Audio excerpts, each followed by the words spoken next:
Hi, I'm Chris. I'm Vangelus. I am internet itself, and my vocal folds still function. Oh, and your Fugi's here too. Hi, Aaron. Hi, Chris. How you doing? I'm doing pretty good. Let me actually here. I'll put which one. I got two QR codes. Here's mine. So for a few seconds, here's my QR code. If you want to give to this is an Extra Life stream, by the way. There's my QR code. So that's going to be up for another 2 seconds. 1,000, 1,000.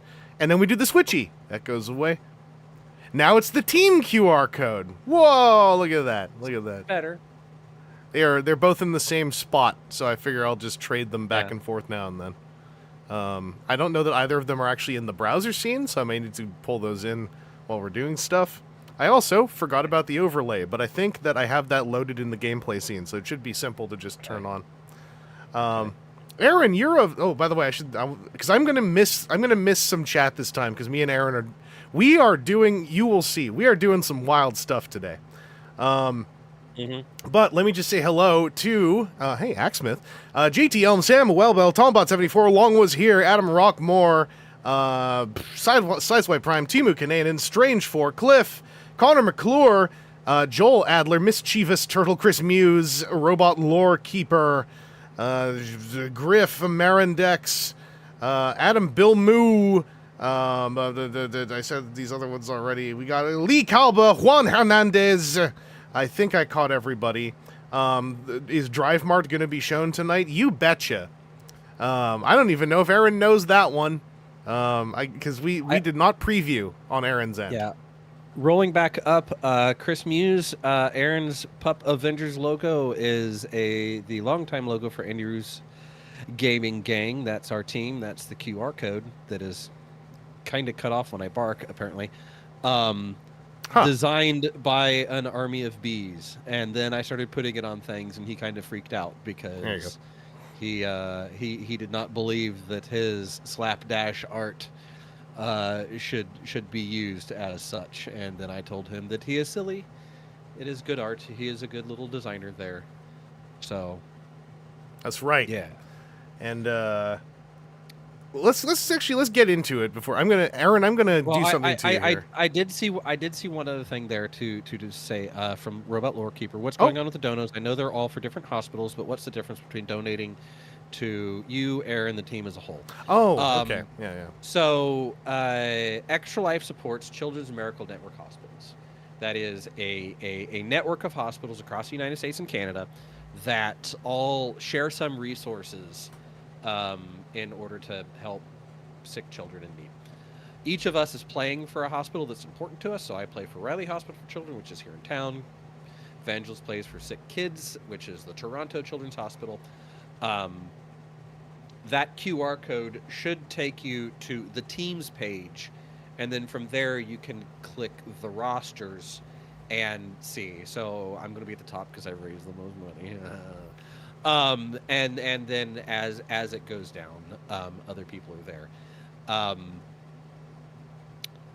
Beyond that, it's a matter of it's nice if people can get to the $200 mark because that's a nice T-shirt.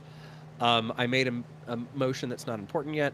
$500 is a silver medal, $1,000 is a gold medal. People have their own goals. Chris and I doing this thing, maybe you should donate to one of us. But if there's somebody else down that list that's like, hey, I know that guy, maybe I'll kick him a tenner. That's all cool. Mm-hmm.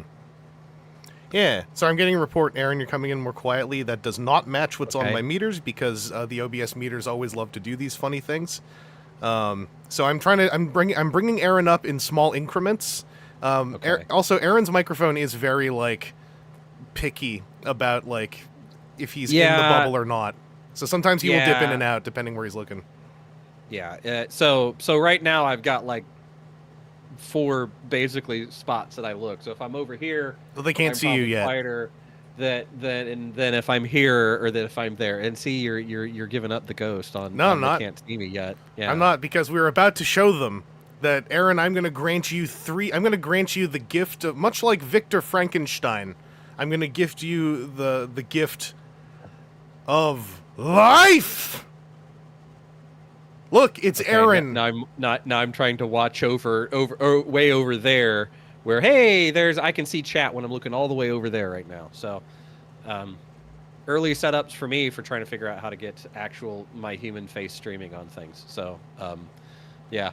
The first thing is, this was my goal also at 1,500. So, congrats to everybody that donated and got me that too. Mm-hmm. Yeah. Yeah. If you want to know how we're doing this, by the way, in order for all this to work, Aaron set up a virtual webcam OBS as his webcam. That's what you're seeing. However, you are also hearing him through his mic through a Discord call.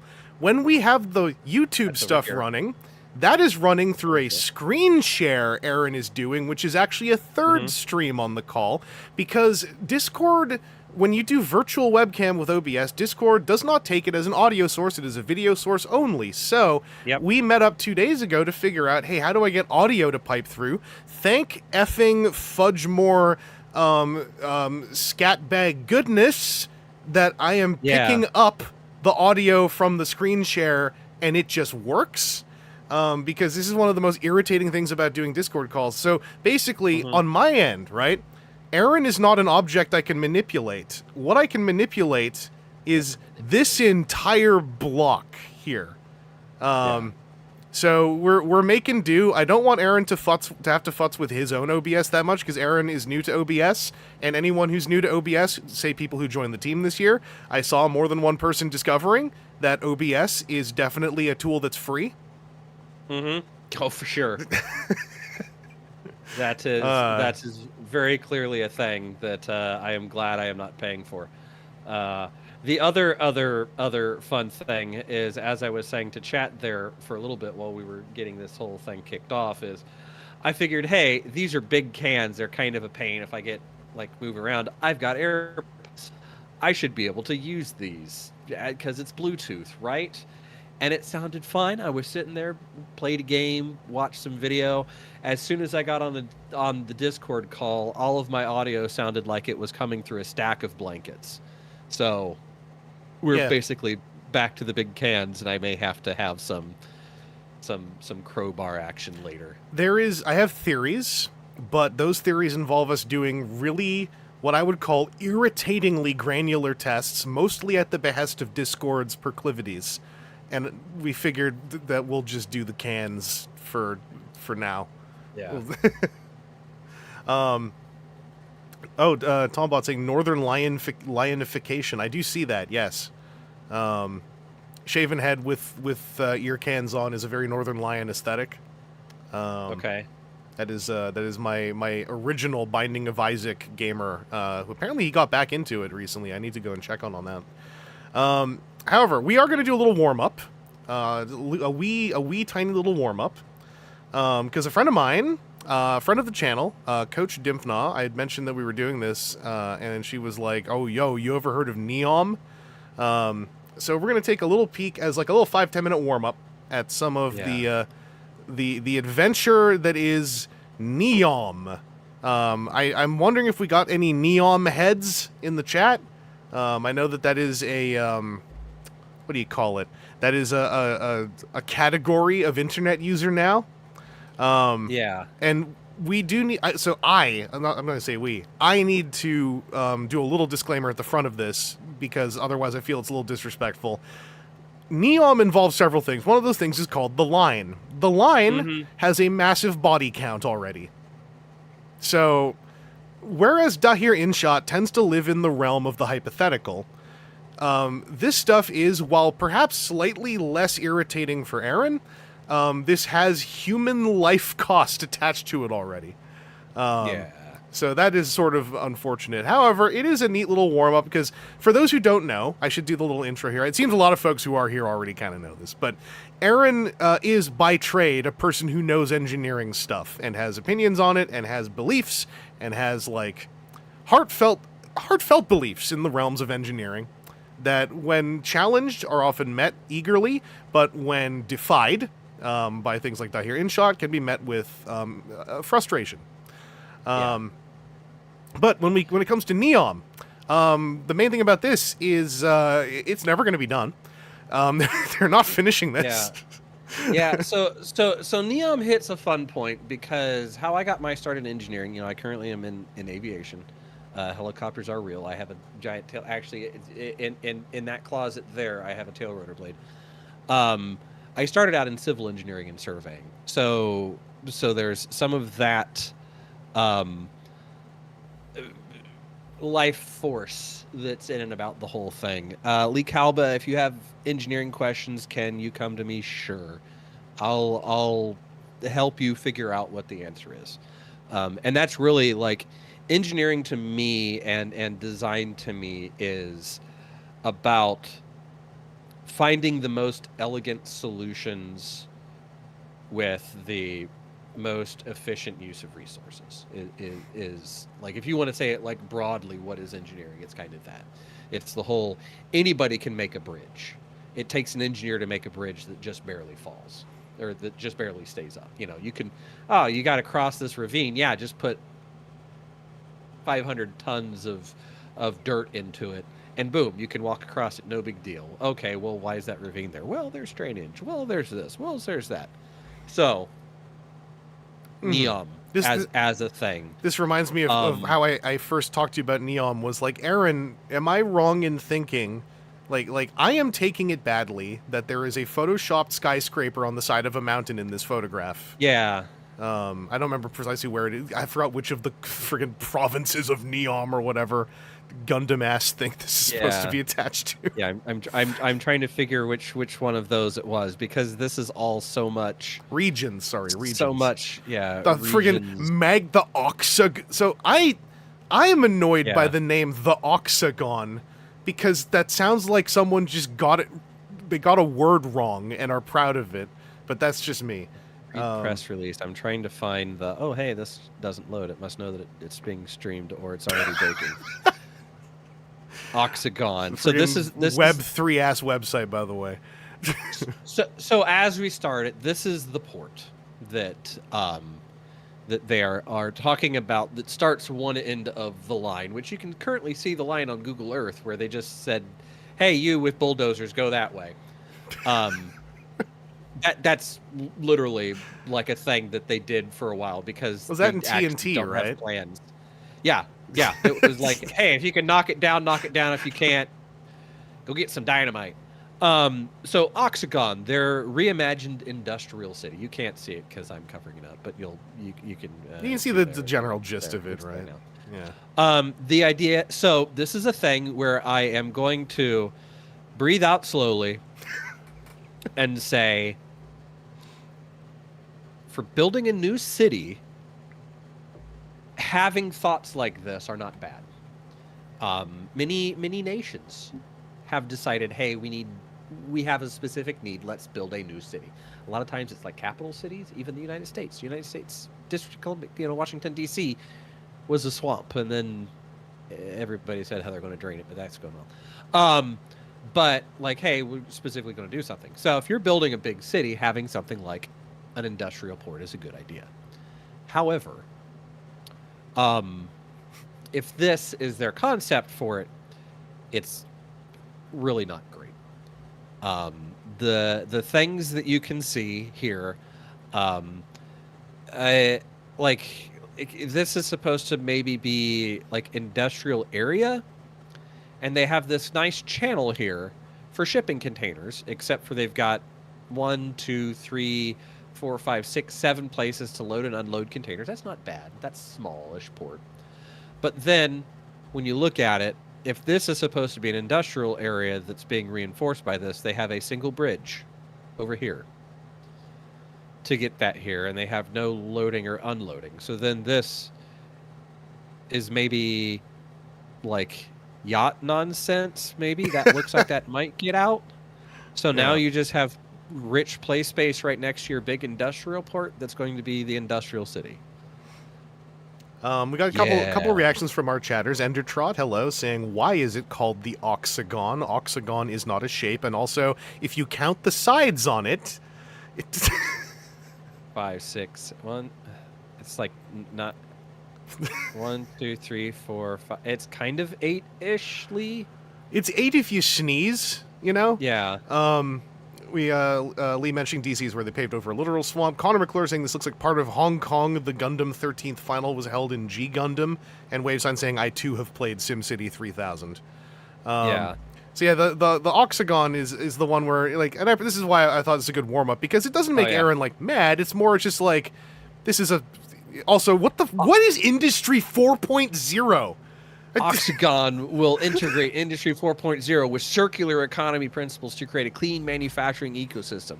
The purpose-built city will embed robotics, automation, and artificial intelligence and the Internet of Things, and it can't even let me be long enough to read it. Yeah, and Internet of Things, unlike traditional hubs that retrofit outdated infrastructure. The city, which aims to be powered by renewable energy, will adopt these NEOM practices so that manufacturers can operate more efficiently. The practices of NEOM! Blah, blah, blah. And it's like robotics and automation, artificial intelligence, it's buzzword nonsense salad. Like, Oxagon's manufacturing ecosystem is designed to offer a competitive advantage. It's manufacturing anymore is a web. Nobody pours raw aluminum in one side and pours a completed product out the other side. So theoretically, yeah, maybe you can, have all of your engineering, all of your manufacturing clusters together, and that wouldn't be bad. But then you're doing it at a central port area right adjacent to it, and then having to come up with the labor for it. And I have to ask, anywhere in your practices and experiences, have you ever heard the phrase industry X.0, any integer for X? No. Okay, so we just skipped to 4. Like, maybe Industrial Revolution is 2.0 and 3.0 is like Web 3.0 or something. That's the thing. Are they jumping from Web 3 to Industry 4? Because that's I don't know. Whole other etymology that makes me want to throw a brick at a wall. When it's a new name, you start over the numbering sequence. You don't. I already don't like Web 3. I understand Web 3 as a naming thing as a layman, sort of. It annoys me. But like I kind of get it. Industry 4.0 was the other thing that made me angrier than Aaron when I saw it when we were briefly, because I was just like, I already don't like needless point zeros, and then when you take just like word number 0.0, it makes me want to like bite a hole on a table, like with my with both sets of molars full power. It sets me off a little bit. I don't. This is a me thing. I readily accept this is a me thing. Yeah. And then what was here's explore. Okay. Oh, okay. So here it is. This is the village. Okay. This is the innovation bay. Right. This is the wadi, because it's the natural beauty that they've put a wall up against. And then the industrial quarter, home to clean industry. What's between them? Yeah, a road. Oh. I mean, who needs more than one lane, right? Urban community. So you pack a vibrant mix of a combination of hospitality and retail as well as sport. So a town. You're putting a town in the middle between your shipping port and your shipping channel. You'll put a town. Who do you want to bet is going to be living there? Sailors. Yeah. Pirates. Of the regions, by the way, just to keep us a little on track, there's 2 other regions I want to look at. The next one obviously would be the line. That is, I think that's the most famous part of this whole thing. Yeah. That seems to be the one that most people just, when you say NEOM, they go, oh, like the line. So already we're seeing as Aaron put it, someone getting high, looking at a bismuth while jacking off. That's Aaron's words. It's a beautiful phrase. I wanted to quote it, properly. Yeah. So the idea of the line is it was going to be an arcology, and the darn thing is that's a guy that they keep showing that's a futurist, and I forget his name, but also a lot of times futurists are no roads, cars, or emissions will run on 100% renewable energy, and 95% of land will be preserved for nature, because you're just going to fucking obliterate the other 5%. Yeah, and this is Aaron's help, because when I said etc skyscraper on a mountain, Aaron's response was, to paraphrase, hypothetically, no, that's fine if you build a very strong base. The bigger question is why you would do that, because you're having to carry everything up a mountain before you start. Yeah. Right? Oh no, that wasn't the line. That was the thing. That's Trojena. That's the last one we want to look at. Trojena, yeah. But with the line, when they say 100% renewable energy, it's and 95% of the land, etc. That makes me then say, based off that, like, okay, but like, how do you start? What are you doing to start? Well, here let's bulldozers and dynamite and like 5 figures of dead people, I guess. The line.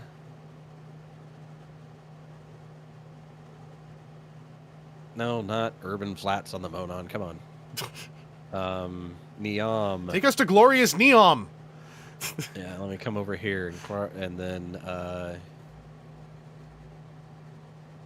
Hey, I was there. Where's the line? You can see it once it's. Oh, can you see? Hold on. Can you see it? Can you see where the line is? Oh, is it that blank space that's growing horizontally? Yeah. And how none of it is actually built. I was going to say, it looks more like a large flat desert in the shape of, like, it looks like someone drove a steamroller over it. Yeah. And like, here's roads that go back and forth over parts of what may become the line. Are you saying Here's side offices. But yeah, so like the idea of a city that's entirely designed is not bad. But cities exist for the most part, again, because they have a reason. What's the reason for the line? Other than will eventually accommodate 9 million people and be built on a footprint of just 34 square kilometers. This means reduce infrastructure footprint. Creating never-before-seen efficiencies in city functions. The ideal climate all year round will ensure that residents can enjoy the surrounding nature. Residents will also have access to all daily essentials within a 5-minute walk, in addition to high-speed rail with an end-to-end transit of 20 minutes. So you look at all of that. So you've got high-speed rail going back and forth, but high-speed rail efficiencies are taking from dense area through little to dense area. Because if you have high-speed rail, but you stop every 5 minutes, you're not making efficiencies over just light rail style things. And even then, if you want to say, okay, everything's a 5-minute walk, the 5-minute city is a great ideal. And there are some cities that are close to that do things of that nature. But that means in something like the line, you're going to be repeating those, let's say, 10-minute chunks down the whole thing so that you can be 5 minutes of walk from anything that you need, right? And it is narrow, so you don't have like the niceties of being able to go wide. Some of the stuff that it's shown has been like this. It's almost not even worth talking about these images. Like this utter complete nonsense, gobbledygook. Like friggin'. I mean, I have been told some of it looks literally like someone took 2 Destiny 2 screenshots and just like clone stamped them together. Like turn some Halo stuff on the side. Like the idea of like, because basically what this look is, it's like 2 linear skyscraper like buildings side by side with the Batman Gotham City footbridges between sides, and that's a great, if this was friggin' Mars and we were having to build something from zero, maybe that's not a horrible idea. As it stands now, come on. It's also some funny things pointed out. Joel Adler pointing out something that sticks with me: a line made of mirrors in the desert. Anything on the south side of it's going to be scorched. Yeah, it's going to be a giant heat beam. That's silly. That's very the line seems like and maybe I'm mistaken here. I believe that they're also saying the line's going to be done in the next, 4 years. Oh, there's the one, Aaron. There's the kid. Oh, yeah, The Bismuth death trap cliffside friggin' kids falling off the side of the mountain nonsense. Yeah, this is just the concept here. So, so you've got your this is apparently the end of the line because you're not seeing more line this way or more line that way. So this is the end of the line. This is the end of civilization. Don't trip. Out there, it's fucking Mad Max.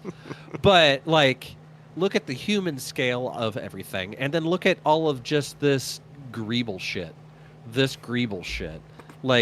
Okay, design's a thing. Architects exist. They're the bane of engineers and the like. Aesthetics are a thing, but at a certain point, even then, this aesthetic stuff, what does it do? Who's even going to be seeing this? Because this is where the people are. Yeah. Maybe some of this greeble snot is okay. You're not going to walk out. Nonsense. You're not going to walk out to the edge of that ledge unless someone is about to friggin' execute you by throwing you off the side. Unless it's some infinity pool nonsense. Even then, there should be something past it so that it looks like it. And then you've got friggin' kids playing here in a park and a path right here, and kids see a path, they're going to run as fast as they can, and one of them's going to go, "Oops, mommy, I tripped off the wall." Verspringen, hello. Just Verspringen with anyway. This thing is an impossible safety number. Yeah, the really funny implication that the lack of safety rails does not yet still implies every horizontal surface is meant for standing and living on. And then this nonsense on the inside of it. Okay, yeah, it's aesthetics, but how is that like aesthetics without reason is like, you know, hey, if there's a room in here that needed to kick out because there's a friggin' toilet in there, yeah, okay, fine, you can do stuff on the backside of it. But when you're trying to be this line through the desert, but then also all of this nonsense, it's here's other like this is all just wankery. You just add 2 people sitting at the bottom of abstract shapes, right? Like, yeah.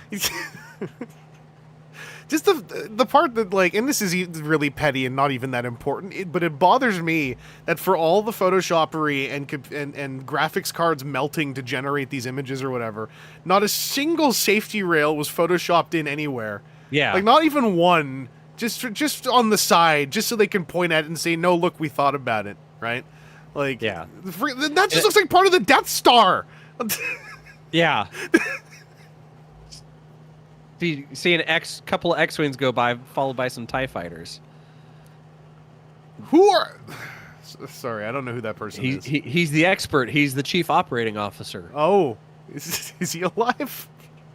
Because so one thing I was told by a friend of the channel, Ray, and this is a paraphrasing, you know, but like the phrase I heard is basically, I forgot which one. I don't remember if it's specifically the primary one, but a Saudi prince plays lots of video games, wakes up from a you know, video game overnighter, contacts 130 engineers and says, I want this. It's 2 Destiny 2 screenshots mashed together with a clone stamp. 130 engineers say, that's impossible, sir. And then one of them dies, and then the other 129 say, like, well, I guess we'll try to figure it out. And it's just like... Hypothetically. Okay, that's a bunch of greenery. That's cool. Potentially you could do that. This is, like, amazing. Like, look at the number of stories there. Like, that is just... bonkers insane. What if one? Again, I don't know this that well, but what if one earthquake, even a minor one, happens amidst all that? Yes. Like, and that's the thing. You isolate structures so that they can like move independently. The but if you're just line doing this, a line to like, look at this. Look at this image here. How many floors? That's 70, 80 floors in there. That's a massive building, and then to say that's kilometers long, you can fit a lot of people in there, but also it's like, what are they doing? What's the not to say, hey, everything has to make money, but what's the economy of that? Just Joel Adler pointing out, because like Joel Adler does really want to point this out, and it's important that all of this is also just happening in the desert. Nothing wrong with, you know, doing stuff in the desert, I guess. It's just, why the desert? 13% of global trade passes through Suez Canal. Okay. Oh, poor Verspringen. I'm so sorry. Verspringen saying, I've been studying for my architecture license exams and have so much to say. You know, I mean, there are lots of NEOM heads out there on the internet. Ain't nothing, not to say, like, go do it yourself, but actually, you could probably have some fun, like, putting together just, like, a thought piece on the line as part of, not, you know, as just part of what you're doing, what you're up to. Kilometers for the length of the line, 200 meters for the width of the line. 200 meters, that's not very wide, ultimately. Like, okay, 170, that's long. 200 meters, go back to those earlier images that we were flipping around, right? You know, I think in Imperial, so whatever. But 200 meters is like, what, 2.5 football fields? Yeah, something like that. Like that's more than that. Whatever this is supposed to be. That maybe.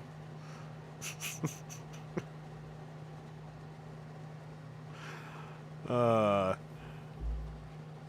we're running a little over time on the NEOM block here, but I would like to peek in on whatever it's called, Trojena, because Trojena is where they plan to have a ski resort as well. Oh yeah, in the middle of the desert. Yeah.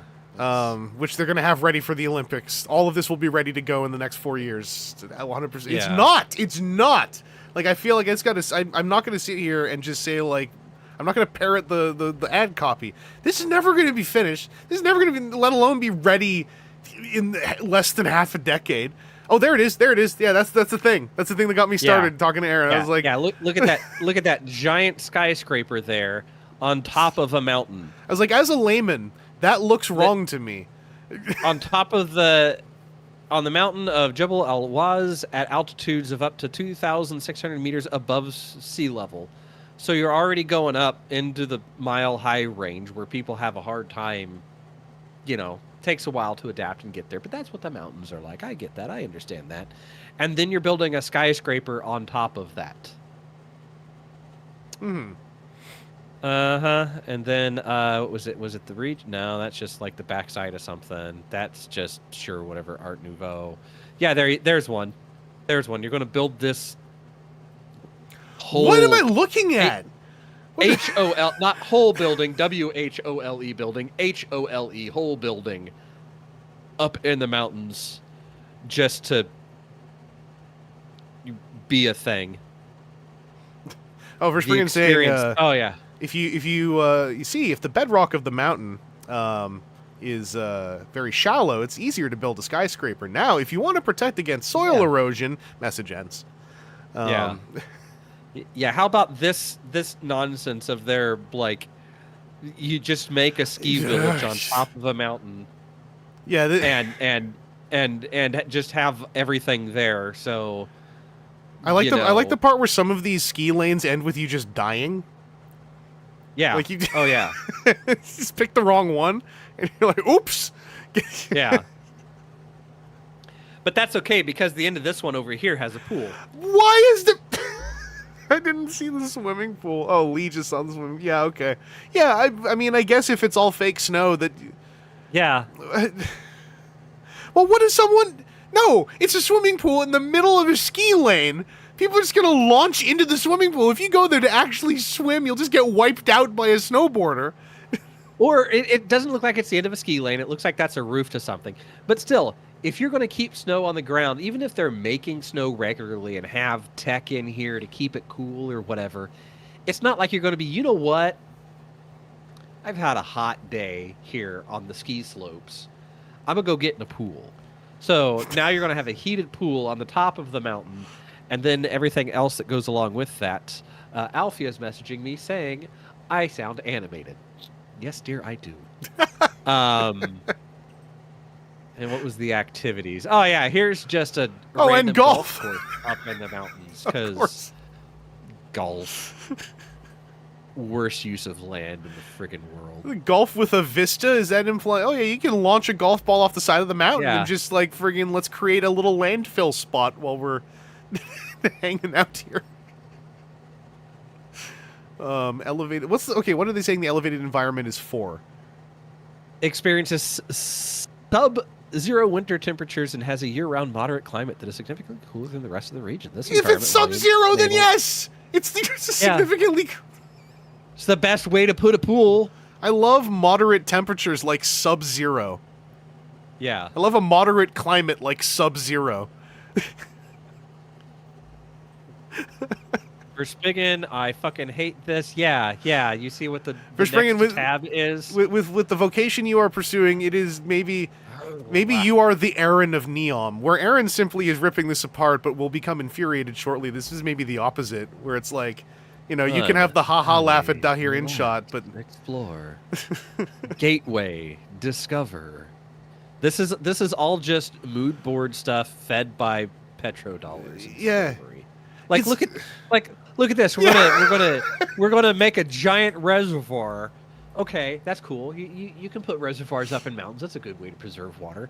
But no, we're gonna put this friggin' angled thing in that looks like it's angling outwards, which is not good for holding a bunch of dead weight like water back. And then also you put these Star Trek, Star Wars Aztecing lines on this highly polished surface. All in a desert, by the way. All in the Just desert. I'll yeah. repeat that for Joel's sake. And again, for when Vangelus was asking about our skyscraper here, you're having to schlep all the stuff for the skyscraper up a mountain to then build on top of the mountain, because all the views of it don't show any roads nearby, because that would be uncouth. Verspringen pointing out no guardrails again. The unalive dam. Are there people? Oh, yeah. Is it showing people on the edge of that thing? Yeah, that's showing people on the edge of that. Here, of course. Nope, it's not going to let me actually zoom in. They're on probably the just dots. Yeah.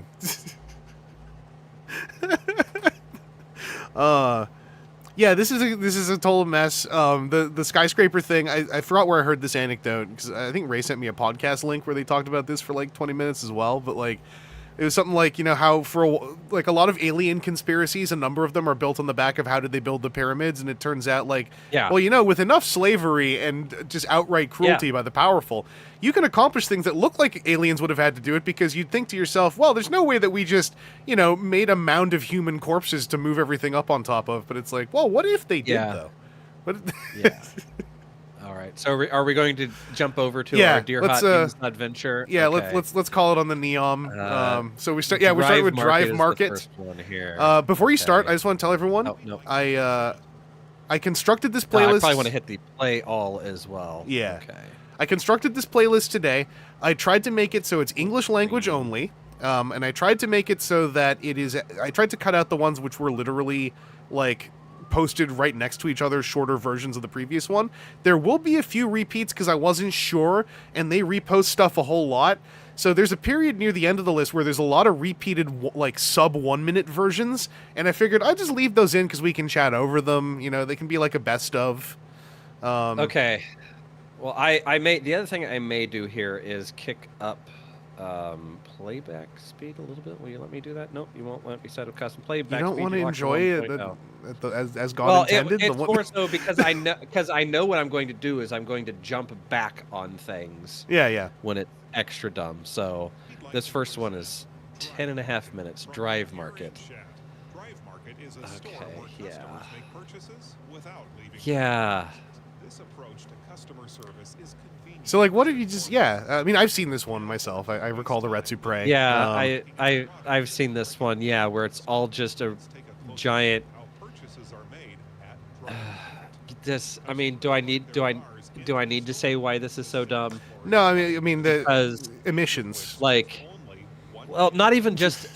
emissions is, like, the bottom of the line here. Yeah. Oh, by the way, for the volume on these things, I don't want it to like overpower Aaron. Yeah. They just have a narrator kind of saying nonsense. Yeah. So as the driver, you have to push your button here to make this giant spinny thing spin to find exactly what you want. Strict selection criteria before being put up to fit their criteria, but then you put it on a conveyor belt to go down the line to go to the cashier that's in the inbox, which if you've been to a store lately, there's hardly any cashiers anymore. This video was from like 12 years ago. So that is true. Yeah. But like excludes the possibility of customer manipulation via psychological marketing techniques. Excuse me? Psychological marketing? Yeah. So you've got to take the cucumbers that are up front, because if you're in a small car, you're not reaching to the back. That is the stiffest bag of potatoes and/or onions I've ever seen. I mean, all respect to the 12, 14-year-old animators from way back. And then it's rolling all the way down to this person, and then you're paying. Okay. And now you're taking this giant bag of groceries in. Like you're not going shopping with the wife and kids. And instead of wasting hours of wandering around a regular store, the customer is done in less than 5 minutes. I could waste hours staring at a rotating thing of vegetables. Yeah. and so now instead you have to have this giant overhead area where you're just loading Oreos up into a bin or canned orange juice, because look at all the collisions going on. Yeah. Yeah. Like, This is reminding me of the, I mean, you know, not to say what else we're going to see, but maybe this is where they got the idea for the restaurant from. If this is another, like, oh yeah, we'll just have another floor above where they load everything in and it's all rotating conveyor belts. like at the very, I could see maybe something with the level of complexity of like a Japanese 7-Eleven kombini type thing of like, hey, there are very limited options in this, while there's also some other reason. But also just look at how much extra space there is in this thing versus just a parking lot where you slam your car up next to somebody else's. I'm sure someone else has said this, but also, like, can you imagine the raw logistic and human and physical damage if someone just decides to drive a car through there at full speed? Oh yeah. Yeah, just yeeting it into the entrance of this thing, and it's not ever going anymore. Like look at like it's got. Oh, there's even a second floor ramp up there. It has a second floor because that's where all the goods are. Oh, and there's a garage door that opens and closes individually for people. That'll never jam. Yeah. Like to pull into this giant building. Okay, well, how do you figure out which aisle do I want to go down? But they're all the same aisle. So now you've got the one person looping around. Oh, wait a second. Each one of these has a human cashier at the end of it. Like, oh yeah. Yeah. Yeah. Oh yeah. Oh yeah. I didn't realize. Also, Verspringen pointing out they're driving on marble tiling. Yeah. You know, it's a material designed for cars to drive over top of constantly. Right. That's probably the first thing they solve. You got one, you know? 2, 3, 4 big long angle bays, 5 big long angle bays that, like, for what you're doing, maybe just an overall queue system. 5 big long angle bays. So you've got probably 60, 70 cashiers just at the end of these lines. If you've got 2 conveyor belts that's double wide that look like it was maybe, I'll be nice and say 30, but probably not. It's probably more like 20 on the rotator. So you've maybe got 100 different item group selections, maybe 200. Let's be nice, say 300, because they're showing. Well, granted, it's like garlic. There's a button too. Okay. I didn't see yeah, and you've got a little button there that you've got to push, and God help you if, like, you don't know, like, how does an individual know that, like, oh, my oddly rigid bag of potatoes is 4 up from the zucchinis? Like, I want Oreos. Where are Oreos? Are they in this conveyor belt or are they the other one? To know, like, where to get your stuff. It's very funny versus... that 5-minute claim, because it's like, yeah, if you know exactly the layout of those conveyor shelvings and you've committed them to memory and you've planned meticulously what you will purchase and you will not purchase anything else, then maybe you like. Wait a second. No, I wanted the yellow beer brand, not the premium quality green beer brand. And now I'm restarting my car to pull up. Oh yeah. 4 feet to stop it again. I didn't realize the cans that were there are the same cans that are on top there. And now we're going through our conveyor Rolodex again for orange butter and probably yogurt there. Bread right next to the yogurt, because that makes sense to somebody. Refrigerated shelf next to an unrefrigerated bread, 4 unrefrigerated bread shelves. So all of these, I do see a bar at the top. I'm assuming maybe this whole system is refrigerated and it's only that one spot, the open area, that's not actively refrigerated. But, like, this jackass might have left the, I forgot my blue beer. Frozen ones. Yeah, no, these 3 are the frozen ones. They're going to be sitting there the whole time, sucking exhaust, because you're going to have the yahoo that doesn't go to idle, and... I know the go-to thing I saw in the comments when I was, like, checking languages was emissions, or what most of the commenters talk about with this. Yeah, I will say they did talk about emissions, and they did show at the backside of where this was pulled up to, there's, like, a grate that looked like they briefly thought about that, like, oh, we'll have some strong downflow suction on it. And then, here's the the funky bass in the back of one of those videos. Yeah. Showing the drive out. Pantene Pro V Chanel. You're not getting that in your giant fucking Rolodex. Look, of they were groceries. really. This is pre-pandemic. There was a lot more hope in the world. They were like, Yeah. hey, you Yeah. know, so, maybe. So here's the guy that had to get out because his window doesn't work. Yeah. And you know that there's not going to be a kid standing at the other one just going and knocking one of these milk things over into the butter to get into the big conveyor belt. Oh, and now you've got to stop to wait for this big garage door to only open up halfway. Like everything on this is wrong. I would and now say, you're gonna like- show the upstairs where it's even worse because you've got this conveyor Oh, it's 2 deck, and then you floors. have a thing upstairs. So you're unloading your pallets from here, your Oreo boxes with all of your beer, not over here where the Oreo is, and you're loading this up into a conveyor deck thing that's going downstairs to a different set where it was puking onto the conveyor belt things that we saw. Oh, okay. That we saw like further down. I'm fast forwarding this because this is all the same. Where it's coming here and then just goes, this is the collision. Yeah, these are the ragdoll boxes it's just puking then into each be other. completely unsorted again. Yeah, look, so you work it's really all hard sorted. to get them sorted into this, and now it's just coming and vomiting into this conveyor belt, which then it doesn't like it comes down to the other end, and it goes to somebody else. Yeah, it goes to this This poor guy is bastard. really upset. Now loading up totes, and somebody's downstairs fucking with the buttons as he's trying to get the it's moving up and Snickers down. back in time. It's going to take his arm off as it goes by. I was gonna say the way to fix this, obviously, just take those garage doors off and leave those as like closable open doors, and you fix everything. It's, Yeah. Well, if you're going to have doors, like if you're saying, hey, we want to do climate control because maybe this is a hot climate, just do the fucking freezer, the plastic door, like the. You don't want an electric door that coils up and down. The best part is no part. Yeah. I just had a garage door break recently. That was scary.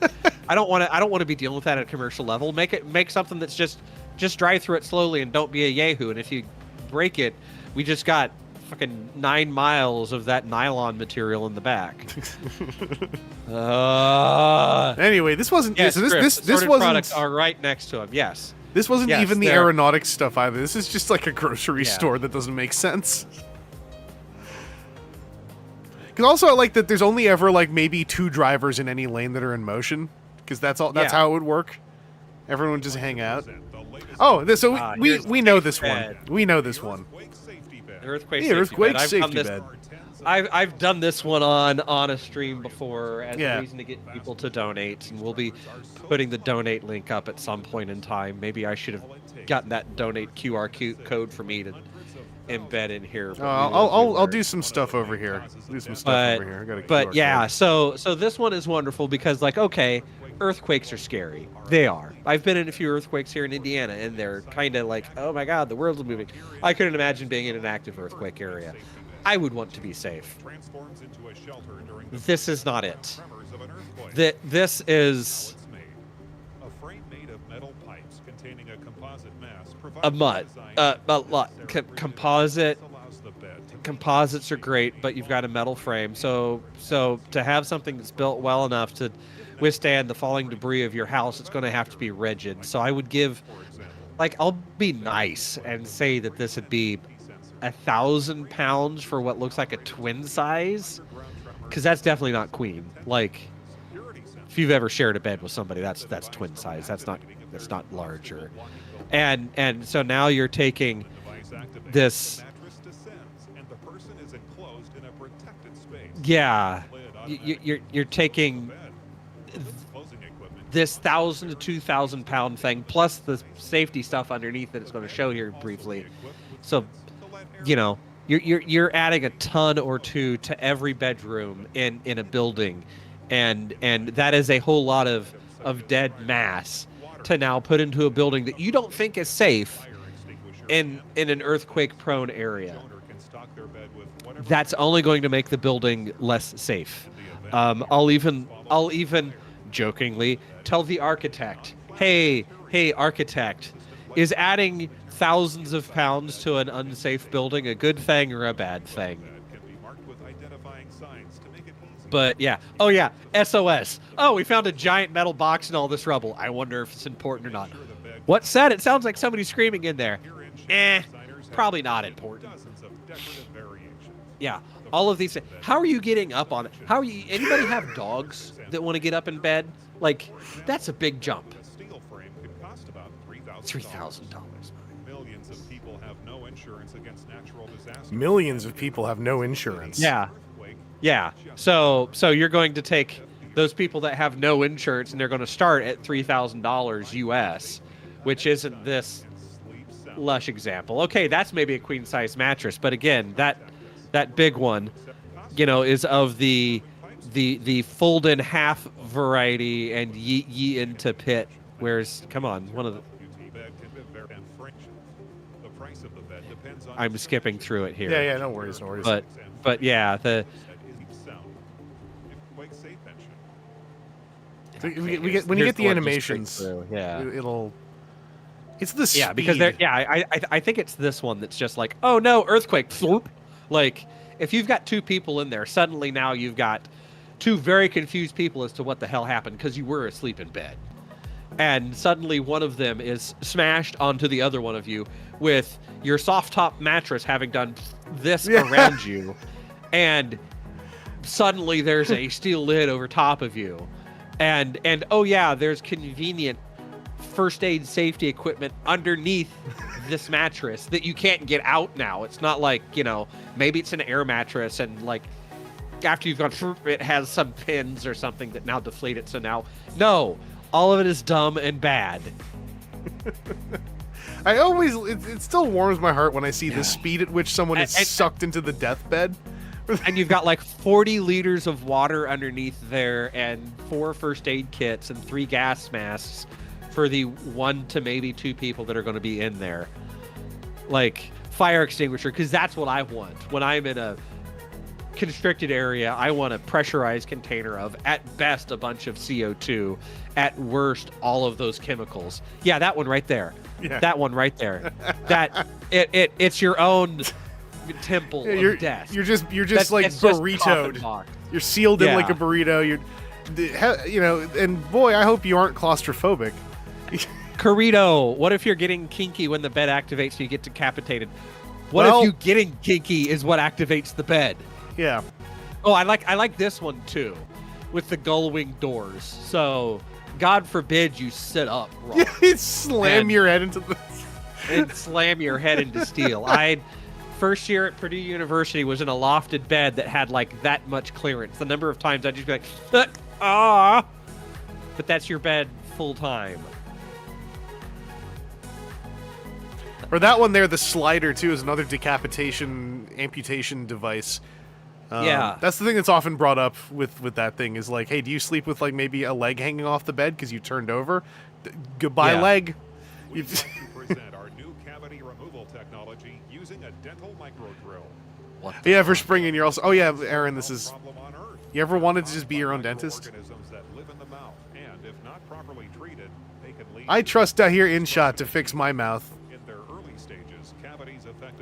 Oh, Lee, you get at the stuff under the bed by, pushing really hard and then passing out from the lack of oxygen, and then figure it out afterwards.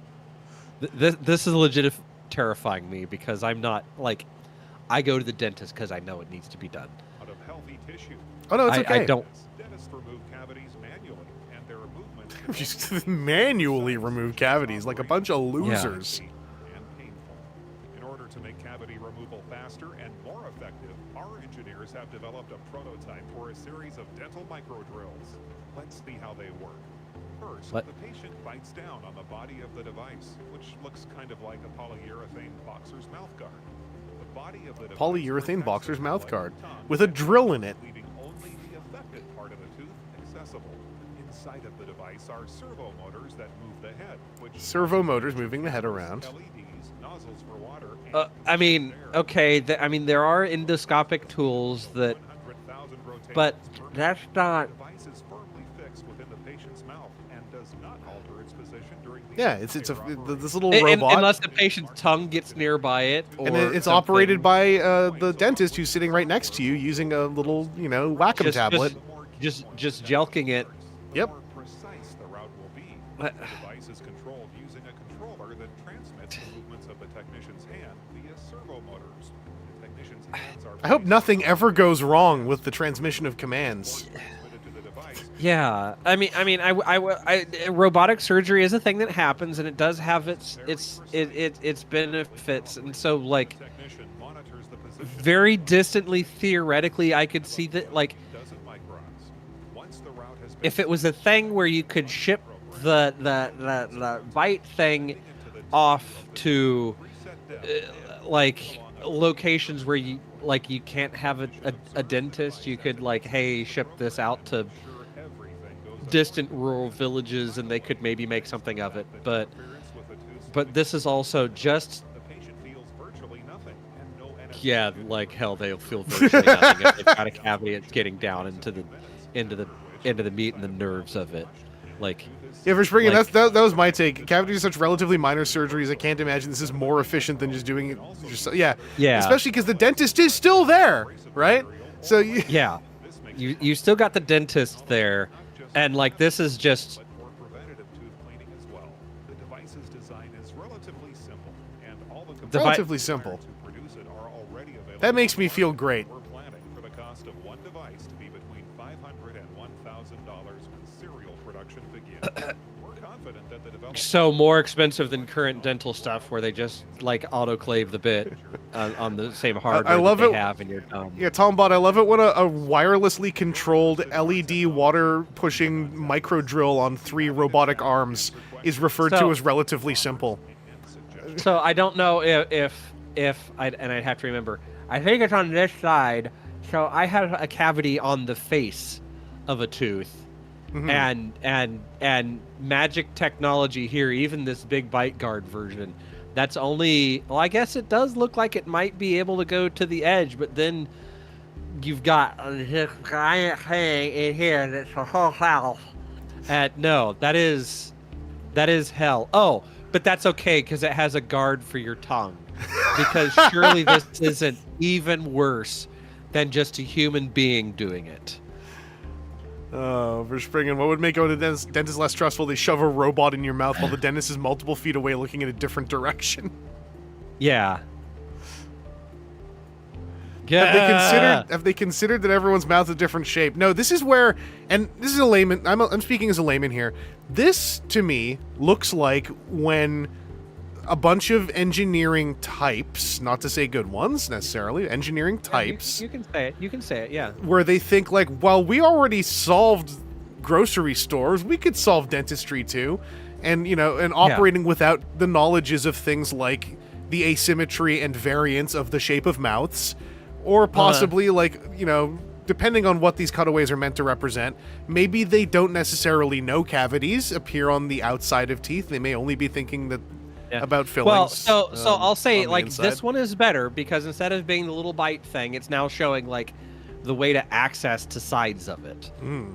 Okay, that's better. That's at least somebody went, hey, wait a second, my uncle got something there. So okay, maybe here's their James Bond briefcase. Oh, this is the with controller. This is the controller. But what I will go back to also is the fact that like, hey, children get cavities. Some people have smaller mouths. That's Alfie had issues with the first dentist that she went to here. Tried to treat her like she had like a giant's head or something, and like wanted to use the largest gap pieces to try to be her very small mouth for things like. Yeah. That's not the only Yeah, this is medical what happens Dahir when you shot, by the way. There's one read a more few medical engineering one. articles and get high. Yeah. See, this is potential. Again, this is just showing the top of it. Okay, here. Is the robot? What's the just, loading okay, bar? What was that? Well, the loading bar was scanning the tooth. Oh. And now it's maybe just doing it by itself. It's okay. As you're, yeah, that's the last thing I'd want to be doing. I've got this giant mouth guard in my mouth that's moving of its own volition with a drill in it, and I got a tongue thing in there, so I can't even like very well. She looks upset. I want the screen that I get to stare at my tooth being drilled into. While if you've ever had a cavity filled, you hear that shit. Yes. That because that's the tooth that conducts to here, that conducts to here. It could be quiet, but they have bone conduction stuff, so you just got this. And you smell sound going on. You smell it too. You smell your bones. Yeah. Because I saw earlier, Yeah, it's like, like I could cough and gag, and then it would start digging into my flesh. Yes. Human Final hands can make destination waiting to happen. Yeah. human hands can make errors, but I'm like, so the hell can this? So like, I'd rather. Yeah. And there's the dude is still playing NES Rob controls. Like he can go up and down and move this thing around, so he can still go like, woo! Oh no, we drilled out a whole lot more. And none of this is also shown the filling, which is generally the second half of the same process. Yeah, they're not filling this anything. They're just drilling. So you're doing all of that. You're freaking the person out because they got a mouth guard, and then you're gonna pull that out. And you're gonna be like, hold on, I gotta mix up the resin now and fill this all in, and then do all of that, and then another round of drilling and finishing and polishing in order to make it right at the end. Otherwise, you're leaving a brand new place for all of this stuff to get stuck into. I'm actually getting a filling redone in the spring. Oh, 100%. We got the progress bar. Oh, great. Report. Sorry, I just saw you didn't kill him. Good job. They are alive. What is this music? This is what this is my dentist. This is my robot dentist drill music.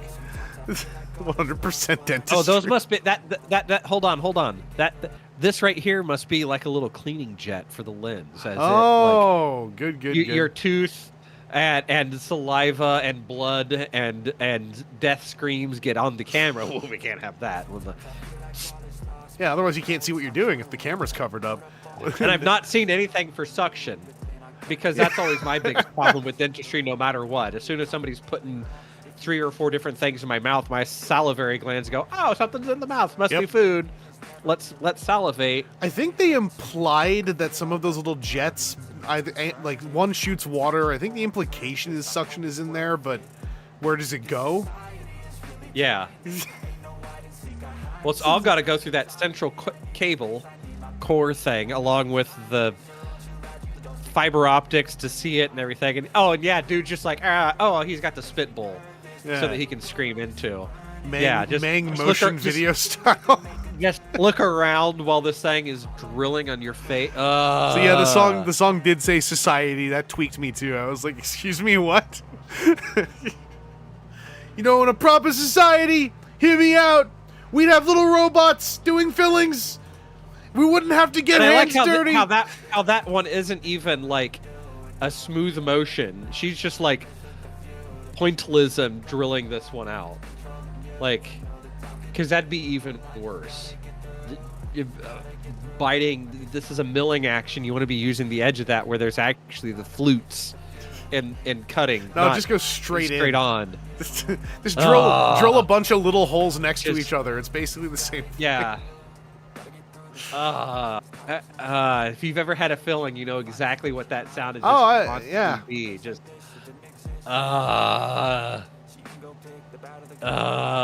This is I think just more demo reel stuff now, so you can probably skip this. Don't need to think about this nightmare as much for a little while. There's the phone number if you want to call them up and you're like, hey, I really want hell. Dahir and Chad would like to present here we go. instant service technology for large-scale dining establishments. Oh, this is the 14-layer nightmare conveyor belt pancake restaurant. Yeah. Just a few minutes. He's gonna blow my nose here. Yeah, no worries. Obviously, other people have said it, so I'll just point out what other people have said, which is that if you actually look at these seating arrangements for too long, some of them don't. Some of them there's no way in or out. You've just been lowered into that seat. Is a space in which meals are transferred from the kitchen to customers' tables. Yeah, so there's a kitchen and all conveyor belts. Because conveyor belts are always 100% perfect. Yep, especially when they're automated. Flawlessly. He said flawlessly. Yep. Especially they- like okay, when they have little those big torquers- back and forth. Or less. Those little torquer things are neat. More so, what I was saying was the pass-through conveyor belt. About the customer's table, an Like it'd be one thing if these were a bunch of endpoints and it was kicking it off at the end. Okay, The automation of the processes but instead it's these pass-through conveyor belts, which add serve customers so quickly 4 or they 5 get more their points of error. appetizers before they're even done ordering. And yeah, obviously, Appetizers before they're even done ordering. So it's just a bunch of slop that they have ready to go into a slop bin. yeah, and it's all these like funny little like TV dinner like Yeah. multi-pocket things. Like this is like airplane Yeah. food at best. But that's Yeah. almost besides the point in my like. Yeah. The speed and quality of service while maintaining The quality of service, I don't know how it's higher quality service. That's someone who doesn't know the triangle rule. Because no, the speed and quality Yeah. are both up. It's like that's not how it Yeah. works. Yeah, these are the ones that have the seats you're never getting out of. Is entirely autonomous. No staff members are Adam Rockmore, yeah, I mean, this is hypothetically feasible is a great way to describe this in a lot of the videos that they put out, where it's like, Yeah. there's a way this could happen. It's more like, why would you? Yeah, so there are some places that have like conveyor belts to get food out to you. Yeah. The Lego house is one of them. But it's very specifically, it's a small set menu, and right next to their dental technology for your instant food. So like this, okay, this is an interesting floor layout plan. It's just like fractal nonsense though. Like there's a whole lot of space in here and in here that you could put more people if you were smart about it. But they're clearly not. This is just flash for show. Yeah. And this is a massive restaurant. This is like giant scale Disney restaurant. This doesn't show the McGubbins coming down from the top because that would not be cool. This restaurant would have difficulty fitting onto the line. So like this is almost a thing that I could see being a restaurant shape style that would work. And it even had at the beginning, like, hey, this space down here is like the service area. And away we go. Mm-hmm. Yeah, this is one of the ones I always remember when I think of Dahir in shot, because it's like tons of this individually in components. There are bits and pieces of this that individually totally make sense. Sure, I guess you could do that. Yeah. It's when you like smack them all together when you start going like, okay, but if you smack all these systems together, now this thing is going to cost like $1 gajillion to accomplish nothing. And why would why would you do that? So this is just more floor plan layouts. Let's get to the good. Hey, Yeah. some trees. We'll toss some green in here for color. Yep, even more layouts. They spent a lot of money on these layouts. Okay, like Yeah. yeah, Lee. That's what I was talking about earlier. Like there's a whole element to this of like how there are impossible spaces in these floor plans, and I'm just chalking that up to them doing like copy pastes of a table with 4 people sitting at it. Yeah. That's something Like that like if someone actually paid to build this monstrosity, Like they would not build like- it like. these tables here kind of suck because if you're like this person here, you have excuse I just need to get out. I just got a turtle head creeping out. I gotta go run to the bathroom. But like these here, like you're having to like do sliding puzzle games to get Yeah. people out. And like it goes without saying, like imagine say the booths in the back. Look at some Yeah. of those. Yeah. and like now imagine like, oh, by the way, my relative in a wheelchair is here. Oh, cool. Yeah. There's barely walking space in there, let alone like mobility devices. Yeah. This is where the real fun nonsense Yeah, comes this about. is the of, like, nightmare. like you're just pooping plates out, and sure, like Amazon does this at scale, and does a decent job of it, but if a package falls off the conveyor belt, somebody just walks by and grabs it. These are plates of food, and like you can't let that be okay. It's a bunch of random feeding. Okay, yeah. So these, like this line here, is the ones that I think are just absolute nonsense because you've got 2 conveyor belt halves. Let's let it come in. You've got 2 half conveyor belts that have to be on a sliding track. So each of these conveyor belts, for the nonsense of it here, this conveyor belt and these conveyor belts have to go at the same speed so that it's not getting like twisted off. These, when it's time to separate and come back, they've got to like actuate together in a manner. And instead, now you've got this UFO grabber thing having to grab your plate to then feed it down this giant long drop arm thing. So many extra parts to move, to even if they just had a set of these rollers on it to shunt it off to the side, to then have a device that takes it and moves it and drops it down. Like it's over excessive design for no good reason. What's the point of failure? I never failed, so I haven't heard of those. I've only failed upwards. Yeah. It's worked perfectly in every simulation that we ran. And then this one that's just like, I don't know, it dropped off the end. Like a big crazy rotation device. And then this, like, it dropping down to, again, like you pick which 4 quarters of food that you want, that they assemble out of whatever slop buckets are back at the kitchen that are making them, and then that you have your silverware wrap in there, all nice, and then that's it. And yeah, there were some questions raised. Obviously, like what happens if you have to rearrange tables? You don't. No, these tables. Well, if when you watch the second half of this, you see why you can't rearrange tables, because when the oddly buxom woman orders her food and is done with the food, then there's the hole in the middle of the table that they get rid of your dishes from. Oh, for springing with some of that architecture powerhousing coming in here. Every person needs 15 square feet of space for a restaurant to be legal, as opposed to maximum floor allowances per occupant. So yeah, that's kind of why I kind of, that's why I offhandedly would say whoever they commissioned to do this 3D animation, I would assume that they like set something up and we're told like, no, make it look more dense so it looks better. Dupe in some elements a few more 1,000 times. And so this is the whole, you can get your appetizers before you finish ordering your meals, because your appetizers, again, are just going to be whatever, they've got 4 things that are on the ready-to-go hotline that surely aren't going to taste a whole lot worse when they've been sitting around forever. Your top tray thing is going to fit so perfectly every time underneath it as to not take up the whole table. I love eating soup out of something that is shaped like a quarter of a ring with hard corners. So so Barbie here has the worst table manners because Ken hasn't gotten his food yet. She's eating. Skipper, Barbie's sister, is also horrible table manners, eating, but the food all looks oddly flat. I'll give that one away. Whilst the waitress is sitting here, still standing there with the tablet like, do you like your food? It just came down the conveyor belt. Do you know how the conveyor belt works?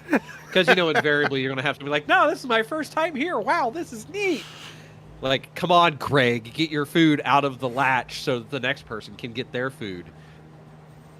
You monster. GTL with the reality check on this stuff is like fairly old, these video clips, but quoting here, no joke, all these feel like the same design philosophy of the Cybertruck derogatory. Yeah, it's the like, I have only one expertise but have decided it applies to everything kind of design mindset.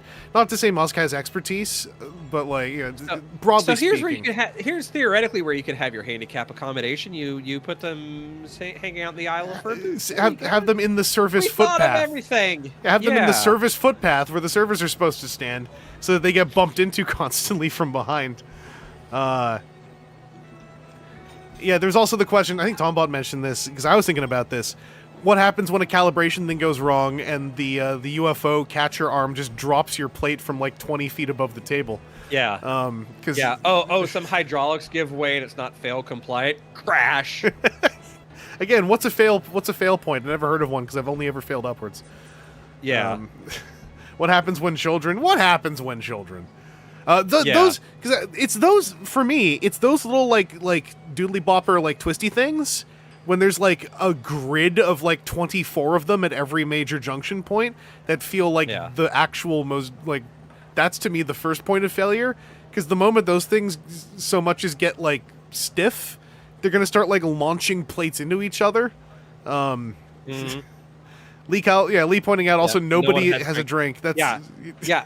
Here's the other reason why you couldn't change where things go. First off, you're like wadding up and throwing away these paper menus. Oh, I forgot about this too. Yeah, the hole. There's also and so now there's the hole in the middle of your table from where the UFO grabber goes, and now you toss everything in the middle, along with the menus, because those are one-time use only. Yeah, those menus are dirty. And you leave the other one behind because nobody used it. No one sat there, so it's fine. And you'll wipe this one spot on the table. Yeah. Oh yeah, there's also a spot over there. Yeah. What's kind of messed, I guess this is, I don't know why I call this messed up. When the thesis of this design is so many layers of automation, and then you show someone just wiping the table with a cloth, you kind of go like, you already went this far. Why does the basket not have like a spinning squeegee or something? Like, if we're already here, right? Yeah, you're done with your food. You're done with your food. You push the button on the thing that says "I'm done with my food," and you pay or whatever. Hey, it's modern. You can do contactless stuff. You can do something cool with that in the table. I can think of that right now. Hey, little display screen on the table. You don't even need menus. You can make the table a display. Let's go hard on this. That the thing comes up out of the middle. An arm comes out. It comes up. Whoop! An arm flips out, and it's curved, and it's the whole length of the table, and it just rotates. Yeah. And it's set up so that curve just runs everything back into the death hole in the middle. And you obviously don't care about it because you're going to wash. Hopefully you're washing everything at the end and taking it all apart, because soup's going to get in those nooks or crannies, or some sauce or anything is going to get in those nooks and crannies. So you got to take that wonderful sphere thing with 4 not quite quarters out of it, along with everything else. Alan Weaver. So you just dump it down the hell pit, and then it goes down into the basement where you have your subhumans there sorting things out, and they survive based on whatever food's left over. Yeah, the vomitorium. So, like, logic. if there's stuff down at the bottom of it, well, the vomitorium is just the exit of a building. That's a vomitorium. Alan Weaver is one I got to point out was on my wavelength here. Just press the button, your table catches on fire, and a new table's brought in. Because I was like, what if it just flips what if the entire circle your table and seats are on? It just like does the 180 trapdoor flip, and there's a new one, right? Because why clean things when we could just like dump them into the under layer? Okay, what's this one? I didn't see the title. I feel like I need to go get a brown drink. Are we into airplanes yet? Oh no, this said greenhouse. Yeah, this is the greenhouse. Okay, I haven't seen this one. I don't think. Multi-tiered greenhouse for commercial agriculture in urban conditions. I got so angry my ears popped. Will be an excellent solution to the produce supply issues faced by modern cities. Vertical farms. This is vertical farms. This is vertical farms. It's a fractal again. Yeah. Vegetables all year round. The greenhouse's primary special feature is that crops are grown in compartments distributed throughout a large. I love crops grown in compartments. That's how. Makes it possible to grow a large amount of crops. So I just.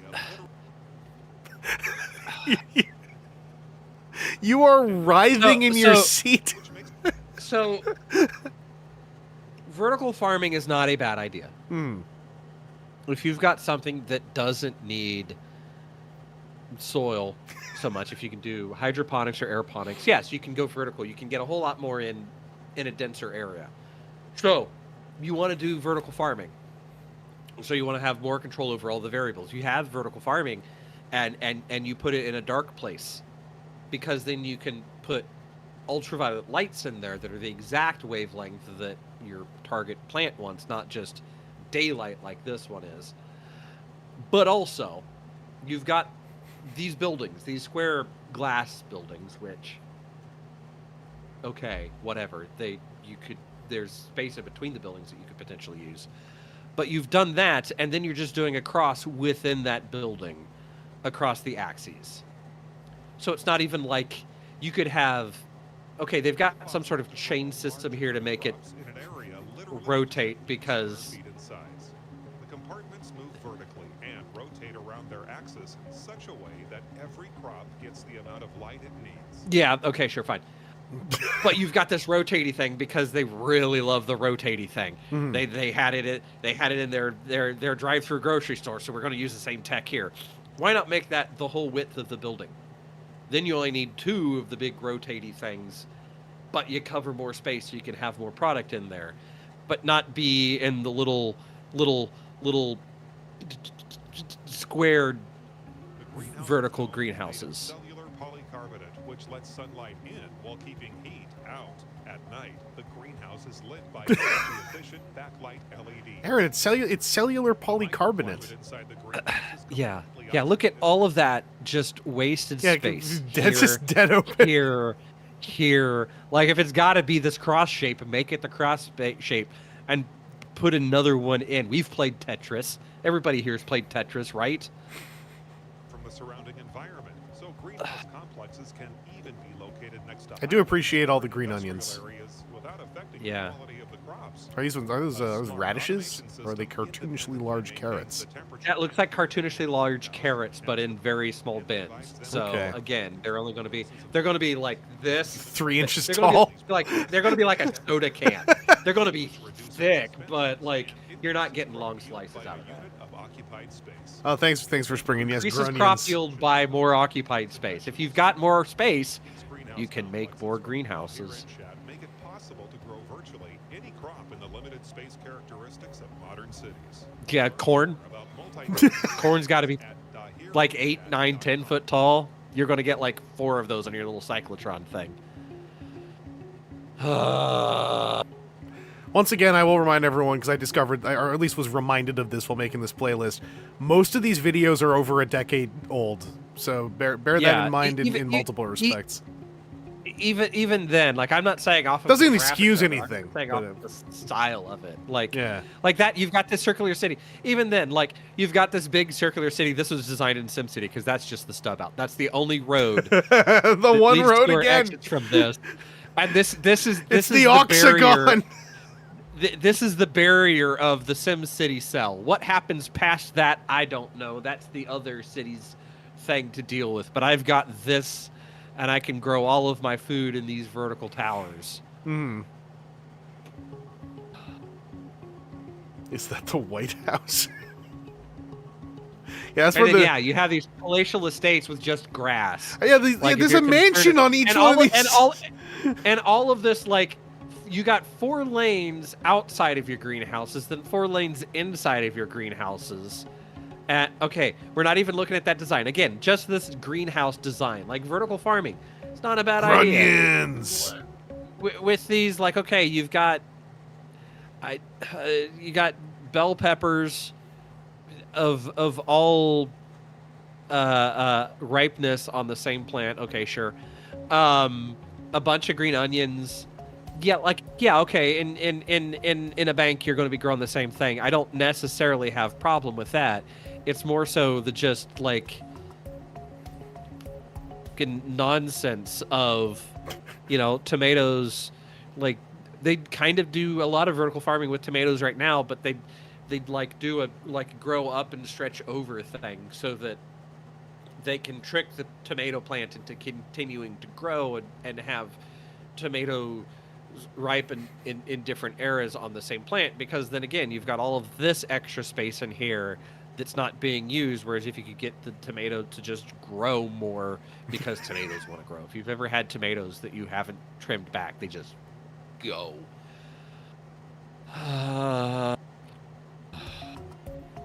New tongue twister just dropped. Grungler growing grunions.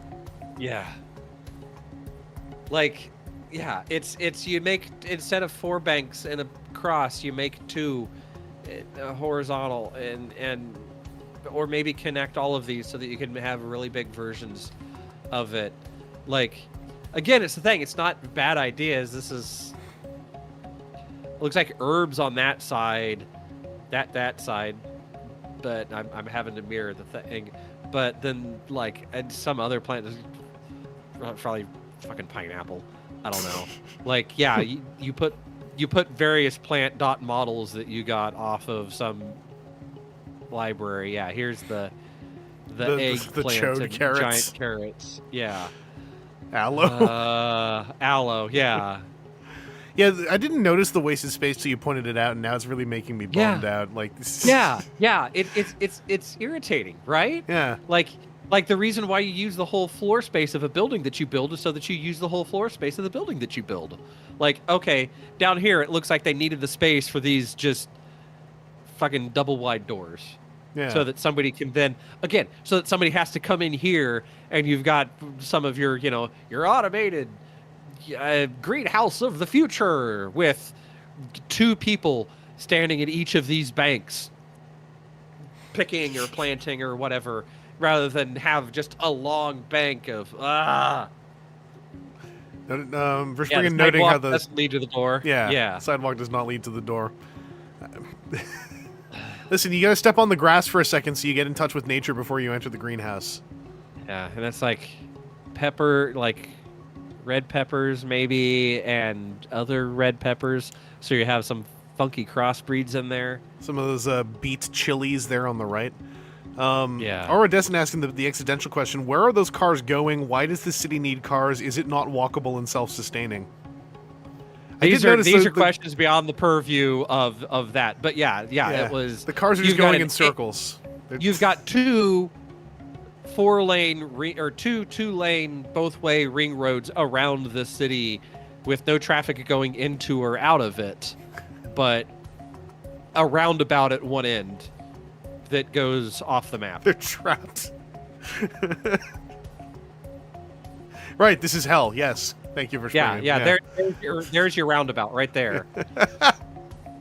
That doesn't even have like an entrance into the main hell version. So you've got to do this roundabout all the way to the other side, to the other roundabout, to get into this one, to get back to this side, to get into your giant tofu drag built buildings,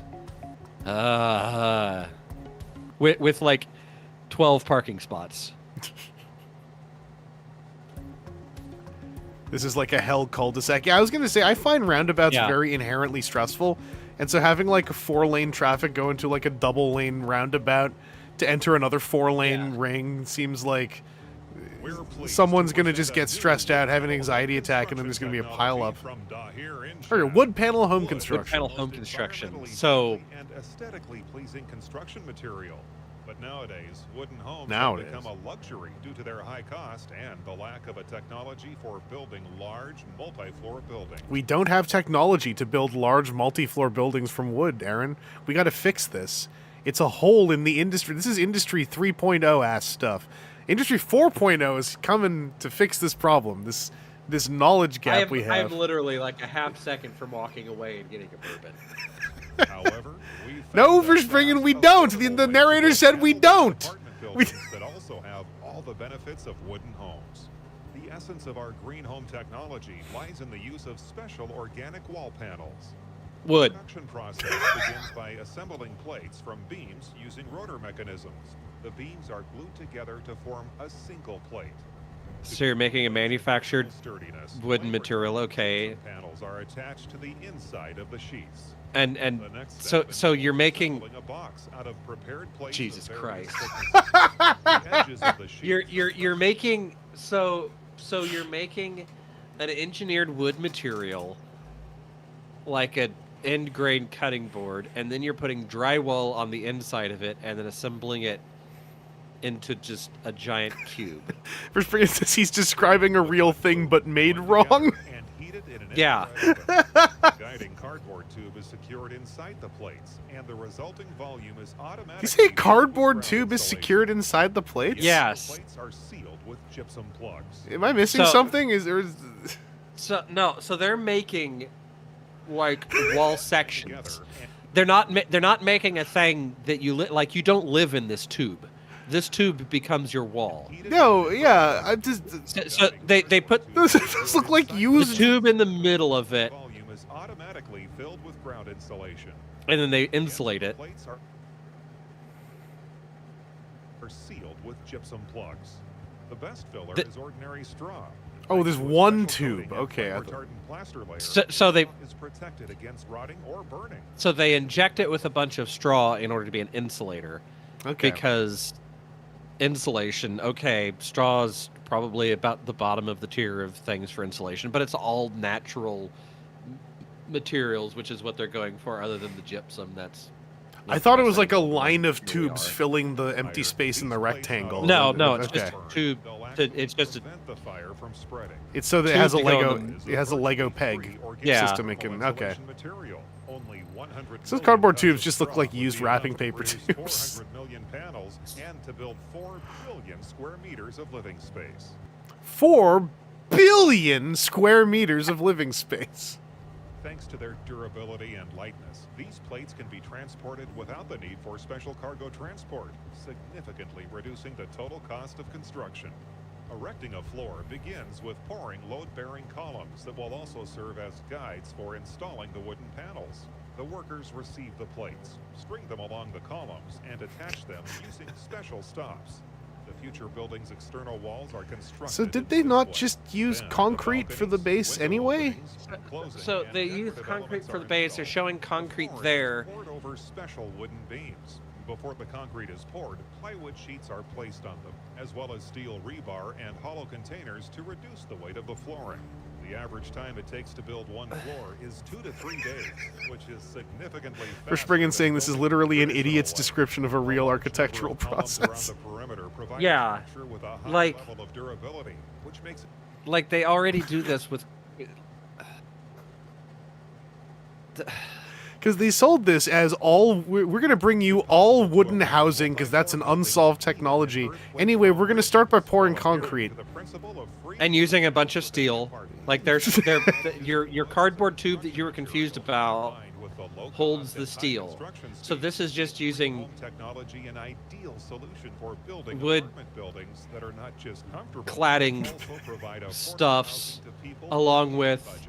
straw from a field coated with special materials so that it doesn't rot or burn well in the middle of it, rather than just So concrete prefab panels. it feels like they Or said we want to something. bring you affordable full wood housing construction and then didn't. Yeah, and are they just hoping didn't use all wood. There's just- a lot of concrete there. they're just hoping that I already forgot the thesis statement. Learn more about this wooden multi-floor home building technology at dahirinchat.com. You could just like they started the video off with a log house. You could build 2, maybe 3 stories with log house.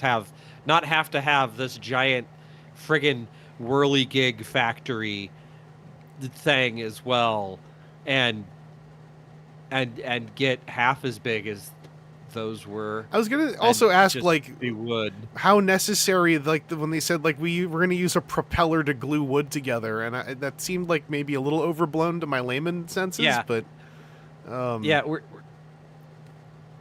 yeah. Well, see, that's because they're making the wood panel bits, like they're bringing in timber and then like edge gluing the timber all together. So those are like if you were doing that, you'd have to have period of time for the pressure to have the glue fix itself in Okay. order to set and to make it shape. So yeah, okay. Like in the logic of it, works. But I was also going to ask, because some other folks brought this up. It also seems perhaps counterintuitive to physics to be building concrete floors on top of wooden floors as you layer upwards. yeah, so I think what they were showing, so this is actually a thing. Okay. Here. Like this is real machinery here. This isn't like them smoking a bunch. This is them taking something that already exists. So even like I have that was the wrong button. That was also a wrong button. Hold on. Okay, all We're right, back. cool. We're back. I do great at this stuff. So like I have a nice table from Wormwood Gaming, and they like for the toppers for large wooden pieces that you wouldn't necessarily have a continuous piece of wood that's that size, you do like glue pieces of wood together. Okay. Like this is a thing that is theoretically that is a real process where they're gluing all of those bits together, bringing them together. They'd be like that push, maybe not so much, but here you'd apply pressure to it all. They're getting clamped, so right? that it would all set. This should be all clamped together, rotate around. Okay. Now they did an offset there to give it like the jigsaw teeth thing. That is an eye rolly thing for me, because they're doing later things. Respriggan is just losing his damn mind. Yeah, no. I don't know. Maybe donate enough money and you can get in on the phone call or something. I don't know. So like you go through all of this stuff. So then this circle is showing this is the time for it all to set. It would probably take longer than what this is showing. Yeah, okay. Then you've got this dumb extraneous pivot thing. Just build your factory out that way. You're reducing error. Then this is a nonsense thing. What's a fail point? Never heard of them. Of now you're putting drywall on the inside of these panels, which then is not the wooden thing, and you're stacking it all up. So we're going through here. You're making the shorter size panels to go in between all of your big panels. I'm just going to... Lee is also asking a question has been on my mind. Lee's case asking about wouldn't you need a curing oven. I'm also just kind of thinking like this isn't really taking the glue setting into account, it seems like. They did mention in I think after it's formed up like this, it goes into an oven to cure. I think they did say that. Okay. But yes, and it's significantly more than the amount of time that it's just showing them going bloop bloop blop. Yeah. Because it's automatically has the flipped panels back and forth so that it all fits like this perfectly with no. Because with dovetailing, you never need to hammer the corners so this together. is them showing them like hitting it with some sort of oven bake thing. Oh, okay. So my limited knowledge of looking at dovetailing on Instagram is that if you have a machine that just tries to slap 4 things together at once with dovetails, it's probably just going to explode, especially if it's uncured glue holding all the panels together.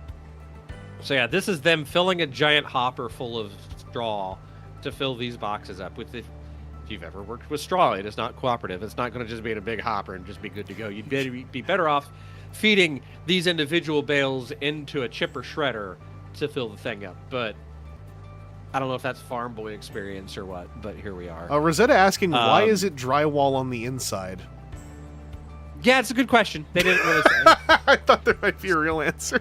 I was also Rosetta, I was also kind of wondering, like every single non-wood element they're adding to this was kind of confusing me given the thesis statement. Not to say like I'm like just magically make it out of wood, but they were so bold with that opening thesis statement. I was kind of like, it seems like you're doing everything you can to make this as unwood-like as possible.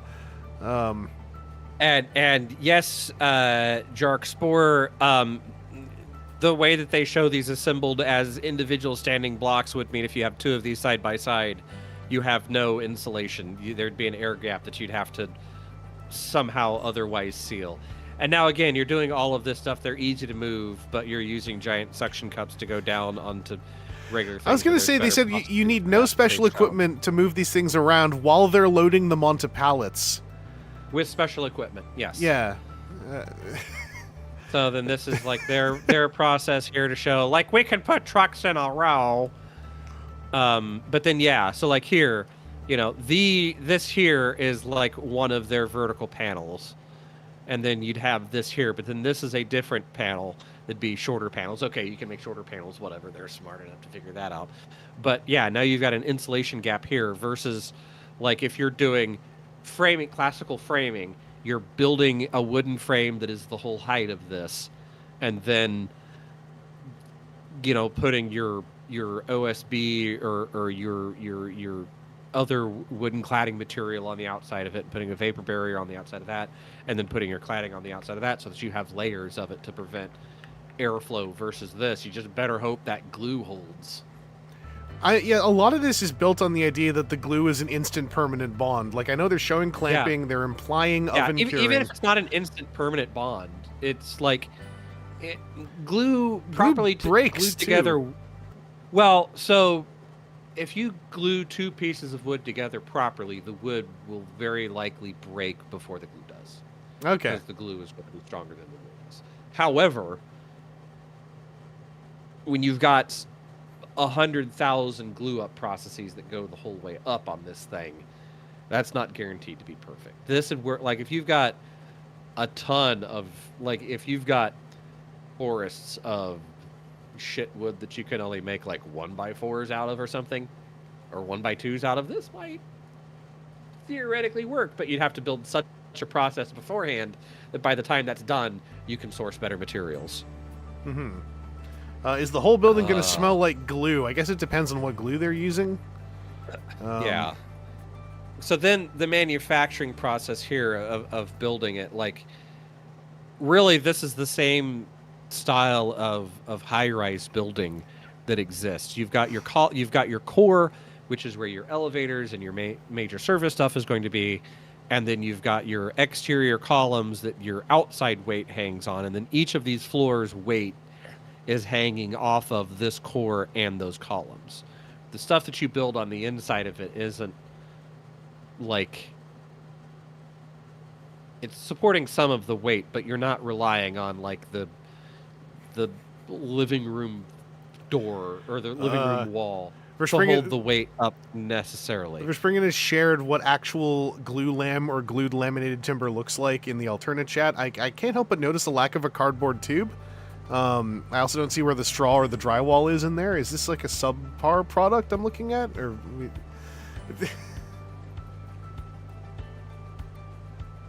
yeah, so like the thing is, all the rest of this is like a worse version of the way that a lot of buildings are built now anyway. They're just using weird wooden panels for it. And now you've got like all of this crap bolted to your wooden panels. You've got all of this extra crap bolted to the floor to brace your wooden panel for no good reasons. I'm still kind of like, and I mean, you know, again, I will always say I'm a layman here. I just feel like with every step of this process, they're like, here's how far we are going to not use wood. After saying here's all of these extra processes you have to design and develop that is so far outside of the norm of standard manufacturing that you're having to build an entirely new system in order to use this weird engineered material. That is how you know it will never be used, because the best way to get new stuff into a system is find the way that it can take the place of existing stuff. How many forests will this plan obliterate? Well, it depends. I guess, like, yeah. Yes, many. So now here they're showing, like, you could do this with manufactured I-beams that are wood products or steel products. If you're putting, that's probably some foam layer thing. I've seen this sort of material used even in bridge construction, where it's not necessarily the volume of the material, but the size and dimensions of stuff that you need. So this was, they were talking about a plastic infiller. Here's all of your reinforcement barb. This is what's going to connect the core to the outside edge of all this material that you have for when you pour the concrete. Show the concrete. I love mochi. I love mochi. Yeah. Pour the concrete in. Or matcha, right? To be the next filling layer. I love it when concrete just pours in like liquid metal. Yeah.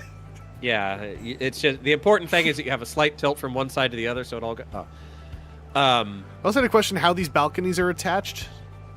Well, I mean, it did show them like you're attaching them at the base. You're using this as a support until all of this comes in, because ideally these balconies would have like a rebar material that you're tying out into the like back here.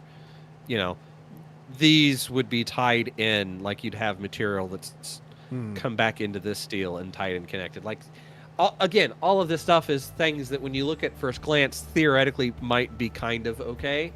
But when you're looking at it again with the thesis of, we don't know how to build more than a story and a half with wood. Have you ever seen a big wood building? We haven't at Dahir shot. So here's our idea of how to overly complicate it. We're springing with some of the science. Fun fact, concrete isn't actually supposed to touch wood directly because they suck the moisture out of each other and cause them to both break. Yes. So you'd need a in-between layer, which they clearly never showed. They're showing, okay, so they're pulling out whatever the plastic paneling was before because you've got concrete grid on your roof here. So I'm sure that'll be great if ever your upstairs neighbor's bathtub floods and finds any sort of crack or crevice because you've got a giant concrete floor that you've not cut proper expansion joints into. I still can't get over that the thesis of this was a two-parter of A, we don't know how to build large wooden buildings anywhere, and B, we're going to do it cheaply and bring it to the people anyway. Yeah. We figured out how to build concrete buildings in a complicated 1, 2, 3, way. 4, 5, 6. This is a 7-story building that would probably take even more wood than if they built it in the classic way that if you go to your nearest city and find a building that's being built that's in the same range, it'll be built similarly but with just framed out walls. Oh no, Verspringen, please keep chiming blocks. in. Yeah. More expertise always appreciated. It's very funny that I didn't expect the Dahir InShot architecture element to be so heavy. I was just grabbing English titled things. Yeah. We still haven't even gotten to the stupid airplanes. When the stupid airplanes one comes up, I may need to take a brief break to go get myself some brown liquor. Yeah, no worries. You'll just hear a whole lot of fuck coming from 2 rooms away. What's next on the menu? I'm so excited. Freemake.com. Oh, the high-speed railway. High-speed railway. From Dahir Inchat. This invention is designed for suburban, intercity, and interregional passengers. So just high-speed rail? The transportation system's key advantage lies I mean, I know when I've got my Lambo. 500 kilometers per hour. That's Berlin to Paris on such a train will only take a couple of hours, which is comparable to the speed of air travel. yeah. So they are just talking about high-speed Are laid on a trestle 4 meters above the ground, which makes it possible to use the land underneath the railroad for either construction. Yes. or This is. This structure Wait a will second. permit railroad for either construction. Construction. They can use it for construction. This structure will not interfere with Constructing other what? methods of transportation. Yeah. No, construction. Oh, okay. A perfectly smooth, polished surface, which provides Yes. Here at Dahir Insight, we have invented the Shinkansen. No, I love it when my rails from my trains are gnarled up and covered in lumps. It's more fun. The entire structure with durability and also makes it resistant to torsion. The carriages can be made of steel or aluminum alloy. Yeah, they can make them of whatever. They could probably make them out of wood composite materials too. Hey, we know how to make I hear Dahir Insight has that technology. Which makes the train's motion smoother. Each of the carriage's wheel pairs is equipped with its own electric engine, which provides the train with a good quality of motion with minimal energy consumption. This is kind of. Okay. The body of the train Is this Yeah, called? this Is this plagiarism? This is just high-speed rail, about 5 tons, while it races less than an airplane at very low altitude. Thanks to its light weight, the train accelerates and decelerates quickly, which reduces energy. And that okay, so I'm gonna knock us back here a little bit. What do you see there? I see the words fiberglass and carbon. No, that's not important. Okay. Those are just words. You've You've got parallel rails. Okay, Wait a parallel second. rails, How's that's good? That's okay. Parallel rails. You want parallel rails. That way you don't have to necessarily signal switch. That's Oh, okay. It's the very second dangerous. floor. It's very- I thought they thing. were all on the same floor. That's the second floor. Yeah. Never mind. Okay. Yes, your second floor with like 8, 16, 32 parking spots for this train intersection. You've got a train You got a train station with 32 parking spots that's only access appears to be off of a 4-lane highway. Continuing. Lightweight. The train accelerates And you've got these little short stubby trains. Don't know why. It looks like a double decker, so that's better than a single level. But why not have train be long? Then you can have these guys back here as you're going this way. They don't have nearly as much effort because this one's breaking all the wind, breaking all the air. We're getting into aerodynamics already. I love running from the back of the terminal up towards the train that's half the length of the terminal. Yeah. And 50 coppered steel beams, and the cost of producing and assembling 1 kilometer of railroad is between $1.5 to $2 million, which is significantly less expensive than building lines for trains that run on a magnetic cushion. Inexpensive. Is this a Because cultural thing? So, like, maglev is interesting technology, but it's like fusion. It's like commercial fusion. It's always, in 15 years, we're going to have it set. Because there's not, like, yeah, you can get wicked fast with maglev. I was gonna There's say videos. There's a section of maglev test track in Japan, and they're always doing a better and better job of, like, cranking its speed up and making it look very impressive. The problem with it, again, goes back to the problem that I was talking about the line. If you've got high speed, like where high speed rail shines is if you have two very dense areas, like it said at the beginning, if you've got like Berlin and Paris, and you want to take people from Berlin to go to Paris with nothing in between, that is where something like high-speed rail shines. You load a bunch of people up in one end, you shoot them to the other end, and then you have them get out. Well, if you've got something you want to do in between, my European layouts, something between Paris and Berlin, you've got to slow down, stop, open the doors, people get out, people get in, people figure out their luggage, they fight for that, and then they get on and they go again.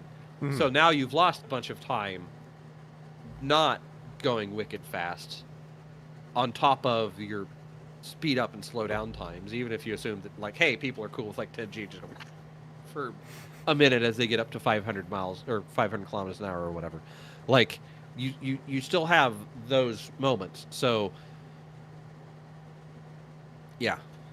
Transportation has already become an Yeah, I was gonna say, like, 'cause I was also a little bit that's why I said culture thing, because I was like, is there somewhere where maglev is common, so that's a reasonable comparison? There isn't a place where maglev is common. Yeah. Like everybody has their like demo system to be like, yeah, we can do maglev too, and then they look at numbers and you're like, we'd have to set up like permanent magnet or permanent magnets along the whole length, or electromagnets along the whole length, or set both sets up with electromagnets the whole way. That's expensive.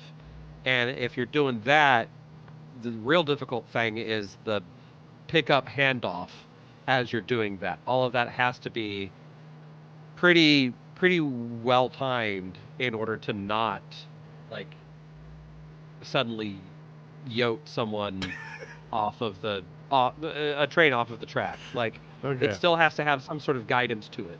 Generally, they have like a fin that goes down in between that acts as a whoa shit emergency. Like something goes wrong, it's gonna and keep you in place.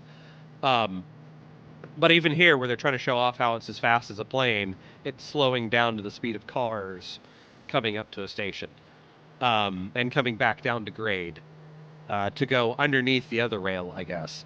But yeah, so then, you know, it's not even entirely in the building. At least that one's 2 trains, so that you can just slow down slightly, chuck your idiot friend out. Here, fine, go to the train station in the middle of the field. You could have gone to the one in town, but no, you wanted to go to the one out. We had to drive on the highway to get to the train station. Yeah, don't take your local transit to the hyper beam transit to... Back to my ranting of Berlin to Paris. If you want to go see Marseille or Versailles. Versailles is relatively close to Paris. You're not taking the maglev, the hyperspeed from Berlin to Paris to Versailles. You're going to Paris and then getting on an interurban a smaller train that's not 500 kilometers an hour to go to the next stop. Hmm. Oh. Do you know there's a guy involved getting NASA to fund an experiment with maglev who's convinced that moths communicated through infrared is a professor of engineering somewhere, spet theory about biology? Yeah, that's a problem a lot of times with people that get very smart in one realm. Suddenly they get an idea in another realm and think they're very smart there too. I mean, that's the last couple of these, right? We were talking about. It's like, Yeah. and not just, and you know, I'm not going to give credit or take credit away from anyone at Dahir InShot, but you know, well, we know how to arrange a lot of conveyor belts. We're going to solve Yeah. restaurants. We're going to solve dentistry. And a thing that this brings up, that maybe not this so much, but the discussion that we're having right now, and with the 27 people that are watching my pain in chat are having, the most powerful thing in my mind that somebody like an engineer, like, I'm going to pause this for a different thing. The most powerful thing that somebody that's an engineer that's in and around me can say that I love to hear is, I don't know, let's find out. Rather than, oh yeah, I know.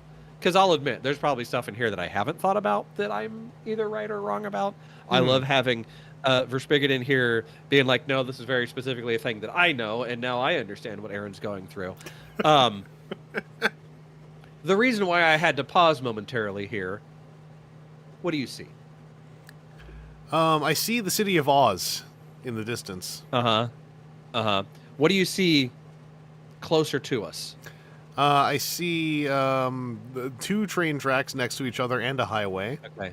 And beyond that, between the city of Oz and nothing. And the train track. Yes. How many?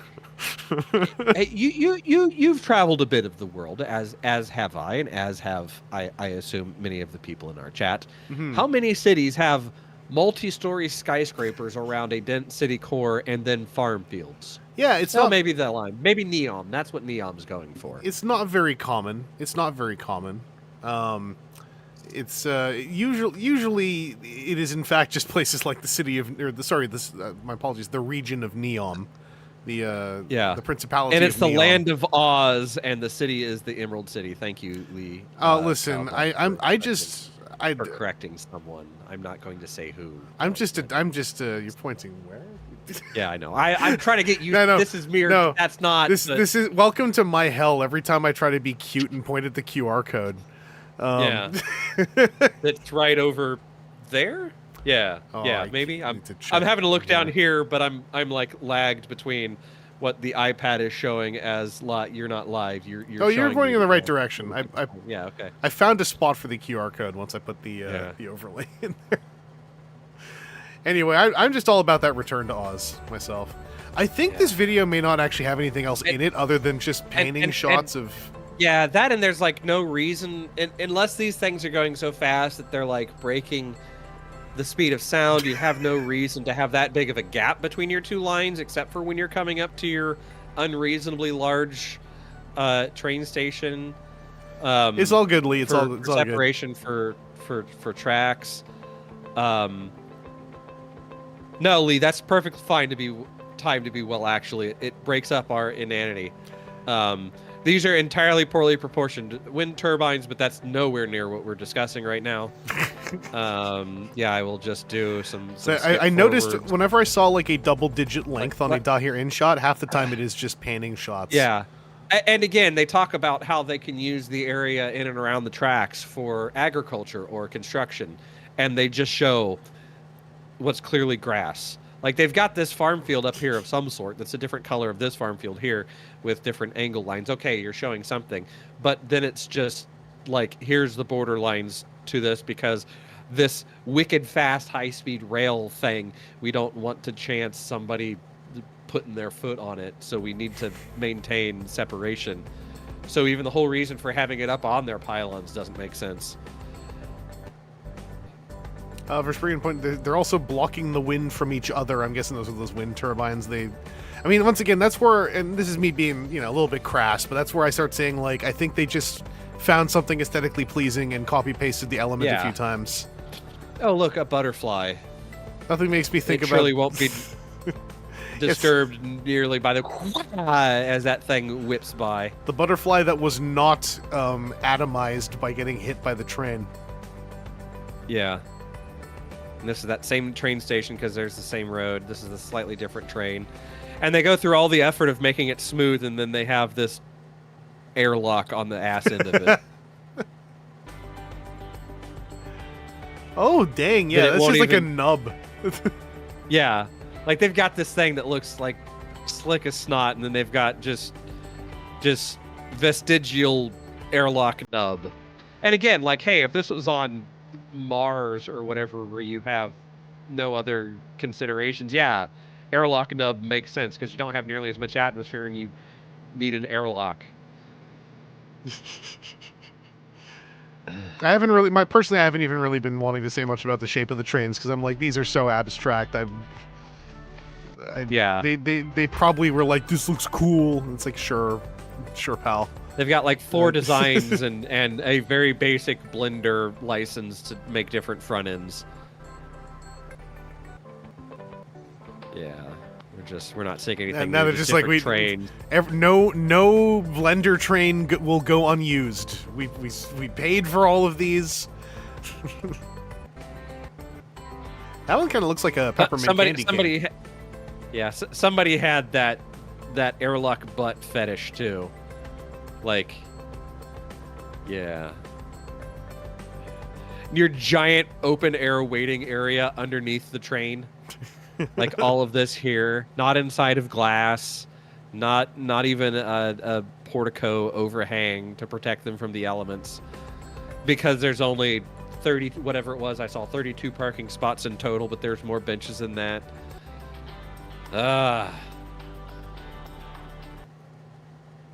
What's our next one? We present Underground delivery system.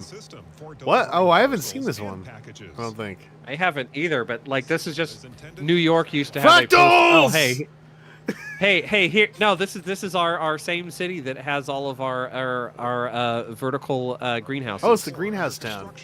Yeah, but this actually has the escape road. Like they actually rendered out the next cell. So you can see this windy, switchbacky road to get into cul-de-sac hell. Connected into a single network by way of underground channels, allowing a package to be delivered quickly, easily, and one safely package. to any apartment or office Yes. in the town. So you're going to have package generation and consumption only within the town. Vegetables from shops and restaurants, to send clothes to be washed and ironed, and also to convey Send clothes to be washed and ironed. Send clothes to be washed and ironed. Now, again, I'm a layman, okay? Maintenance of appliances. You're just going to put, I don't know. Its TV doesn't seem to work. I'm going to put it in an underground tube. I live in the Western world, okay? But, like, something is tweaking in me at the notion of, like, my stuff's dirty, better throw it into the bucket that goes to the worker class so they clean it for me. Yeah, yeah. So this just looks like totes in... Check for dangerous substances and then sent on to the final address. Check for dangerous substances. Good. The resident's own apartment or Wouldn't office want someone to or blow up the distribution underground center. laundry line. Users wishing to send an So item this is just and like a special card giving the recipient's address and the delivery time. the worst of Amazon tubes. And sent by conveyor belt I was gonna say This is channel that leads to the recipient's home. Within each transport channel is a monorail on which transport cars Monorail. unload containers. Of course, it's a The monorail. system continuously tracks the condition of the cars and if any. So what happens when one of these things inevitably disconnects from the monorail? We just have like detritus building up. Each residential block This is Yeah. knocked over totes full of like soiled laundry. So each building just has its own to a minimum. connection When the plate. car reaches the recipient's home, it deposits the container onto a conveyor belt. Of course. And collects any empty container to return to the warehouse. Then The same parcel is system. delivered to the Because package system. you've got a building full of people that are going to be using your containers. Okay, that's cool. That's all right. We're white paper, blank slate, building this community. Okay, Right, all yeah. right. Okay. You only have one tube going in and out. So you have to wait for a package to come in to get one of these rail guide monorail car robot things to grab your next box. And it's a 1-for-1. Because it's a 1-for-1. So like someone called this was like package sewer system. Yeah. Jarksport, just wash your own clothes. No, listen, I paid to live in Fractal Epcot. I'm throwing all of my dirty underwear in the tote. So that at least is showing how your totes get around each other. Okay. But then you've now got This is a dumbwaiter? plus a dumbwaiter system. To collect the parcel and send the empty container back down. Besides saving time when it comes to receiving and sending parcels, How is this saving the time? system makes it possible to take care of the elderly and people with disabilities at a distance. It's, It what? also opens up new opportunities to develop business and New opportunities for business, because that's how you sell it. Hey, you like business. What? What if we said we had new opportunities for business?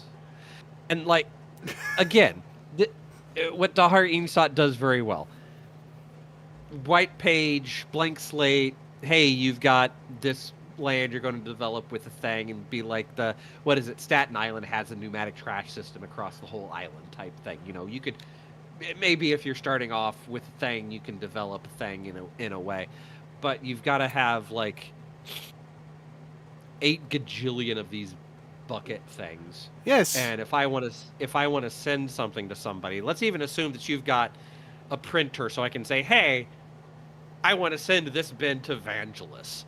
Put the stuff in the bin, close it properly, put the code on there, type it in the system, and say I want this to go to Vangelus's apartment. To my and dumbwaiter. whatever, and to his dumbwaiter from my dumbwaiter to yeet its way through the system. So do you have like 8 of these bins? Is that why there's this space underneath, so that you can just have extra bins of like, oh, I want to send these clothes to mom so that she can do the laundry, because I don't do peons laundry. I don't do laundry. I'm far too busy. But then I want to send like, you know, this gift to somebody, and I want to send this mail. I'm going to get this tote out. Dearest John, put this into a tote to... Also, Lee pointed this out, and I was when they gave their little list of reasons why this system is valid, and I'm going to leave out the other bit of this, but when they're like, oh, it'll help the elderly. Yeah, giant totes coming in through an automated dumbwaiter. So obviously, because the elderly, known for being able to lift giant totes on their own when they require assistance, known for not they are like the giant dumbwaiter sliding door closing on their hands to cut their hands off while they're struggling to lift the giant tote out of it by themselves, because their son is like, no, I don't need to come help you, Dad. I sent it through the dumbwaiter sewage system. It's I sent you the 8 oddly stiff bags of potatoes through the dumbwaiter system that I got at the drive-through grocery store, because you didn't want to order it through your system. The other thing, so I'm going to roll this back again. What happens when some chuckle nut doesn't close the bin? Yeah. Where's the grabby parts?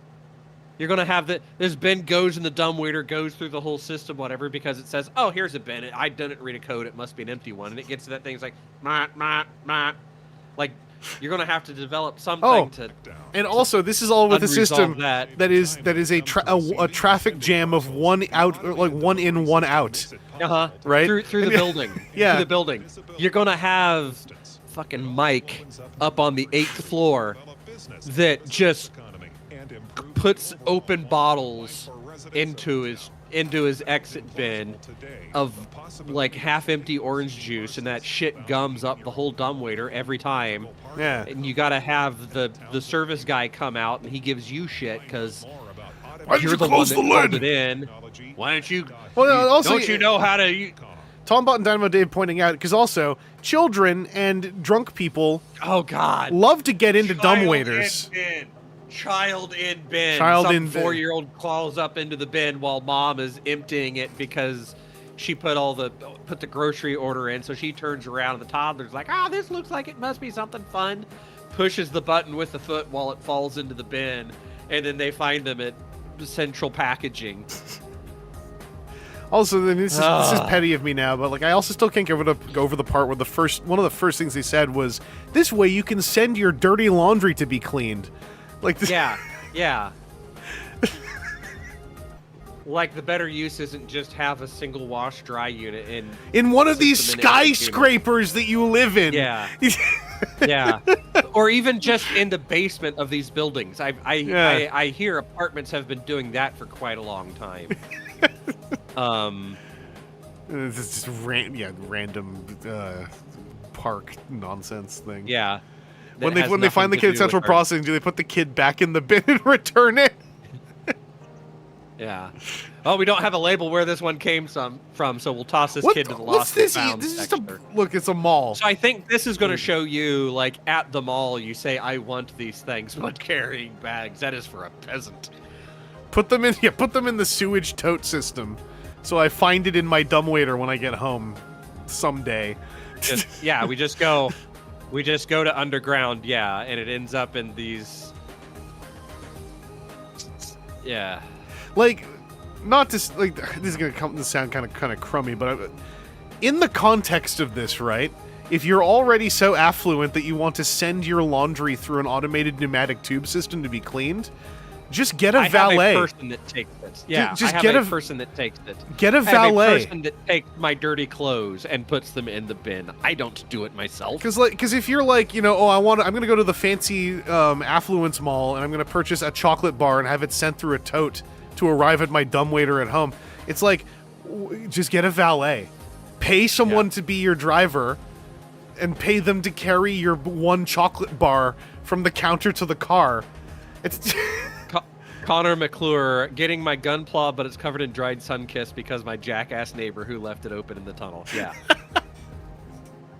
And really, with the system, it doesn't even need to be your neighbor. It could be somebody 12 buildings over, because it all comes back through the central multiplexer. Also, for spring, all the totes are giant, and it's like, what if you buy a pair of socks? Well, you buy a chocolate bar, and you're the kind of, like, affluent dope who's going to be like, better use the pneumatic system for my Snickers so I can have it after dinner at home. This is apparently the storage and repair area. Nothing's labeled? Maglev sleds. Yeah, everything's just randomly tossed. It's not like you put all the coaster wheels in the bin or something. His one-size-fits-all nonsense is like, not my expertise, but like this is part of like the nightmare of logistics, where like we have set box sizes. Wait a second, where did his sticker come from? Just okay, maybe a shirt pocket that didn't fully render. So he had a sticker with no backing paper.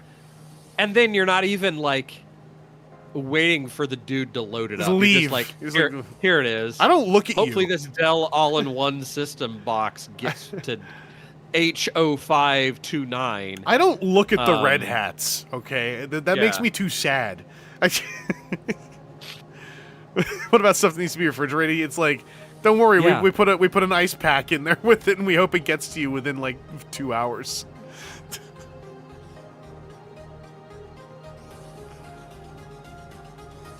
And then, like, the people that are bringing these, why aren't they putting them in their own totes? Yeah, why don't you bring your own? You have a tote. Yeah. And also, he's not part of the point of this. Did I miss something? Like, weren't they saying, oh, you put the totes back in the dumbwaiter in your living space? So would you not be putting your Dell in your? People are buying 3-stack boxes of Wow hamburgers, tool sets, motors, and U-gears.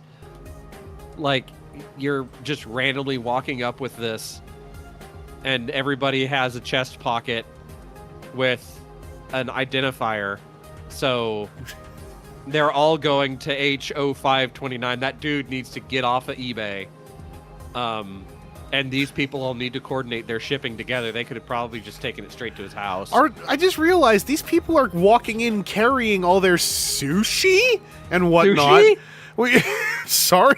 That is a lot of sushi. Those are fat Also sushi going too. to 805.29. Burger patty size sushi. Those are those big rolls. Sorry, I wasn't expecting that. You get like 3 of those and you're done. There's just look at the size of that burger. Look at the size of their head.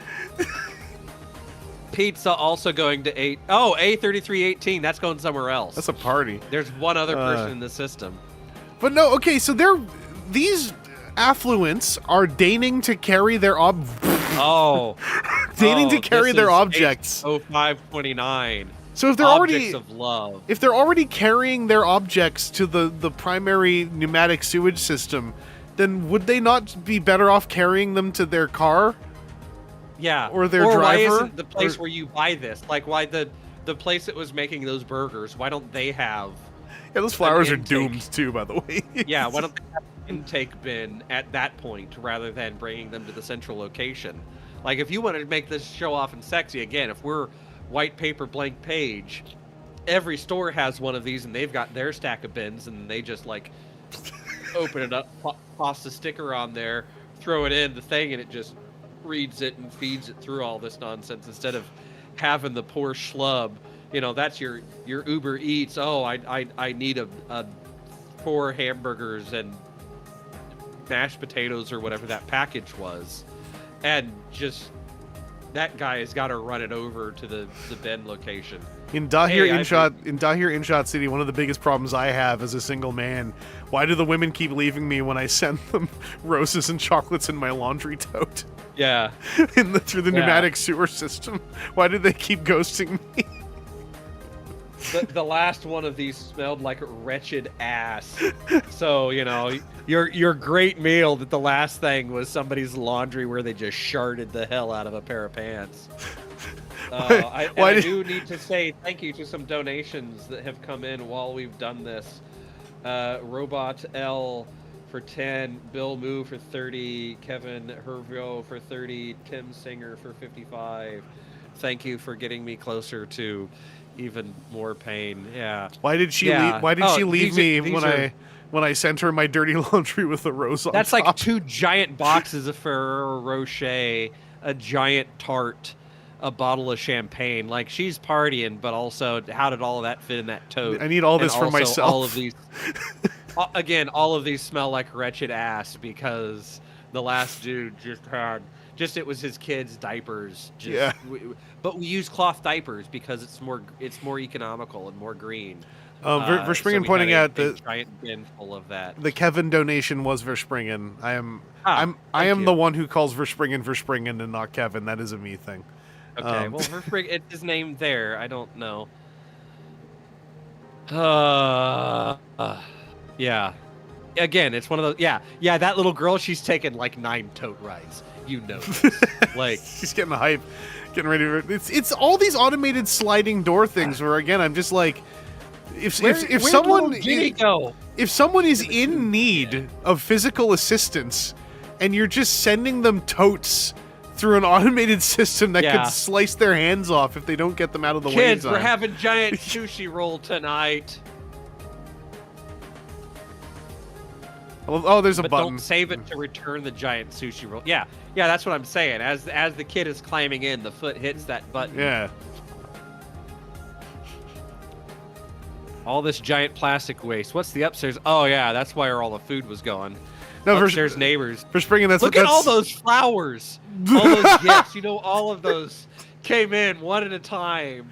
Why did through the tubes? It's because she's been jamming up the tubes for 6 fucking hours. She doesn't have enough flowers, okay? She needs more. There's my critical medication that has been in a refrigerated pack, that's melted because it's log jammed up 8 buildings that way because she's got 7 more dozen roses on the way coming in through one tube.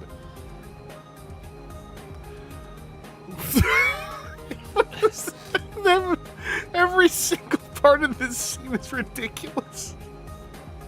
I love my giant box of chocolates. Yeah, no, that's like 2 days of tubes, and yeah, you'd have to have a valet just unboxing all of these things, putting it back in. Another the one elevator that's got to run the whole length of the building. Yes, that's clearly somebody dressed like the Help. And you've got to have your they've got the nice stool to stop and open everything up on, to grab yet another thing of flour. Another thing of like flour! It's deeper than. Wait, rewind a second. Was that vase of flowers in there sideways? No, that came out vertically. That's a Mary Poppins. Okay. That's a Mary Poppins container. That is. And then everybody's applauding. Hey, good job. Your maid figured out the box. Thank you. I'm the birthday Good girl. job, I'm the maid. birthday girl with Good- my flowers. Good job, maid. You figured out how the box works. Now put it back in there and push the button so that we can get the next one in 12 minutes. It's me. Because this box has to go all the way down, all the way back out to the one holding point, as the next one out on the curb is sitting there waiting for it. Yeah, look, see, it's got to go away. That one's got to go by. This one's got to come by. Go back out. Nope, that one holds past so that a different one can come by.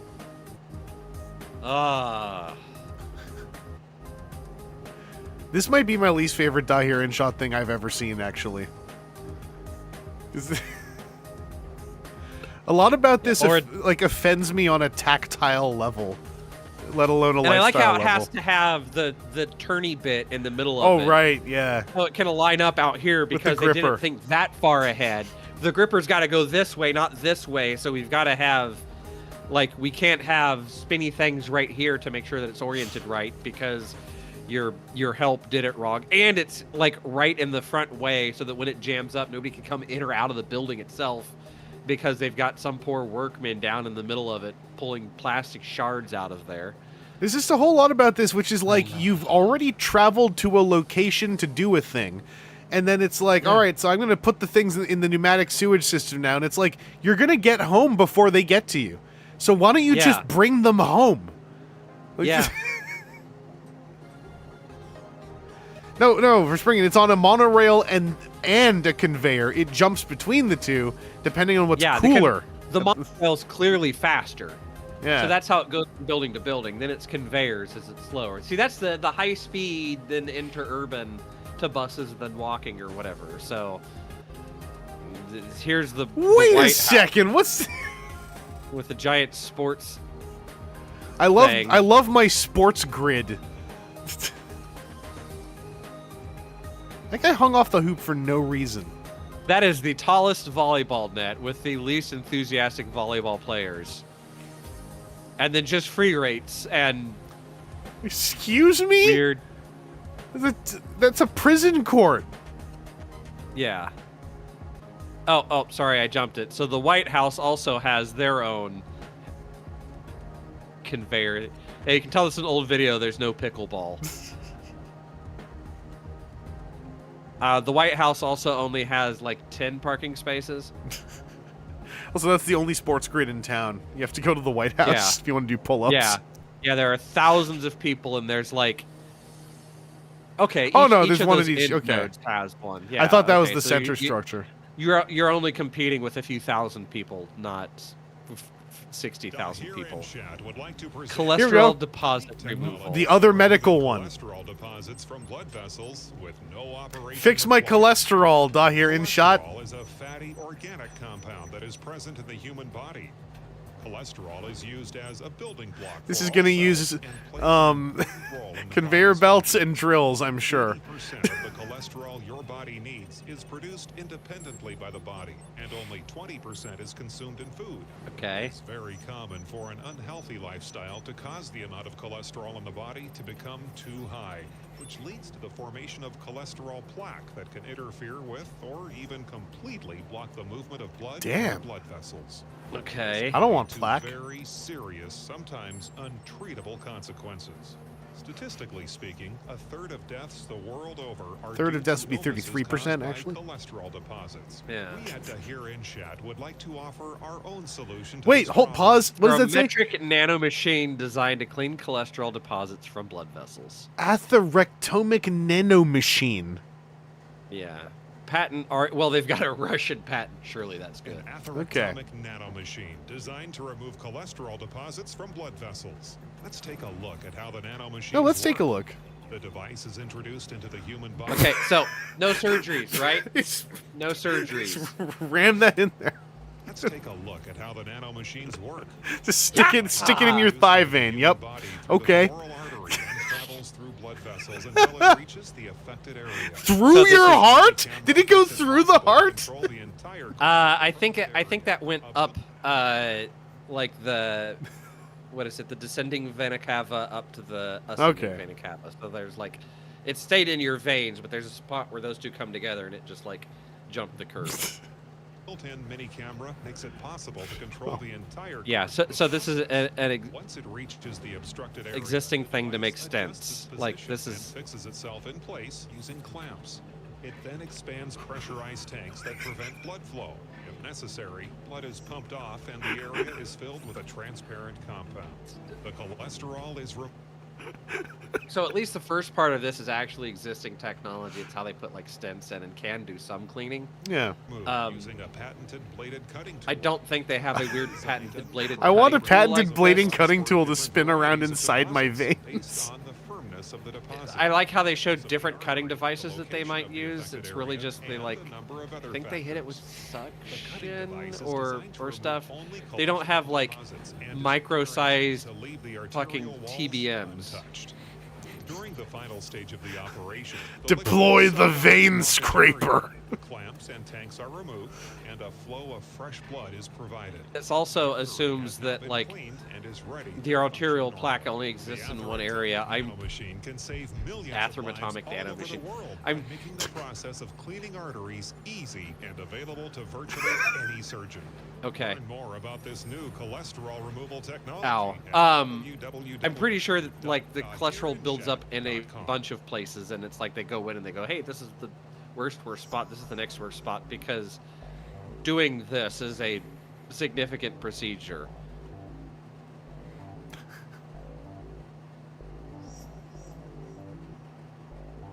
Yeah, I mean, Yeah, I let's this just do is it again. this is not my expertise whatsoever. It's just there's a lot about this that feels like it's skip.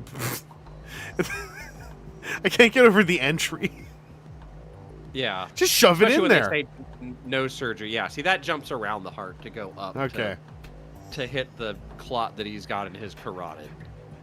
Yeah, and this, like this also does. the thing is, like, I know that my dad, shortly before he passed away, did have some sort of surgery where they went in down in his groinal area and ran something up to help deal with clots. Like, parts of this are a technology, but I don't think it's miniature TBM like it shows this. I could be wrong, but I don't think that it's anything nearly like this. There's just a lot about this that feels like it can't be small enough to fit in a vein.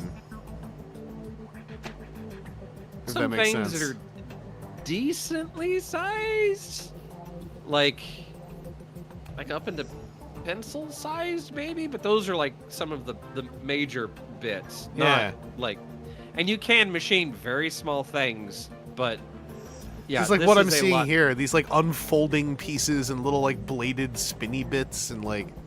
Yeah, no, I think at most it's like little grabber things or little like suction things. You're not, because if you look at it, like you'd have to have, so they've got this end that expands out, they've got that end that expands out, they've got this balloon set that balloons, they've got that balloon set that balloons.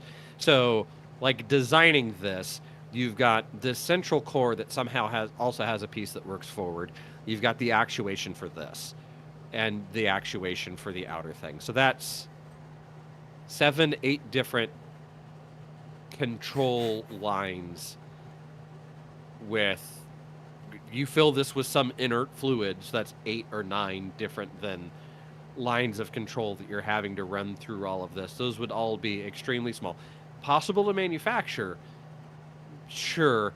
You could probably make something that could do something in this realm, maybe, but is that something I would want to be running up my whole system?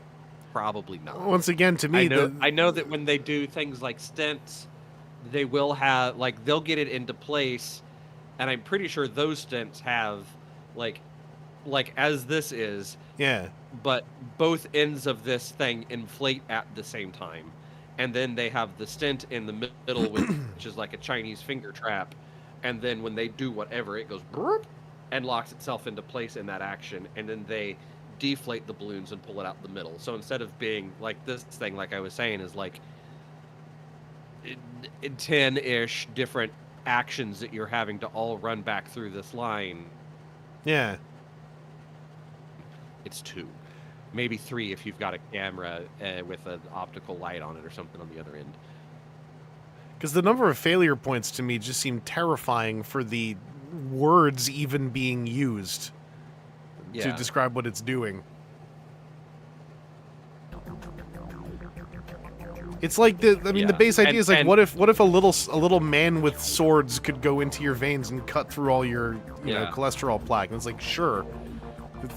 And like I said, I'm trying to be generous, but it's like each of these actions is a different action set, and you could theoretically have them rigged so that they could run off of the same control line, as it were, but you're still far too complex. And then when they're showing all the different ones, you'd have one that works because this is a medical thing. You're not going to develop 8 different ways of TBMing plaque out of the middle of a cell. You're going to have one because that's the one that you tested on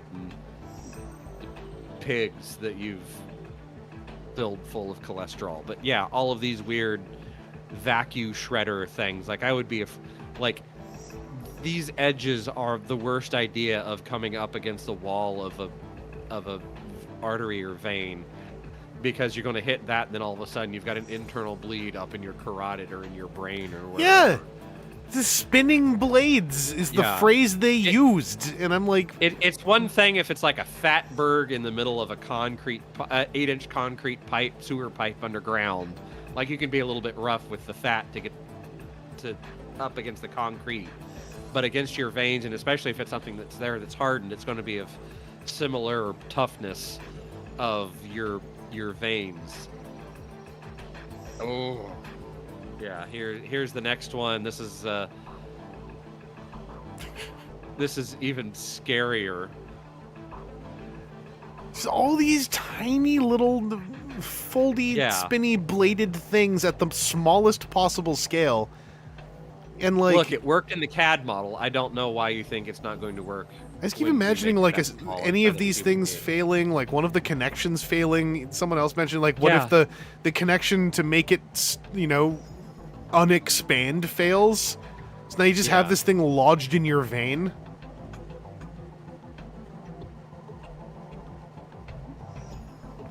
Yeah, we could just be calling, Connor McClure, we could just be calling Osmosis Jones to do this work with a pair of tiny katanas.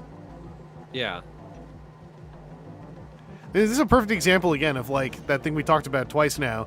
Someone who has an expertise, who says, oh, I can use this to solve other problems. And then you go, what the fuck? So you've got now 2 cables that you're having to do your tiny TBMs around the side on. See, it was too close to a vein branch, so they had to deploy 2 unfolding blood parachutes at the other end. Surprised they haven't brought in lasers yet. Yeah. See, now that's rubbing up against your cables. Oh, here's the very tight. See, that's how it doesn't hit the end. It has a little taper. There's a little taper at the scoop to a grinder shredder that doesn't have any clear exit of where it goes in the end. Yeah, it goes through the hinge at the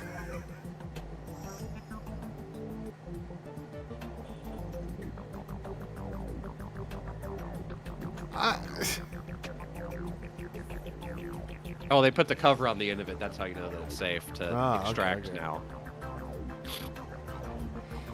It will never miss a line. Correct. Yeah. The plaque simply magically disintegrates. So, as somebody that's seen, like, the big industrial-sized blade cutter things go to work on sewer lines before, so long as it's linear, it's fine. Oh, it's like a 6-way Hellblade thing now. That's even better. Like, it'll make its way down there so long as you've got the ability to, like, make it go this way, make it go that way. Roto-rootering works on larger scale things.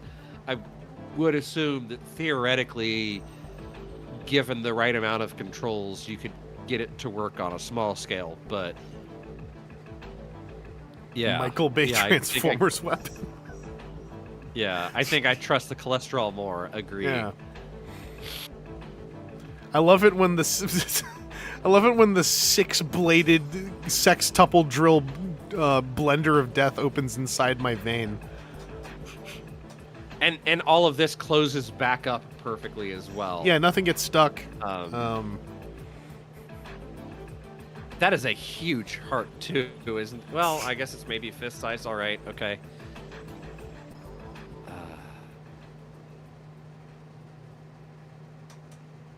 The gunk would totally interfere with the closing. I would assume Road construction, that is close enough to me. I'm going and getting the brown liquor. Okay, This I'll hold is down the gonna fort. This is going to be one that hits home, and I'm going to need the stiff drink. Be right back. Oh, no problem, no problem. Thank you all for tuning in, by the way, and those of you who were able to donate, that's very appreciated. Wouldn't the civil engineering moment? Wouldn't the machine still be clogging more of your veins? So that's the part where I'm like, hey, listen, I'm just a layman. I assume that there is some medically sound way to infest a vein without, killing the patient.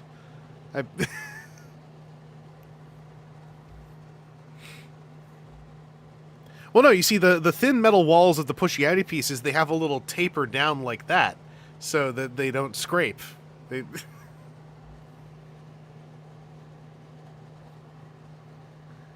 Yeah, just use trained heartworms. Get skinny leeches.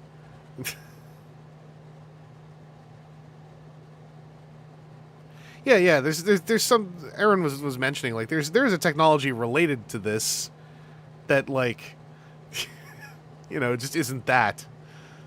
Infest vein is a button prompt from a reverse horror game where you're some sort of disgusting alien.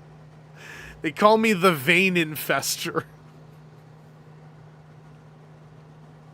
All right, I'm back with a finger of Belmead. Verspringen saying, basically, I think Dahir InShot has approximate knowledge of many things. Yeah, that's... Yeah, and it's not bad to have an approximate knowledge. Oh, if the QR code's not working, I can inflate it a little bit. I just didn't want to cover too much stuff up. Oh, that's fine. We are here for the kids. I would prefer that this... I'll put it up here. Extra Life doesn't need the plugs. We already know they have... Yeah, we already know. You've got it on the bottom. Yeah. On the bottom, Chiron as well, or whatever the heck they call that. Here, we're going to go for them. There you go. Put the team one here. That should be usable. Mm-hmm.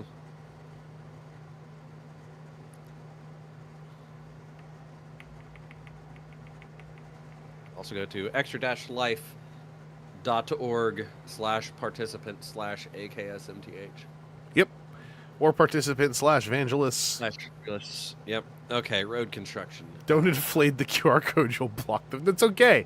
It's the septuple bladed blender inside will make sure it can close easily.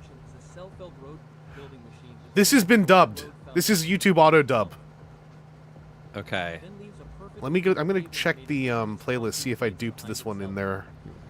This invention innovation lies in the full automation of the construction. If you've never heard YouTube's automated dub, this is what it sounds like. Okay. Let's see how it works. So this is like an automated Other machines prepare brick. a foundation for the future road by removing the top layer of the soil and firming up the ground. Okay.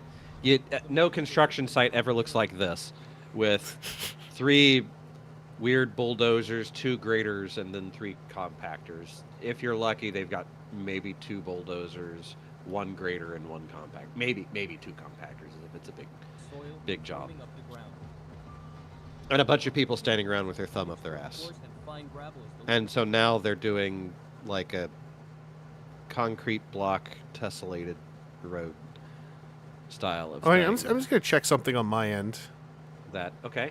machine needs only. Okay. Is that in response to somebody else? So the video you're looking at, go to the little gear and set the language to Russian.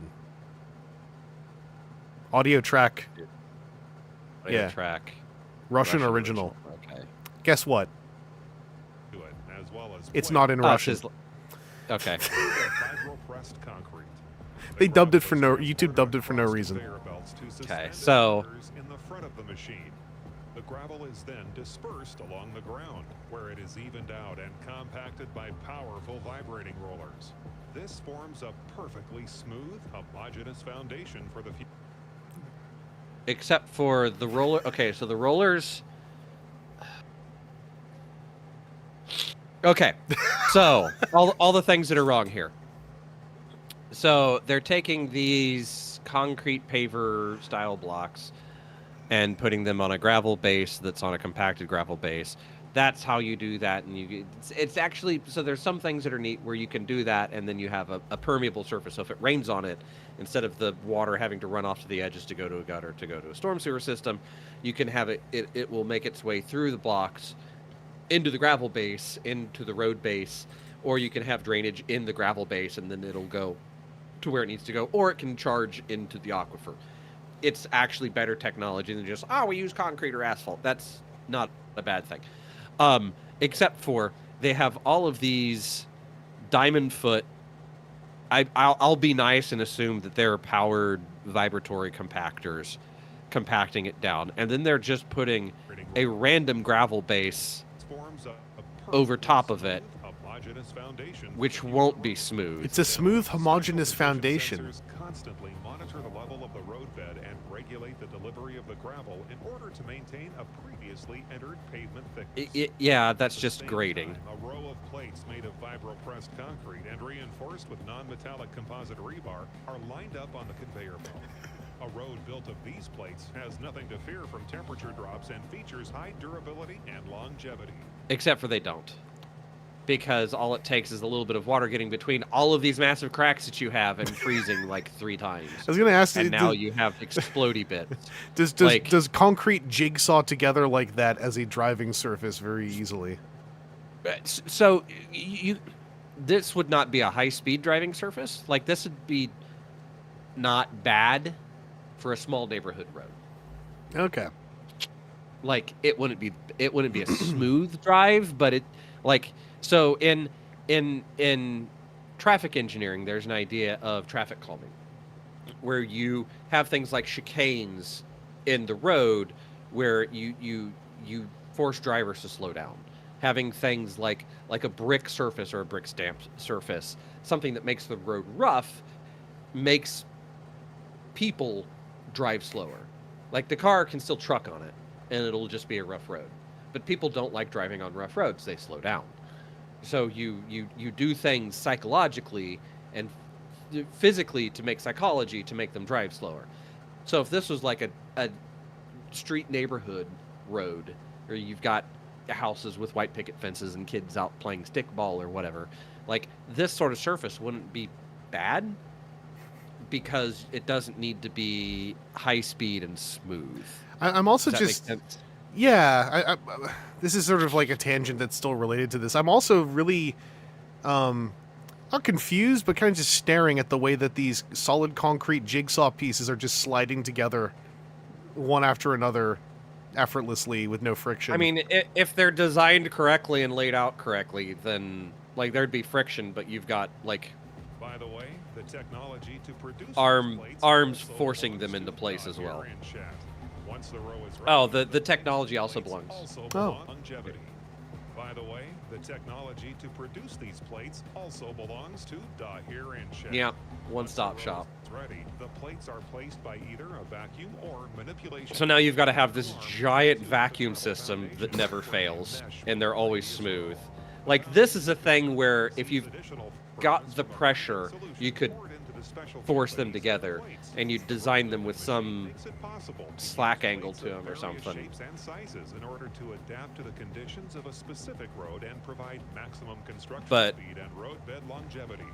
Just a few hours after the machine is done, the road's concrete foundation is all ready to have a thin layer of asphalt and curbstone laid over it. So Thanks.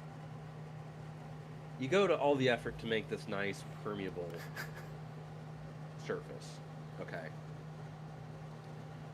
Then you put To the what evenness looks of the like foundation, the pavement will remain in perfect shape for many years.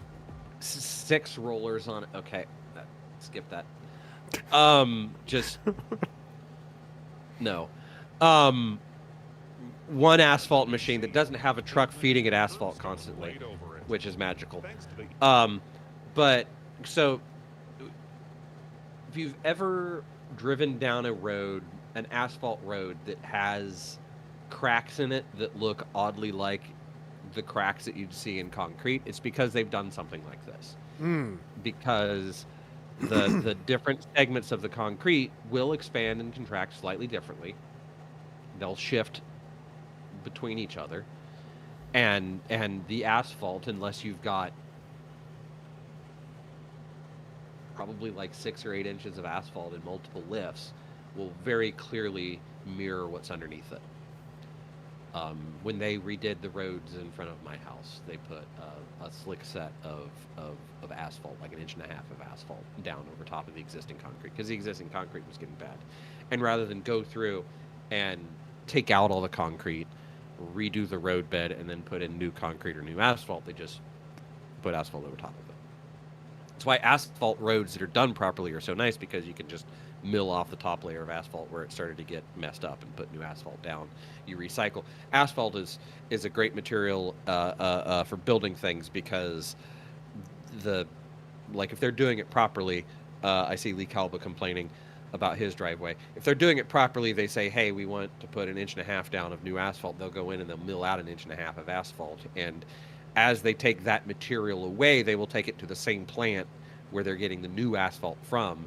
And a lot of times, new asphalt roads are just made out of old asphalt roads. They just put new bitumen in it, maybe some new aggregate. They'll look and see, hey, what are we getting out of it? We break it up, we heat it back up, we get a lot of the bitumen will come out of it, and they may be able to recycle that. They'll recycle the aggregate, the rock bits that are in there, batch it back together, and make new asphalt roads. So if you're redoing 6 miles of asphalt road, the last 3 miles may be made out of parts of the first 3 miles. But to do a big concrete base like this with all of that extra work for drainage, these weird concrete tiles, rails on the side, to then put asphalt on top of it is shape for many years. As just you can see, using this road building painful. machine will allow you to significantly increase I actually need to construction refill my drink, efficiency, so I'll be right back. reduce the But time Aaron, I'll Yeah. leave you to and produce roads with Yeah. handle this for So, a minute. learn 3 years of lifespan on a regular road is far too short. Most roads are designed with 15 on the inside edge, more like they want to aim for 25-year lifespan of a road. Even their guaranteed lifespan of 15 years is light to what something like a state Department of Transportation would be doing. Yeah, I'm looking here at chat all the way over here. Hey, Highway 41. Highway 41 kind of comes by me as well. It's U.S. Highway 41. It goes forever and ever. It goes from Canada all the way to Florida. Had to rail the mailbox because USPS carrier couldn't reach it anymore. Okay. Yeah, 15 years is lifespan for a road is that's, hey, this is a heavy traffic road right next to an industrial park where semis are coming in and out all the time, and there's only so much you can do. And that's a road where, in that case, I did a big job on a 4-lane road where the bits of concrete that were still good out of all of that was stuff where it was 36 inches thick of concrete. Like, we had concrete chop saw and then 2 backhoes with the jackhammers knocking it out, and then doing that, and we came across the full cleave at one point in time, and it was nearly a meter of concrete, where just for whatever reason they were like, just keep going with it.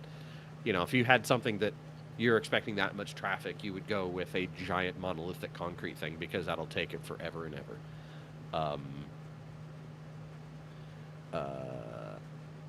North and south get bumpy down south.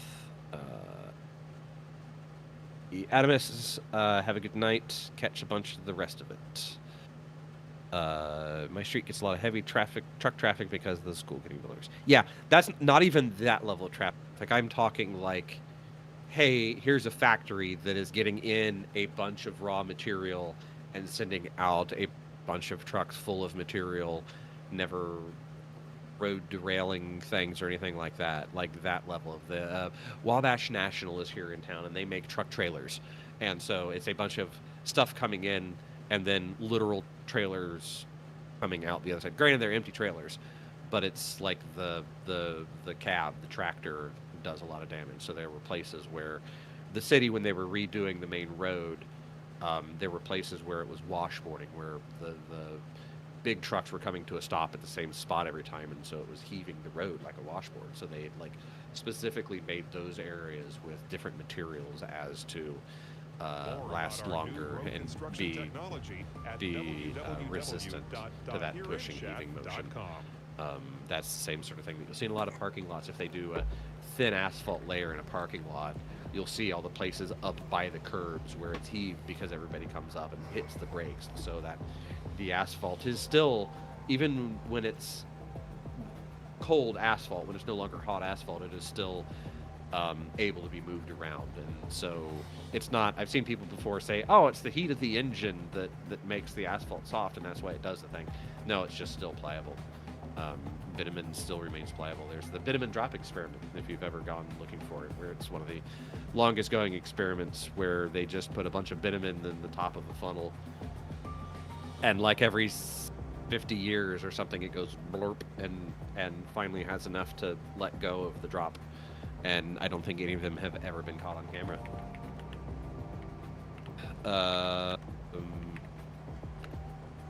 Classified as a highway, so the city can't do anything about it. The county's supposed to do, but they don't give a crap. Yep, that's another fun thing when you have various jurisdictions stacked on top of each other.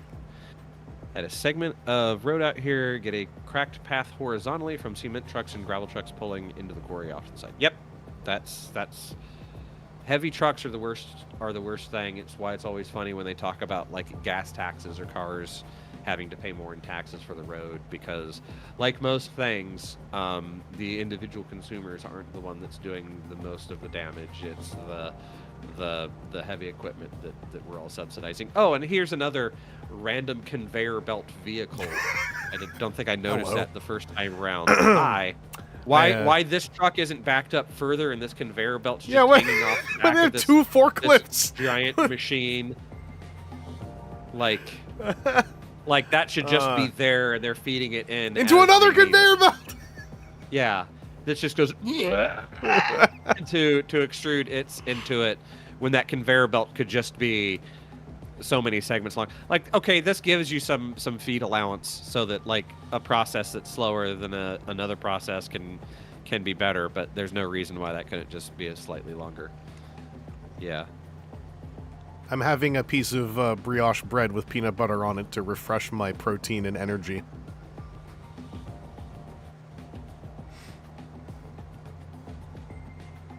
So did this monstrosity justify itself at all, or was it just No. Okay. No, not at all. There are so many better ways to do this. I've actually seen so there are City of Lafayette has had some brick roads put in to do what I was talking about, of the pavement that will go through, and there's actually a machine that the workers will sit there and lay all the bricks out in a row on top of the machine, and then the machine will like put it down as a rack, and then they put them in the other way and it puts it down as a rack, so that it lets them all set it at the same time in the same height.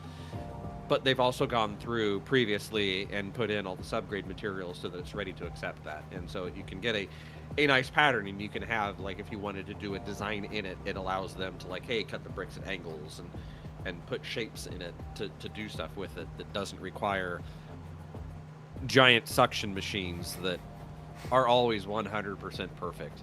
Like, that's one of my horror stories of when I was working on the big road job of the wide concrete lane slip form machine that they had. When they started, it was the worst rattle trap POS that existed. That was constantly leaking its own like hydraulic fluid on everything because the company never maintained it.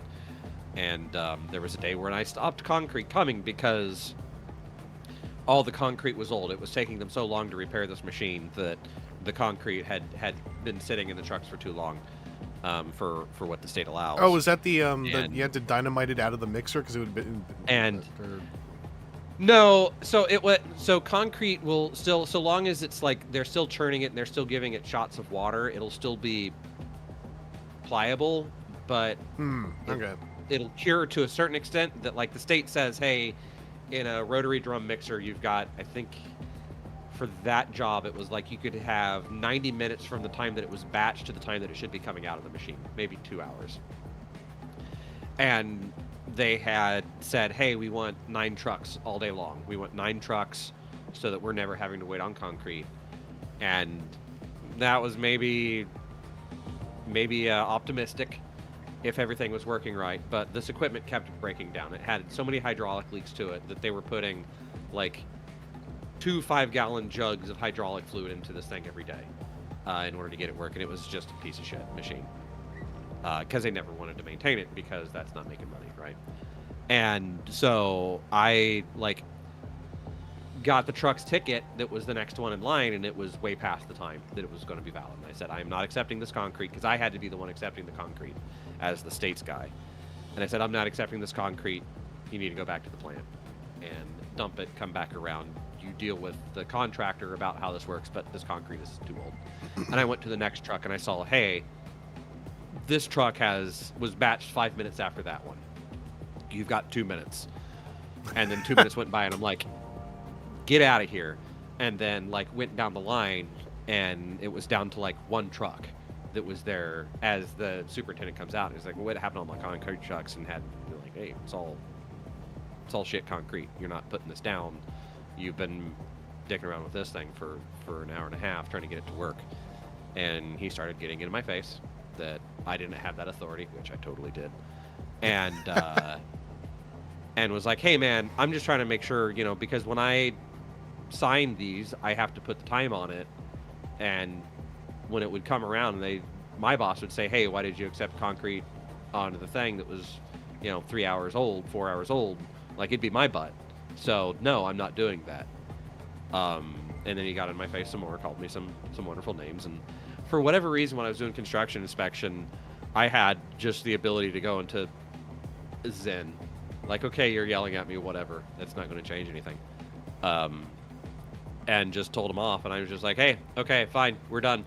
I have to sign for the concrete. I'm not signing for any more concrete tonight. So get back in the truck. And before I even got back to our field office, I get a phone call from my boss saying like, hey, what happened? And I explained everything. And he's like, well, there's maybe better ways that you could have said that. But yeah, okay. And I was like, well, I didn't actually give him double birds as I walked off. I wanted to, but like, here's everything that went down. And then in the field office, I get a phone call from the superintendent's boss saying like, hey man, heard about what happened. What do you need to make this work? And I was like, concrete slip form machine that works. He's like, no, what do you need? What do you need to make this work? Like a slip form machine that works. He's like, no. What could I give to you in order to make this work? And I went, oh, I see what you're saying. He's like, okay. Bribe. And I was like, well, if I got caught doing this, I think that's 5 to 10 years in prison. So you'd have to make it worth it for that. So $2 million? $2 million, I'll sign off on that concrete, put whatever time you want on it. What? $2 million? No way. That's way too much money. I was like, yeah, it'd probably be cheaper to fix the machine, wouldn't it? He's like, well, what do you mean I got to fix the machine? Then I explained, like, it's broken. It's spewing like hydraulic fluid on everything, and like none of these belts are going at the same time, so there's always feed issues to the point where they'd like have to have a guy with a bucket at one point in it because one of the belts was going slower than everything else. So he was having to like scoop from the fast belt to toss it to the next one to try to get everything to work. I'm like, if you had a mechanic that was worth his salt to come out here for a couple hours, put new hydraulic lines on this thing, it'd work like a peach. Like, we'd get so much more work done. We got some questions coming in. I was already kind of curious about the fancy car-seated things that were farting out Kit Kats of concrete, and now they seem to have a giant circular saw to chop it. What are they doing? So they're putting expansion joints. So blah blah blah blah blah blah blah blah blah blah blah blah blah blah. So back into here is kind of what I was talking about. So this is a concrete slip form machine of some type, where they've got concrete going into this hopper, and then this hopper is extruding concrete out. This is just an extruder, like the Play-Doh extruder machines. You know, you go and then you get like spaghetti or crazy hair. Wait till you see the close-up. The seat on that machine is wide. Oh, it skipped an order. There's a seat on that machine on the underside. Oh yeah, it's like a little. It's like a rickshaw hanging out. No, there. It's like a car seat. It's a really on the bottom right. Yeah, it's like an equipment operator seat. There are. I don't know that I can say I've ever seen a concrete slip form machine that looked like that, but there are plenty of them that are like weird application shapes. This is theoretically possible. This is working in order to tie all of their bricks together onto the sides. The later thing, this guy here is making expansion joints. Any concrete, you don't want to have more than 6 to 7 feet without a cut joint in it of some sort, because within that space the concrete will expand or contract enough that it'll break on its own. So by cutting a control joint, you're saying, hey, you don't frequently cut them full depth like what this looks like. You cut an inch or two down in like a 6-inch thing, or even deeper, because what that'll do, then that gives the stress point, so that the first time that it does that expand and contract like this, it'll break down at the bottom and do basically what you want it to do.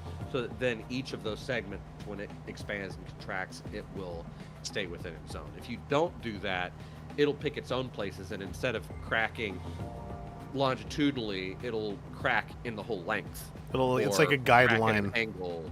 Yeah, that's exactly what it is. It's generating that stress point in order to cause the point to crack. And so at the end of the day, then what they have made is this gigantic roller gravel spitting monstrosity. Yeah, this is so extra. This is like, again, if somebody took, I'm going to be a little bit smarter and make a second window. Tombot wants to know, do the saws usually come on funny forklifts, like those sideways ones? No, generally those saws are in like a box truck, and the box truck has like a slurry machine in the backside of it in order to keep it wet and give it slurry. I'm Stephen Bullock, president of Power Curbers Companies, and I'm excited paving. Where's this man coming from? So this is going to be. See if I can make this work here. I'm gonna pause this. Kick this into here. Is this showing the Power SF3404? Okay. So this is a concrete slip form machine. This is what that is high and pretending to be. And so the idea is, this is a little bit different than the ones that I worked with, but similar enough. Of the one that I had a conveyor belt that came in the side of it, and what those concrete trucks were doing was just puking the concrete out in front of it. And then inside of this has something that is augering it left and right to make it relatively even, then a couple of levels of screeds in there. Yeah, these are the screeds that then are flattening everything out and making it smooth. And then you've got and a variety of machine finishing options. Okay, so then this feeds the on roads like this. You have expansion joint baskets, which are a bunch of lubricated rods like rebar that go across the direction of travel, and then when you cut those joints, like what that other machine was showing, you cut those joints across the top of that. That way you've forced the isolation segment between the two of them, and then you have the bars in there that tie the sections together, and the lubrication coating on it then will allow it to slip back and forth across itself in a controlled location. Mm-hmm. Machine operators will enjoy the It also seems like unmatched it's not trying to visibility have like a provided by giant the SF vacuum 3404. hydraulic arm system Yeah. putting jigsaw pieces together in the back. Like there's a ton of hydraulics nonsense in this. All of those black lines are a bunch of hydraulics that are controlling the, you know, these various parts. Yeah, so this dowel bar inserter, Indiana prefers to use the baskets, where you put those baskets down in the intervals. You mark where those baskets are outside, and then offers several unique advantages in itself. sure it does. Powered by a separate engine, Yeah. which helps maximize. I'll see. I think the lone American flag on the front is adorable. Yeah. Oh, all of any big equipment like this in America gets American flag because it's America. Mold and rear posts. But yeah, so A fully controlled hydraulic floating floor to minimize surface disturbance. yeah, so you can see where that's injected those bars down into where they want it to be, and then they've got another thing that does everything. To allow for accurate placement. And then this has, you know, all of your roads will generally have like 2% of grade from the middle to the edges. If you're in a curve, it's a little bit different, so that water drains off of it. Most of these machines will have the ability to change where this is if you need to do that. Like if you're going into a curve, it'll flatten out and be able to adjust the sides up and down. The better ones will have, they'll have strings that the surveyors will come out and say, hey, from this post you need to be up or down, whatever, and then they'll set up a string, and it will have a couple of fingers on the outsides of it, and as it goes along, it'll like raise or lower itself, so it's always matching the string. This is a system that makes sense. I like the You can idea tell that it's actually in real world and covered in mud. I like the idea that Aaron needed to see a real one that works and was made by people in real life as like a palate cleanser. Well, and this is also to show like what I am talking about. Like this is one that like makes sense, and they showed like the paint on the outside of where these are going, so that they know where to cut it. Been built into the SF3404 to make it the most innovative full-width slip This dude form is- paver on the market. Thanks to For Dark example, Spirit the Stephen unique Bullock for vibrator invading. cruise control automatically adjusts the vibrators to maintain consistent vibration frequency despite fluctuations. You think I looked in oil up glue lamp viscosity buildings? or changes in the concrete Yeah.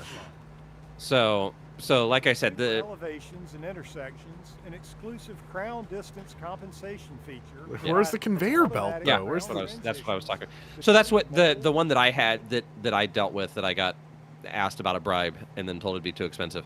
Basically had a conveyor belt that came from here and then came up this way and then came across. And so they would just dump all the concrete out in here, and then that conveyor belt would come across, and it would have it had 4 different conveyor belt sections, the way that Dahir Insaad really likes, that then had incrementally more. It had like an angled piece of steel in there. So the first quarter of the concrete would come down, get slopped over, the rest of it would get shifted over, and then the next quarter worth would kick over, and like that. So yeah. This is a system that works. This.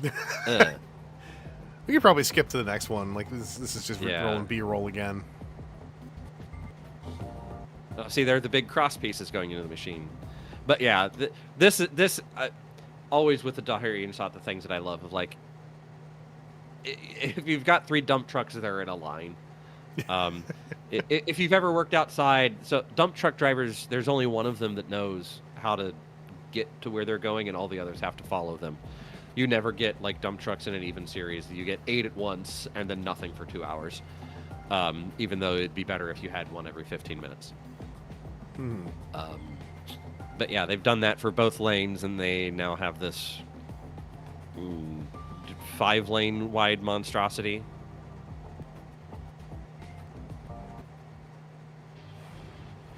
Combine freedom of movement and the comforts of home with Transformer Homes from Dahir Insaad. Mobile Transformer homes are a new way of combining frequent travel with ordinary Transformers! Assembled, it looks like a conventional truck trailer. That Oh. looks nothing like a conventional. Looks like a truck trailer conventional that I truck have ever trailer. seen. Driven hundreds of miles. But let's see it transform into a real house. In front of an a crowd audience? at a stadium. Yeah. Transform the trailer into a large and sturdy cottage. hang on. Aaron, you should full screen again, too. Oh. All right. I There we wasn't go. looking at the Yeah, no future worries. things. Can you rewind for a sec? I want to see that happen again. Built for the to a truck with ordinary day-to-day life. Assembled, it looks like a conventional. So this is the thing that Can be driven that hundreds of miles. a version or style of this frequently hits things. I think Amazon for a brief period of time was selling the container shippers that turned into buildings. You get a Transformer homes are First Brigand's having a good time watching this. They are weatherproof and they keep the heat in brilliantly. So living For decades of use, is comfortable. how many different gaskets do you have to fail in the middle of it? There's even room for a large family. That what the Separate zones for work and leisure. The exterior and interior of the home are designed in accordance with the purchaser's There's so much Hey, about they this. finally. There's a Wait, rail! Did you see that? Yes! Guardrail. Finally, we've got guardrails. To a normal, familiar way of life, our Transformer homes can connect to utility mains. And there is also an independent mode. I should hope they could connect to power. Be an excellent solution for trading I just companies. keep imagining this home like imploding in its own hinged joints. Yeah. You see, a mobile transformer Yeah, every one of those joints has a full-length gasket seal that you have to worry at about. the same time. To Like, find out more about all of those fold points are horrible. visit Like- dahirinsaad.com. First Brigand, I'm going to throw my laptop out the window. Literally 3/4 of all the work we do is keeping the building leak-proof. Yeah, that just introduces like 80 different leak points. But look, it looks just like a conventional trailer. Yeah.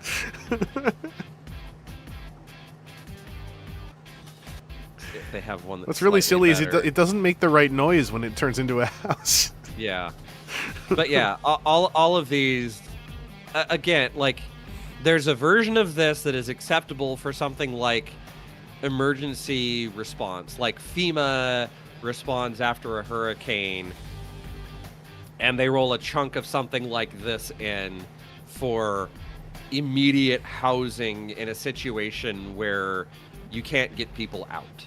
Like, there's a theoretical limited use case for something like this.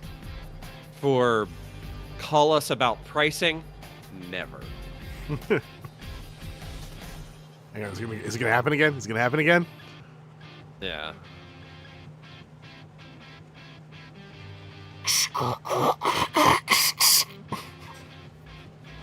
Yeah. Because there's no fitting out in these, at least in the ones that I know that I've seen before, like in real life advertisements, they've had like a core in the middle that, like, hey, here's where your bathroom and kitchen and something else that have to be permanently plumbed in live in the middle of this thing, and then it all opens up. And now, granted, after this, you have to have another trailer that's a bunch of beds and chairs and Camo and house, whatever, transform! like the stuff that fills it out. But I love my camo Yeah. house. well, this is the military applications. They're gonna get into the Oh. military industrial complex. Camo bunker, transform! But it still has the funny flooring. It still has the funny like apartment floor. Yeah, the nice what is that called, parquet flooring or whatever. Yeah.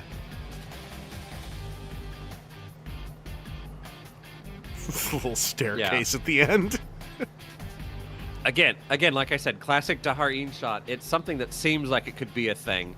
I like how each of these also they have to like back up like they're presenting it to the stadium. Brick house, This one transform! looks like it's brick, and it's 2 stories. Wow, Martha, we could get that for the lake.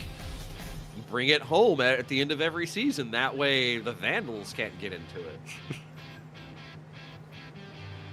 What with the wide open floor to ceiling? I like that the hinge Okay. down on the edges of the floors means if something fails and you're looking out the window, the floor just gives out under you. Yep. Oh, here we go. Here we go. Yeah, that's like Camo the bunker German army Nisei, camo. transform! Yeah, that one at least flips out. You got less gasketing nonsense, and it has a crane in the middle of it that can't reach What? anything else. What's Maybe that's the crane that was used to flip the sides over, but here's hopefully our last one. Big booms, you know, she's going Oh, wide. here we go. Wasp Mansion, Look. transform! Look at the side, the girth on those pistons.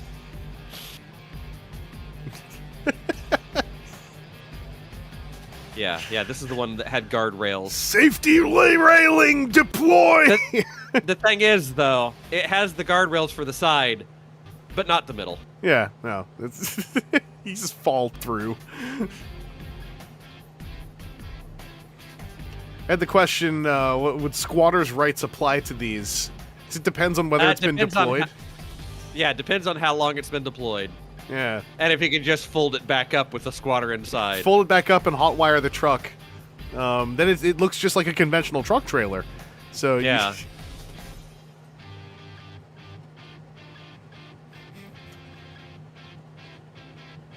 Oh, I thought we were done. We still got one more. What's this and one one gonna more be? thing. Oh, this has got like that tan brick sighting. Tan brick family home, transform! Oh, this has got Oh, like an check open air that. portico in the middle. That's that one's swanky. Get all Double the rail. weather See being that? outside while protected on the inside. That's are they all going to fold up now? Yep. I- See, we oh, just played it all in reverse. We just play the whole video in reverse now This is like to show how they all fold back up. Yeah, no. I think even the birds are flying. Yeah, I think the birds are flying backwards. Now, too. Yep, they are.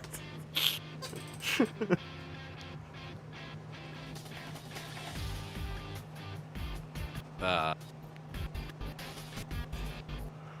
It's like off snap. Yep. That's how you get double the playtime. You run it all backwards. Dahir Inshad presents three-dimensional wall panel production technology. Not As opposed to two-dimensional. two-dimensional walls. Three. Construction principle is widely used around the world. But it The has a three-dimensional number of construction principle is widely disadvantages, used. including high weight, low strength, poor thermal insulation, and also high construction costs. Dahir Inshad has developed a new solution in the field of construction. So this is A technique for like producing their wall bamboo panels with enhanced wood foliage. ones, but this The has essence of the technique is the solar panels on the outside. casting the panels, allowing a reduced weight with significantly improved strength and thermal insulating properties. Let's look at the manufacturing process in detail. A special mold is first loaded into the mold container, preventing different mixtures from coming into contact. A paddle wheel mixer is then used to pour a non-cement mixture of similar bulk density to cement into the corresponding voids. The same Okay. type of mixer is then used to add the main cement mixture.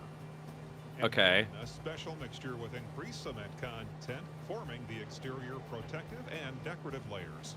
How many times did you The just say mold is mixture? extracted and the mold container is sent Like for 7 drying. times. Thanks to the mixture's equal density, they do not mix. Once the mold has Well, been extracted and the panel is dried, the non-cement slurry That's is a easily washed sentence. away So- to reveal the finished Okay, so they're basically doing like a lost wax casting method where you have a material and you make a form out of it, and then you put the second material in that, and then you can do a process to have your form wash away. This is a thing that you could do.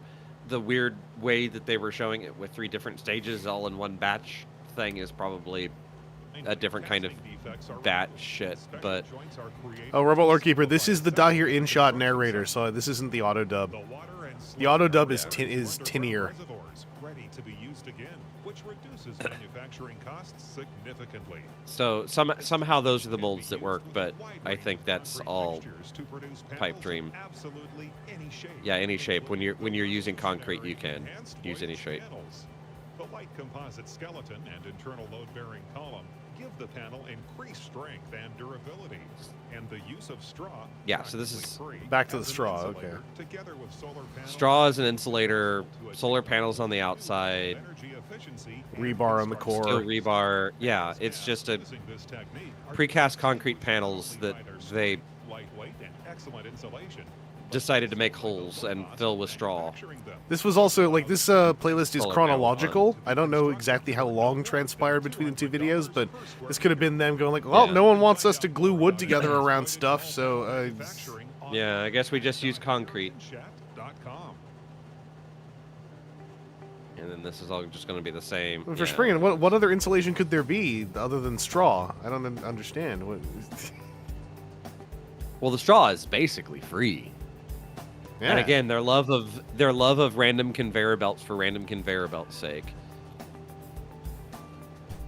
And you're making, like, these panels look like they're the size of just plywood sheets. Like, this is all 4x8 style giant concrete things that you now have to use giant,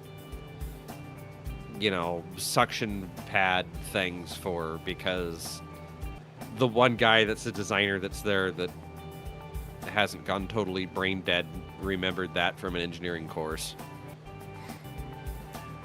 So now you're taking those panels and you're stacking them up on each other. I don't. We might get another split conveyor belt. We might get another split opening, drop things down the middle conveyor belt. You never know with Dahir and Shot. They have every. This is them like trimming the edges for whatever reason. If you need trimmed edges. Oh. Because we just don't do that in the form in the first. Yeah, this is the one that I'm still not entirely sure of. Like, they have forms. Like, they have forms on one side. Or, like, here, they're showing, form tops. Like, they're trying to do, like, a exclusion pattern. Like, you put a thing down, like, when they do, like, if you're tinning pads on a chip, you'll have the grid that you lay down, and then you put the tin on it, and then you remove that grid. But this looks like they have one grid that somehow manages to fill and separate for three different things, which is, like, physics doesn't work that way. Like, if you're filling that in, unless you have something in those in-between spaces, it's going to fall down the in-between space. Like, it's material. I don't entirely understand what point they're making with, like, we have three different mixtures going in that don't touch each other so they don't mix together. And I'm like, okay. Yeah, like having the three things that are the same density means that, like, if like, so that is what I missed. I did not realize that this thing was full length. Okay. So that at least isn't like magic. It's just they have a thing that's full length that will totally work perfectly fine over thousands of cycles, but like. This is like a cookie cutter vertically, that whole length, and they filled different parts of the cookie cutter holes with the different materials. That's what they were saying. Okay. Still stupid, but less stupid. It may actually be a process that works in certain things, but I do not believe that it would work at scale like this for the insanity. It's like shooting different colors of plastic into a Gundam frame. No, because that works just because they're shooting different colors from different directions. This is true. Entirely different. This is a weird extruder thing that doesn't. You'd have to have multiples of those things. It wouldn't just be one that works perfectly fine forever, because that's not how it works. And then this is washing that interstitial material out. So if you imagine that is like water soluble stuff, and then the other stuff wasn't water soluble, and it would just rinse out, except for there'd be no place for that water to go because you're packed down at the bottom and not at the top. You'd have to be shooting up from the bottom. There's 3 Drive Market videos that have no narration. They just seem to be updates. So in this case, it's no longer enclosed. Okay, it's an open air Drive Market, so then all of your stuff is underground, feeding up into it? I'm not sure. Yeah, because it looks like these are the top of the Burn Intensity Coca-Cola. I love Burn Coca-Cola. Okay, and you're having to get out. See, at least this here, you've got 2 people, you've got a set of menus. Like, this at least makes more sense. And he's just mashing all the citing meat. the tote system again. Yeah, there could be a tote sewer. Yeah, except for this is entirely open air, which would also be horrible. Like, there are 4 places in the world probably that have the right weather and climate for all of this stuff, because you know that, like, weather's going to be shit someday, and you've got to get... Oh, and it's got foot pedals to activate. Where's my button? But I want a little you still button put it to on push. The conveyor belt. And even though she tapped all the things, now it's... You don't need an up and down, because if you went through and you scanned everything that you want, it should just be serving to you where your individually wrapped items are. Like, I love meat sitting out in the sun. yeah.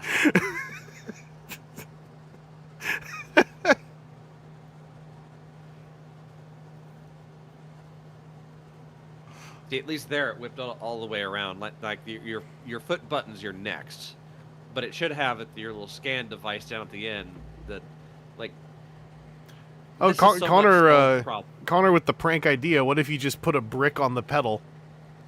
So it just goes. And Do we want hot dogs? Yeah, I guess we'll go for hot dogs. You're already putting it into the scanning machine where it's beeping. Oh, there is music. Okay. Yes, and that's what you want. All of your dairy products right underneath all the meat, because that's great. Yeah. It's Oh, cross-contaminant. yeah, what? I didn't notice it. Yeah, 90-degree conveyor belt on the end there.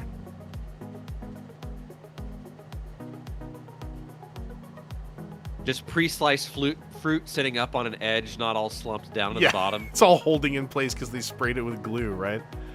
Where does the conveyor belt go? Well, she was just stepping on it there. This is Drive Market 2. I don't know if this is actually going to be any different, but I think the length is different.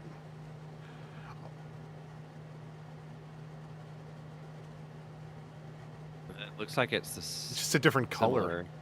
He's just poking different meat. Yeah. And see, this is the thing. Like, if you're sitting there saying, "Hey, what do I want?" Like, the smart thing would be it just feeds you to the thing.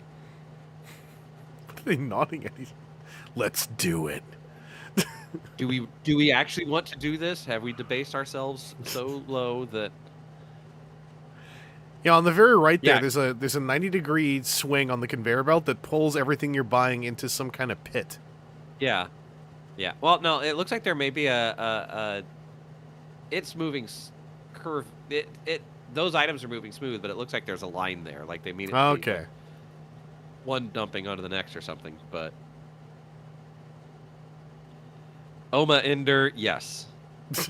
These models all do look like they're from AI adult game ads. I mean, bear in mind these videos do predate the pandemic even. So a lot of these assets are. Yeah. I think still at this point, I might be mistaken now. We're deep enough in the playlist, but You want my see. sausage, baby? Yeah, you know you do. Yeah, and look at her shirt. That is like we just turned this section love of it. skin blue. I love it when someone sprays my shirt onto me so people can see how much work I put into my back. See, and then there it didn't look like it. So yeah, this is just a magic conveyor belt. They have surpassed our mortal ideas of what a conveyor belt should be. And I like the handles on the sides of those screens that look like they're very solidly mounted in place. Yeah, so you can grab the screen while you think. Yeah. All right, I think this is more. What the? Well, that's he has Oh, his okay. women doing his shopping for him. Hey, sorry, the jump cut really took me out of it. I thought it was the three sisters Yeah. from Resident Evil 7. I was like, dang, okay.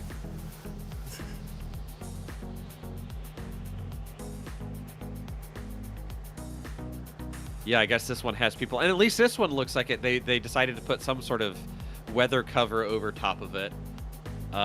Children! Yeah. It's like, my airplane sucks. Got a Lego airplane. You came up with the project of a country This is house, Dahir in shot. summer house, quarter, But your deadline is coming up and the project must be shown tomorrow. Or are you buying a piece of land and want to see how the house will look on it? Or you decided to present your project to investors. Or maybe you are selling a piece of land, and for the greater appeal it lacks an architectural structure. This is just me, because this came up once with a client. I don't like this video style of we have a picture of a hand with a pen drawing everything. Because it was neat the first time, but then 5 million people all did it. And now it just looks chintzy. Specify the data of your piece of land and choose interesting projects from our library, or create your own. We offer services for the project architectural workshop. Someone's like, "Oh, do you know how to do those? Do you know how to do those hand drawing videos?" I'm kind of like, I mean, like we can. Why do you want to? Low prices. Yeah. A variety of front solutions. 10 years experience in design. A responsible approach. Yeah. This is different than like the person 12 actually minutes drawing of something. good design experience, though. Yeah. Dahir and Shot. You come up with an idea, we make it real. Dahir and Shot. You have not made a single one of these ideas real. Yeah, no. This is Dahir InShot. Yeah, this is off their YouTube page. 28 seconds for Farmers Trading Warehouse. Oh, boy. Oh, yeah, you can tell that because there's farmer trucks on the backside of it. This is just the same food carousel. I think he's going in the same button pattern. She's got the same sprayed-on shirt. And all the farmers have giant plastic containers for all of their goods. It's not just a wagon trailer with a bunch of corn in it and somebody sitting by it. Yep. It's the shoe sales. Shoe stall of This the is future. The shoe Okay. stall of the future. It's the covered same in, thing. I think they're all covered in solar panels, but as a texture. And like, you know, I am sure that like whoever it is at Dahir InShot that's doing these, like, saw the Roller Vader thing and just got off on the idea of how can I put this into everything. What kind of And shoes it's are the you same looking lady, for? but now her sprayed on shirt is in black. We have all these different shoes. Comfort And you have this giant shoe conveyor belt automatic machine, but you still have to have some. We're all sitting down for the shoe show. There. Yeah. Oh boy, what's it gonna be this time?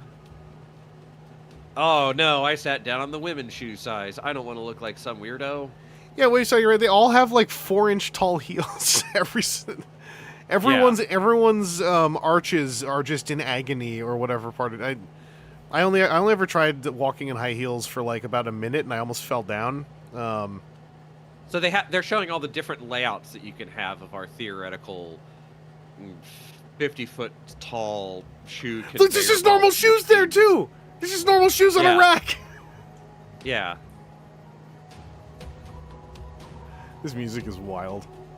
And I'd hope that this actually it doesn't, but I'd hope that it goes into the basement so they can have some basement level poor subhuman having to feed shoes into the machine for your size. Oh, okay, thank you, Lee. It's more the balls and heels of your feet that hurt when you're in heels. That makes more sense. From Dahir InShot. What is this one? The biggest line item when it comes to highway maintenance is Propelled pothole patching machine. It accounts for more than $350 million a year, and yet the quality of repairs is very low. Yeah, because it's in Moscow. Like, they spent a lot of money on it. Half the money went to the first day. Like, by the time it gets down to the guy at the bottom, he's got $8 and a bottle of vodka to repair it. Quality problems too. Here's how it works. How does it work? Immediately on arrival, the complex automatically positions This is Optimus Prime coming around the corner. and turns on its signal lamps to warn motorists that road work is going on. Using indicators Already. People don't pay attention when they're stopped on the road.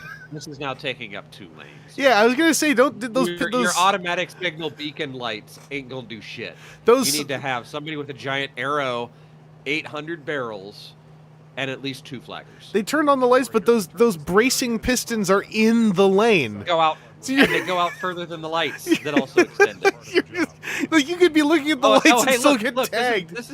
This is their dental drill technology made large. Oh, switching from one to the next as required.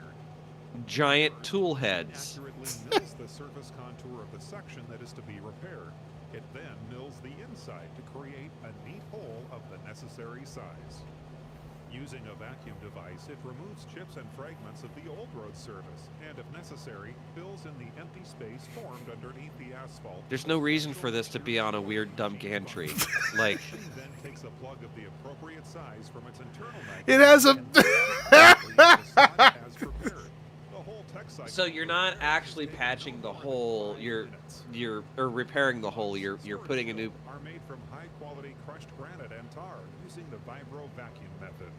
After it's fitted, the plug warms up and expands to fill the gap between itself and the old asphalt, resulting in an Just exceptionally thin hot patch like they cost showed of in the this beginning. kind of repair is much lower than the cost of patching work. No, it's not. The repaired section of highway will remain serviceable for No, it is not. What's more is the machine can work any time of the day or night and in practically all kinds of weather conditions. So can human beings with a hot mix. Technology is universally applicable and solves the main problem of highway maintenance. Detecting damage early and putting it right in a timely fashion stops it spreading. There's like Reduces 5 the million hot mix. bespoke moving parts in the back of this thing. Yeah.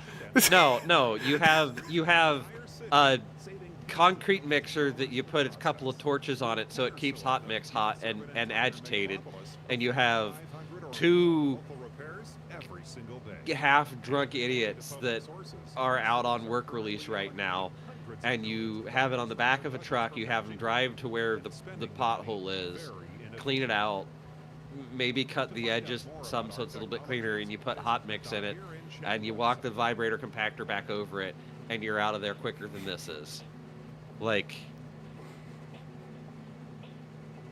Such an Optimus Prime Yeah. shot. I just can't get over that. It's coming around the corner. this is such a giant, like, monotask piece of equipment, and it's an articulated truck. So it's not even like the front half of that truck can do its own thing. It ends there, but it's still articulated. So this is only ever doing this.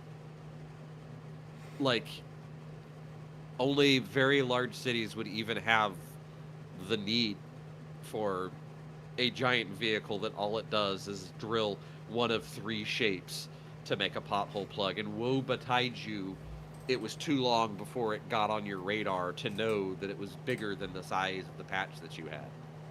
I also still love these, like, just the sneaky length of those bracing pistons just to obliterate anyone who's trying to drive past this thing. Yeah, somebody's going to see that light and it's way too bright. They're going to think they can cut in close because they want to turn right up ahead, and they're going to obliterate it. That woman walking there, like right as that drill bit is starting, her fucking ankles are getting taken out by high velocity asphalt chunks before the shroud gets over it. And the fact that it's all just pre-shaped plugs in the end, like you've got a vacuum that has no place for that vacuumed material to go, and it's all on the same like actuator head. Like, again, the same debris all goes vacuum into thing- this tiny vacuum. the same vacuum thing that my city has for leaf removal could also be done for a light level of this work. Like, you're making a bunch of unitaskers, and that's, if you ever watch Alton Brown, Good Eats, one of his biggest hatreds is unitaskers, things that only have one job. Oh, what's up, TJ? It's funny. This actually ended up being it's- just as tormentous for Verspringen in the Yeah. chat for architecture reasons. But no, Aaron had to go get liquor already. We hit the point. It got into Aaron's more direct vocations.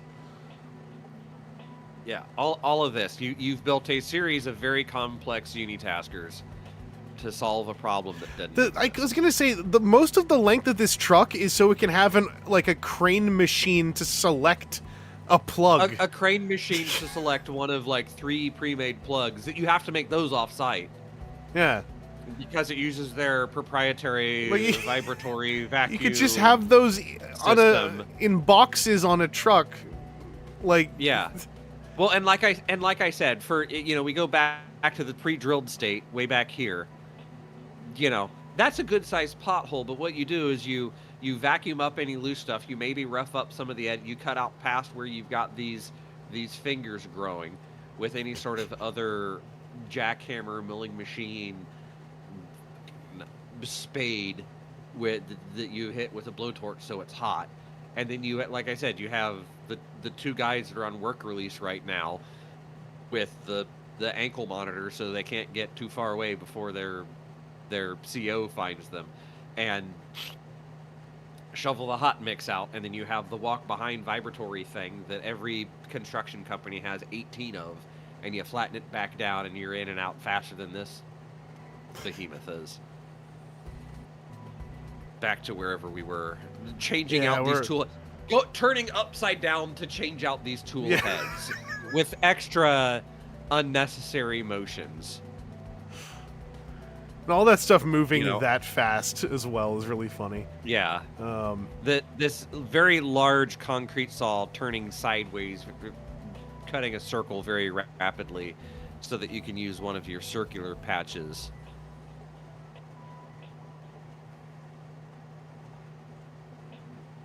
Yeah, we're just into the repeat stuff now. Oh, this day of turnaround. Was this showing a very... Okay, so this shows a very large one in the middle, but then doesn't show them dropping 4 of their patches in there. Yeah, the truck does not make the plugs. Drive Market 3. What?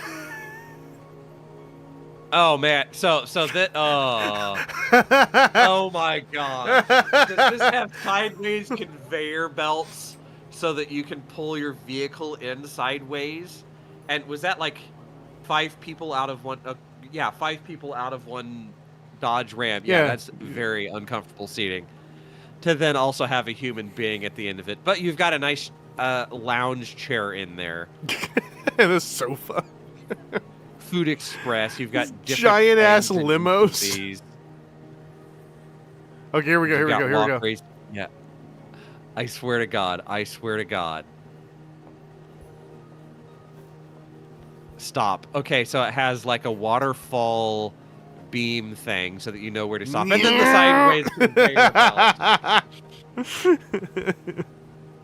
So that then it can roll down. So nobody knows your shame of buying 12 bunches of bananas. I love being locked into my purchasing cubicle with my lone employee who will watch me the entire time.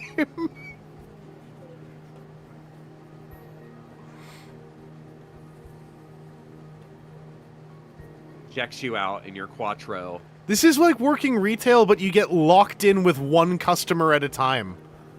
Yeah, no, like 5-6 customers. They're all rolling out of that. One family at a time, I guess. There's 19 people rolling out of that Honda Civic to buy a liter of cola. There's the one. You know what this is? That is 3 women in full length body coverings. 3 women doing the shopping while he watches. With a man watching with 3 children. It's the kid with the same sad Lego jet animation. I've had this airplane toy for 8 years, and I'm 8 years old.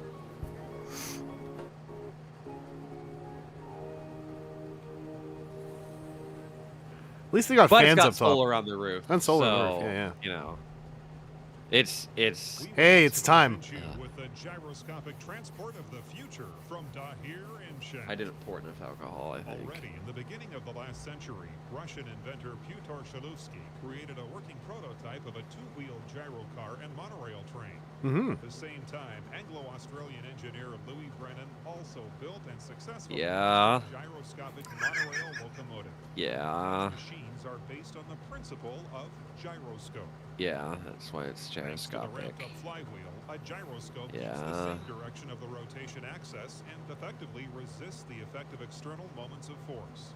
This means that as long as the flywheel maintains the necessary rotational speed, Kirby Fan Prime, we're far past the earthquake bed. I think that was number 2. Yeah, that was early on. Those days, engines off and stalled, and if the flywheel stopped, the car just fell over onto its side.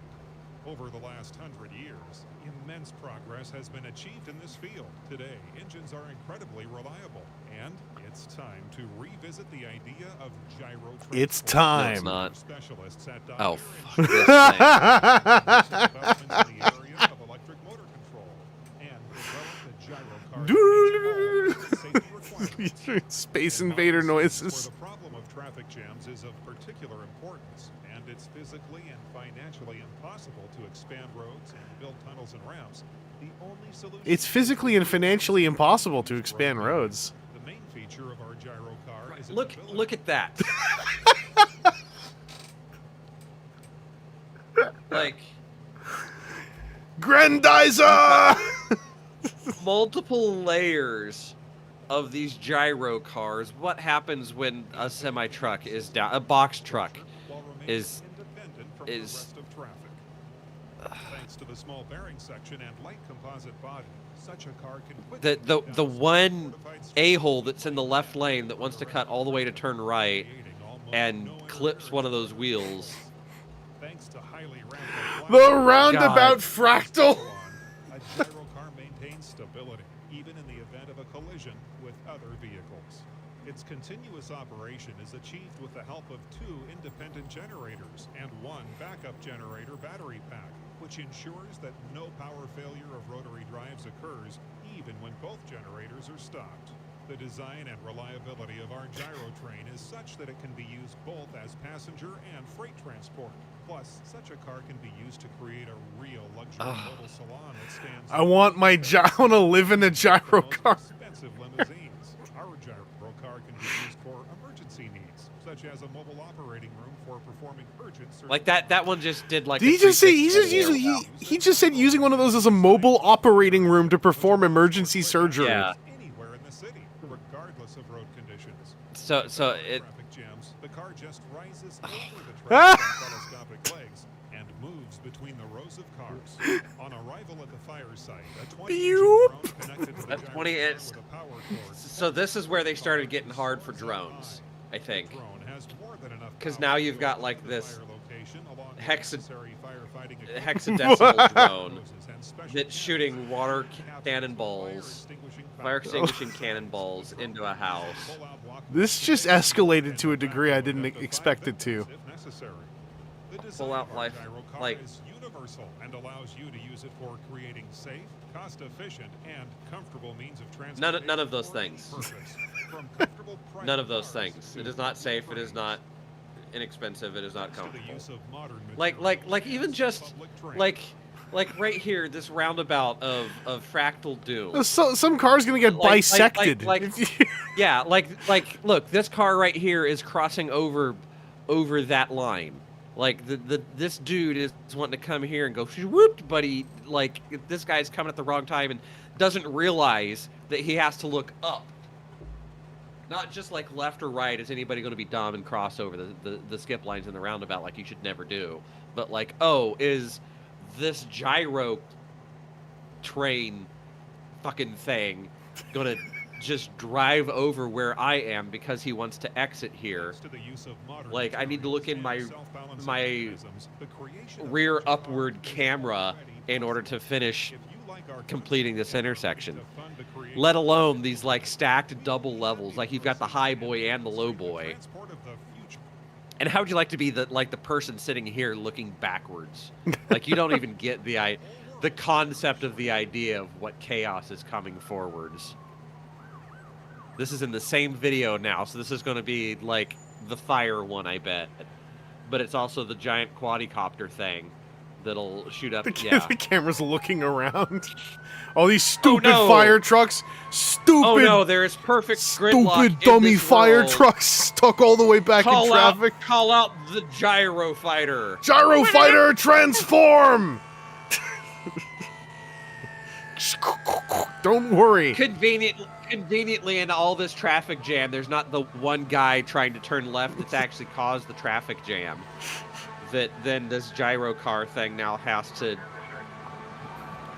angle through.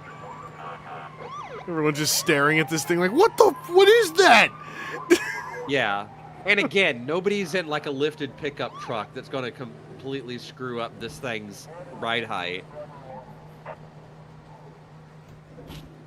Now, you're the schlub that pulled the short straw. You get to be in this 16-bladed, no, sorry, 20-bladed, dodeca-bladed helicopter with no safety mechanism. You've got power going up, but fuck all else. 2 of those blades fail, and your ass has fallen 18 stories. Dodeca cannon, husha!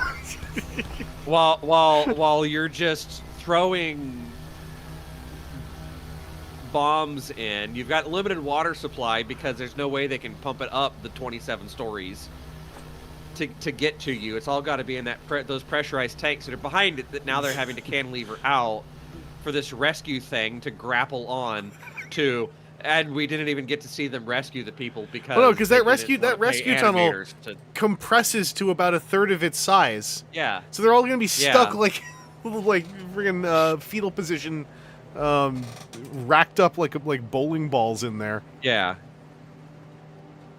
The helicopter's blade just sucked in the smoke towards the firefighters. Yes, it would pull it in and push it down, but who knows what else.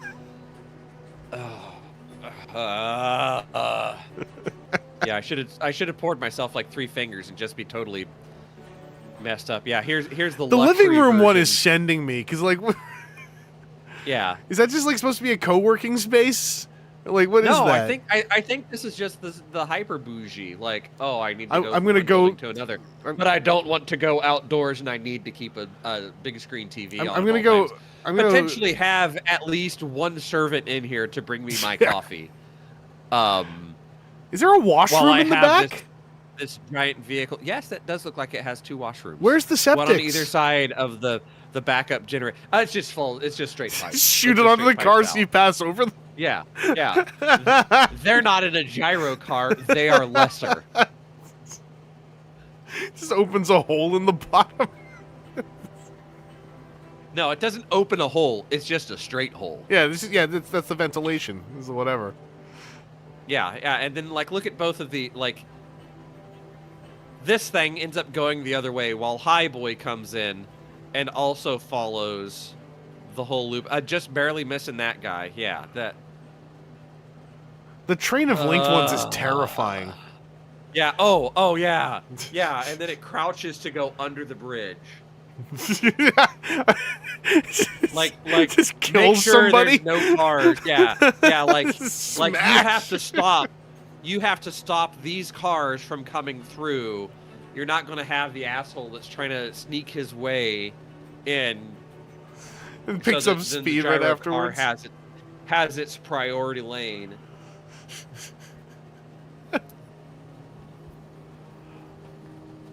At least like this has the idea of like, okay, you're not going to have some 12-foot tall freak in the way. It also hasn't been pointed out because I forgot who said it. Someone mentioned a while back, like how do you get on or off, and they still haven't shown that. Yeah, I think the stilt bus one shows like the stilt bus stops. Yeah, that's at very. These just have people who were born on the gyro trains. They were born there. They live there. Here we are. Oh, okay. Here we are. Oh, look, it's all the sheikhs with all of their money and extraneous head-to-toe clad females that aren't allowed to speak in their presence. Yeah, so you have to build an entirely different level of infrastructure while you already have the. There's a bus right underneath. There's a bus right underneath. Just take the bus. Free to contact us and learn more. Patching machine with a different tune to it. Okay, That's got a different drill head. Huh. Might be looking at a different style thing. Tell me this thing just vomits. So at least this is like grinding and vacuuming at the same time. Okay, that's no, it's a stupid patch. It's a drawer now.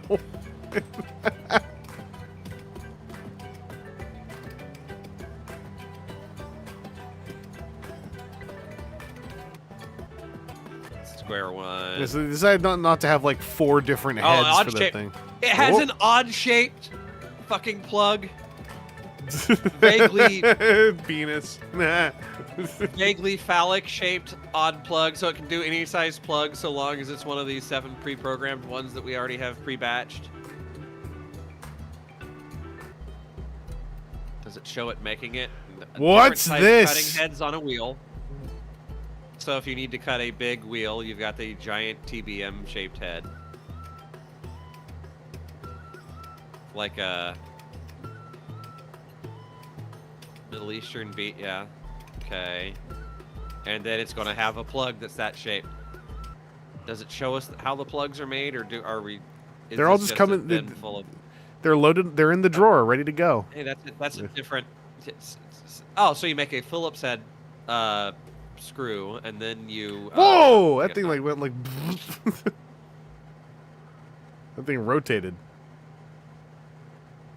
Okay, see, like it should be showing like that looks like a vacuum actually filling things up. See, something like this where then you're putting the like filler in, and compacting it. That at least to me feels closer than like this plug. Like just keep no, just keep doing this. Just keep doing this, fill it up, and then you're done. You don't need a custom plug manufacturer. But the plug's ready to go. It's in the drawer. Yeah. I like how they stopped Where's the showing. debris go? I assume that there's some like the front end of this thing is just a empty bin.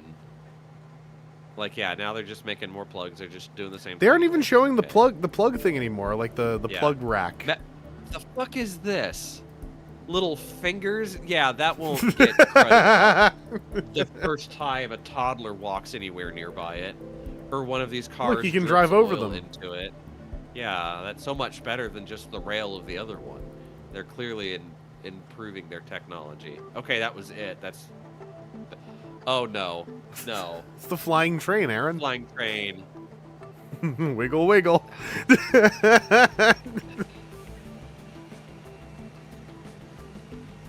This.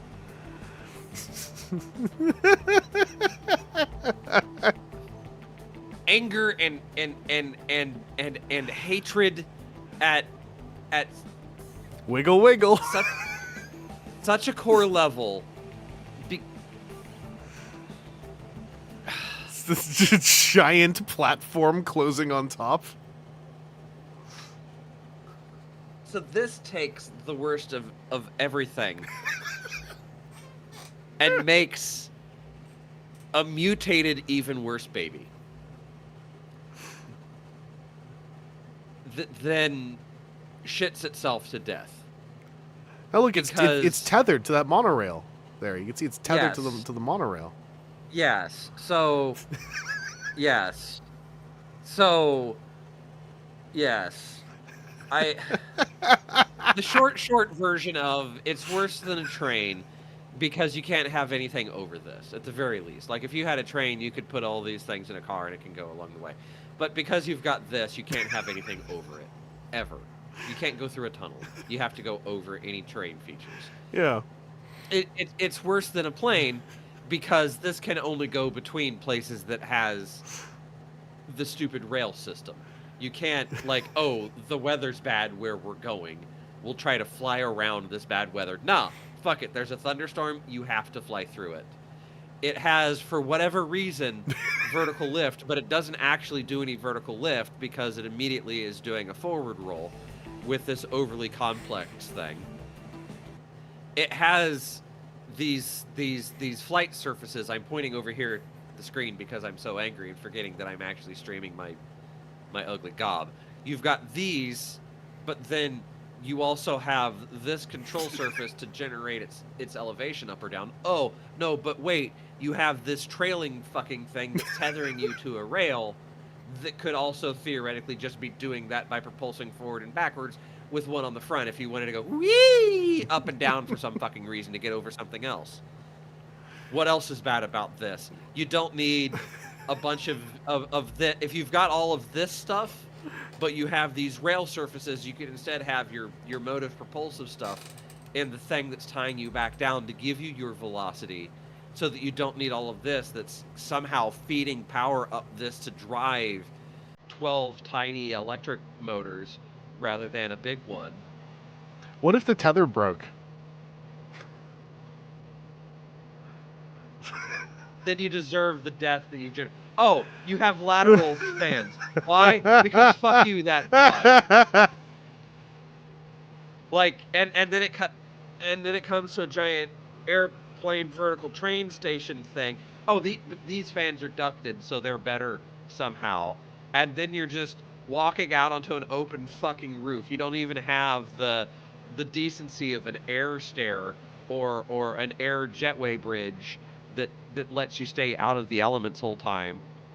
To go to a terminal that's bigger than the craft that's landing on top of it, that just goes to a fucking 100-seat parking lot.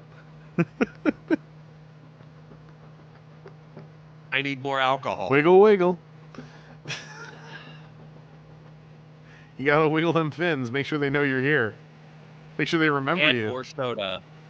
And then it needs landing gear, but it's only ever landing at one place, so you can have a fucking cradle. And then you're not even getting higher off the fucking. It takes all the worst of everything and makes it even worse. And then there's one right behind it. Why not make 2 fucking trains that just go on the rail? Fuck.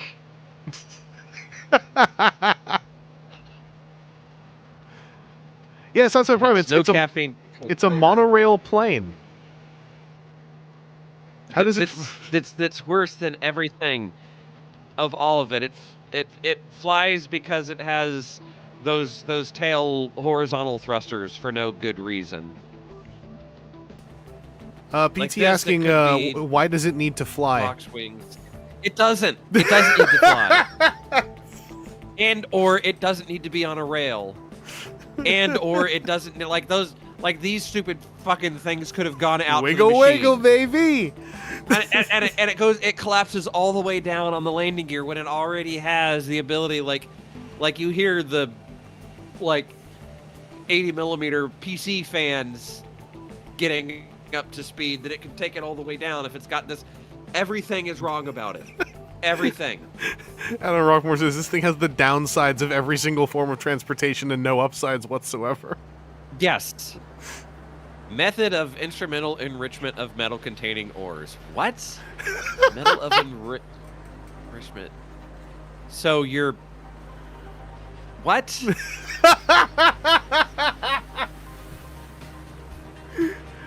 I saw this Metal-containing ores. when I added this to the playlist. I saw this and I desperately was looking for one with English narration and I could not find one. So I was like, I guess we'll just look at it. I don't know what they're doing. You're like, this is grading rock materials is what this is doing. I don't know why you'd be doing this in a pit. Wait, how did it get in the pit? Yeah, these are questions we don't ask. But it's like you've got 3 diggers that are digging out material and putting it into a hopper. The hopper is then doing a sort of extra large materials that's going down in the base versus medium materials of maybe 2 different types to then fines that are going up to the outside. So this is just digging a hole and filling it back in. Unless there are some mining methodologies where you do something where you take a bunch of material. I think it's for silver and gold and maybe some grades of copper, heavy metals like that, where you take the ore-bearing material, you break it up, and then you pile it onto a layer of impermeable material, like you put down a bunch of plastic sheeting, and then you wash it with a bunch of chemicals that react with what you want. So something that sticks to copper in an ore, and then it slowly drains through all of this. So that may be kind of what they're doing by digging a trench in the bottom to have something that wetted material would go through. But they're doing it and just like digging a pit that they're never going to get out of in order to do this. With no reason why poor dude in the back is having to dump into the back of it so that it has to like blurp it up. Ronnie Like, Lane with just let him come a little closer. Ronnie Lane with the quick question. What is all this, by the way? This is the method of instrumental enrichment of metal-containing ores. Like, these are... So, like, if you have a quarry and it's a limestone quarry and you just want a bunch of limestone rock of different grades, of different sizes, you would have a machine like this, but not in its own pit. Right, you've got the big chunks, like you... bunch of dynamite, you drill a bunch of boom, boom, boom, boom, boom, and then you've got a bunch of new loose rock, and then you take that loose rock and you put it in a dump truck, and then it comes to a machine that'll have like an initial thing that vibrates all of the stuff that's smaller than a certain size out, and that's what we're seeing in the bottom. And then it goes into this spinny tumbler thing that has holes, like you'd have a couple of different hole sizes in here, and a couple of different sizes. So the smallest stuff would be kicked out at the beginning, and the medium stuff would be kicked out here, and the largest stuff would kick out at the end. And then you could have stuff that, hey, you've got a bunch of sand, and then you've got a bunch of stuff that's like quarter to half inch size, and a bunch of stuff that's half inch to inch size, and a bunch of stuff that's bigger than inch size but smaller than 5 inch size, or whatever, depending on what your locality uses and its various things. Without a voiceover as to why they're doing it, and then taking all of the sand and then burying everything that they just worked all of this energy to figure out, I don't know. Connor McClure figured it out. The gods put you in one of these if you mess up. Yes. Yes. Yeah. Oh yeah, there's a boat too. I didn't watch this clip. I just saw the boat in the thumbnail, and I was like, I wonder what that's for. It's not like some subsurface dredging thing now that they're going to do. Like is this the fake reason that Ballard used the whatever, like we're gonna go get nodules off the bottom of the ocean for magnesium? Oh no, wait, actually we're going and getting a Russian sub. Like you've heard that, right? Vaguely. Yeah. Yeah, so this looks like they're using different things to sort slurry material through stuff. I just tried to use my mouse to go over to the iPad. That's not how that works, Aaron. Okay. So you're dumping slurry in the top, and then you're just slurrying out the bottom. I don't know what that's supposed to be. It's wild that this one didn't have like anything saying. I just like the giant Dahir in-shot on the side of the boat. Like, y'all don't own a boat like that. Don't lie to me. Yeah. Like, this is theoretically taking some sort of slurry and trying to separate it. But there's no... You'd have some other separation. Like, you'd have, like, your subsurface slurry coming into this. These are designed to sort for something of a certain size, and then it comes out the bottom, and that auger takes it out, but you don't have a thing that's like then your slurry material. Talk about asking why are they doing this at sea? The idea is, like, if you had, like, imagine there's subsea material, like they're like manganese nodules or whatever that are on the seafloor. They're just building fucking wind turbines out in the sea, but based on them. What the fuck is this? What's going on? Is it a giant quadcopter?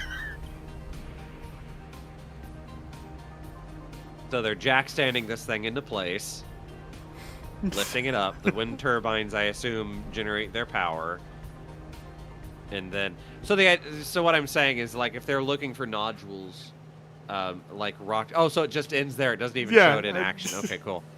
So I think the idea of what they're trying to do is, like, hey, subsurface manganese nodules are a thing. There's way back in time when the Earth was a bunch of different primordial soups.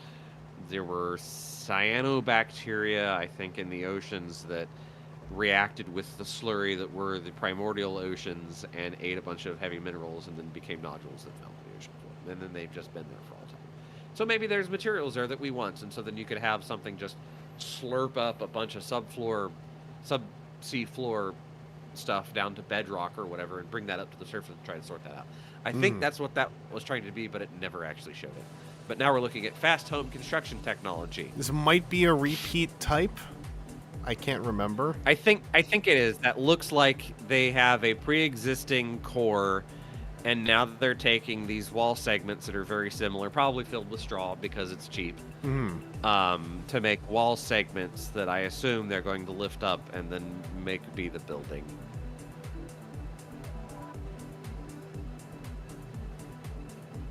There are very likely a couple skippables coming up now that I've seen more of these all the way through. But I'll play it by ear. So now they're putting a capstone on top of everything. They're tightening down this capstone, and now they have a partial wall segment. They're going to buddy up to another. Oh, they're just moving it out of the way so that this giant crane. Well, I guess you'd need a big crane for the end of it. Okay, they're going to show us building another one. Yep. If you built one, you can build more. Sure, I got it. Yep. You're going to show us the same thing again. Okay, so then you're bringing that into place and building a giant wall segment similar to what they were doing before. So this is just a different one. And then they tighten it down with these bolts, and so you've got these giant surfaces that'll surely never, ever leak. Yeah. Because Dahir Insaad doesn't let things. No, those corners are lining up perfectly. They're dovetailing. Everything's always perfectly sunny so that you can shop your groceries from an open air thing. And then just a giant concrete floor, thick concrete. Well, that's maybe foam core with whatever on top of it. Sure, fine, whatever.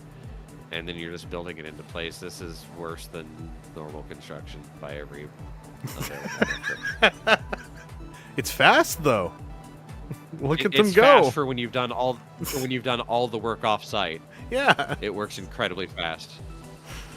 As long as you have your team of people who have the one thing that works with that one size of ratchet or whatever. Yeah. That one bolt size down there. Yeah. Well, at that point you've standardized it all. So like. Yeah. There is a certain realm other than the fact that you're not ever closing this bottom corner up. This bottom corner up here. As they're coming together. Like, if you're doing something like this, you will have standardized it all. You're going to say, hey, you need 3 wrenches. This size, and this size. Never another one, because we're building all of these in a plant off-site. There's no dumbwaiter holes in any of this, though, I'm saying. So, yeah, where's my tote box dumbwaiter sewage system going to be integrated How into come all this? of these are not on vacuum suction things? So and it's done! I like this. They show the 2x2 offset, but still have just giant fucking death holes down the whole side of this. Like, you don't make a different core. It's the same core for all of these building layouts. You just expect people to die. No, it is a different building core layout with holes where you expect people to die, or a pentagonal version where you expect people to die. There's a trilobe version where you expect people to. Yeah, the trillium. I don't think people die out of wait, that. Go one. to look at the next one again. Hang on. After this. Pause. Yeah. That's a shape. Yeah, that's a shape. This one doesn't have unexpected death holes. That's good.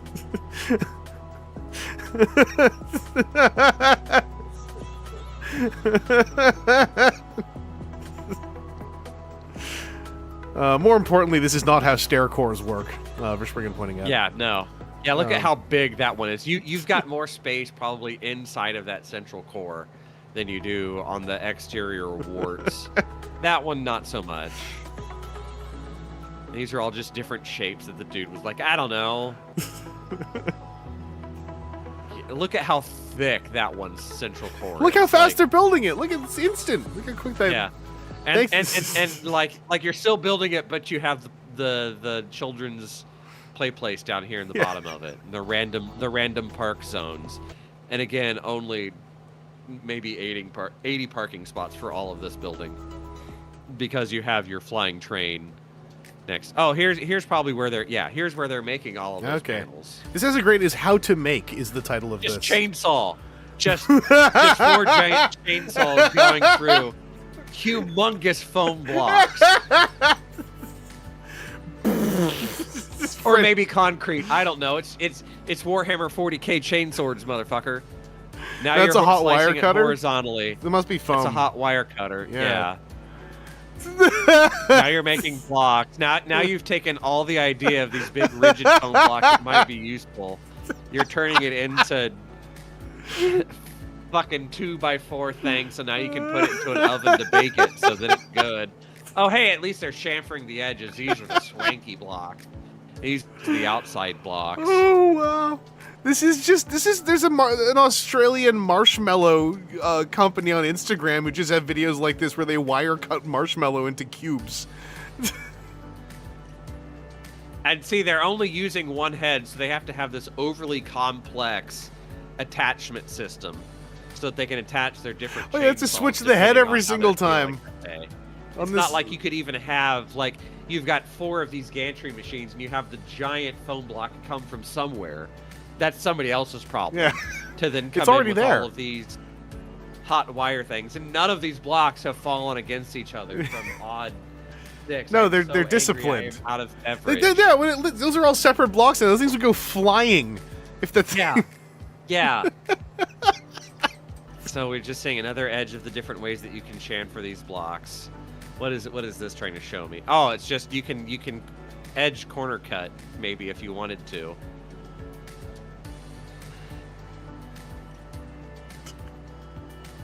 We strapped 4 chainsaws together so we can put 4 cuts into a brick. Gyro car Tesla. Uh-oh. Uh-oh. So this one I left in because it opens with the Tesla logo, right? Uh-huh. And it just goes to And the then it just gyro goes to their car. existing gyro car footage. They just changed the front of the video to have the Tesla logo. He went like, hey, yo, Elon.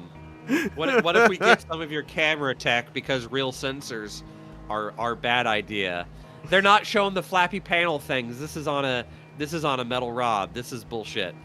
No flappy panels. Yeah, the rest of this video No I think scale. is completely the same. It's just stuff you've seen already. In the beginning of two-wheel New Yeah, Yeah. yeah. It's just all they did was they Slivovsky. added a canned Tesla like header clip to the front, called the video "Gyro Car Tesla," and then just re-uploaded it. such that it can be used both as or to go up to the fire location. Fire location again. Is that was at the ass end of this one, or is this just? Yeah, here's the Yeah, the actual. But this is the thing they could show more of, and they're just like, no. How about we just have these shakes with their servants, and this gyro car bus over a normal bus to Feel show free how to superior we contact are. us and learn more. Feel free to contact us. Eat shit. Gyroscopic transport. So I don't know what this one is, but it's 23 minutes long. System from Dahir and Addressing city mayors. the main problem for any large city is traffic jams. Not only do they bring multi-billion-dollar losses, but they also literally paralyze vital city services. As is often the case, due to the dense development of cities, there is neither technical nor financial opportunities for expanding transport infrastructure.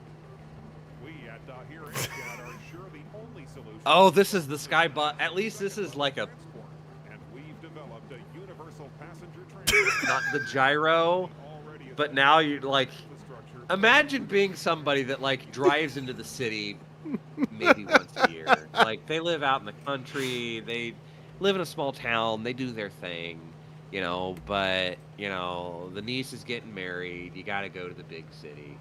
And you're driving through the city, and then oh god! Yeah. What is this Mustang over me? What do I do? This giant wheeled like metal beetle This insect thing. small, this small 6-legged house drives over me. Freak the fuck out, drive into 2 of those legs, kill 90 people. Telescopic supports, our transport moves above the main traffic flow on a special steel rail and easily over. Like, what the Oh, fuck is this? Just step over the car that's in the way? you can't do that. That's Like, oh, here it is. Oh, hey, there are people dying in this car that's on the side because they've not been able to get the jaws of life there. let me have the bus step its way over. That's just a cheat code. The adjustable height of the supports And then this thing, this is the Can you crouching imagine? underneath. Can you imagine the G forces if that thing went down that fast and you were sitting on? You're like, oh! at the same time, Somebody in the middle of drinking something puts the straw in their eye. to install the rail, it's sufficient to simply patch a small section of the roadway and place the steel plates in it. The transport chassis is constructed of carbon fabric, and the bottom is made Carbon fabric? which is No, carbon fiber. So, like, I will give them one props. Like, this big thing traversing a curve. Like, this, like, lateral movement thing. Like, they saw, hey, here's a problem. Somebody was Yeah. like, no, we can't. Like, this thing does not make sense. Because this is big, but it's fixed. So if we go to turn, these rails won't work. And then somebody went, what if we slid them back and forth? And the one guy that has a true designer, engineer soul and knows that this doesn't work, but he gets paid well enough to do this is like, fuck. Yeah, Sergey, that'd I still can't believe the little That'd make it steppy work. this thing does to get over stuff. Like just one leg at a time, as though that wouldn't. I mean, maybe I don't understand this, right? I feel like one leg Like- at a time going up and down that fast would make the thing start rocking. So like if it was something that if it was something that was properly damped, like this is an independent suspension, and it's smart enough to be like, hey, instead of supporting all the weight on 5, this thing is coming up, so we're going to like lightly pick this first wheel up, Yeah. and everything else is supported on 4, and then it was properly suspension damped to come up and down. Yeah. And what is stopping it from But- just dropping a leg on the car that it's trying to swing its leg up Good. over? Hope and, Yeah. and goodwill. Like this. But the thing is, you now have like all of this space. So like the lateral movement thing I was talking about, now you've got this vertical movement where that leg has got to be able to pick up a significant amount of space.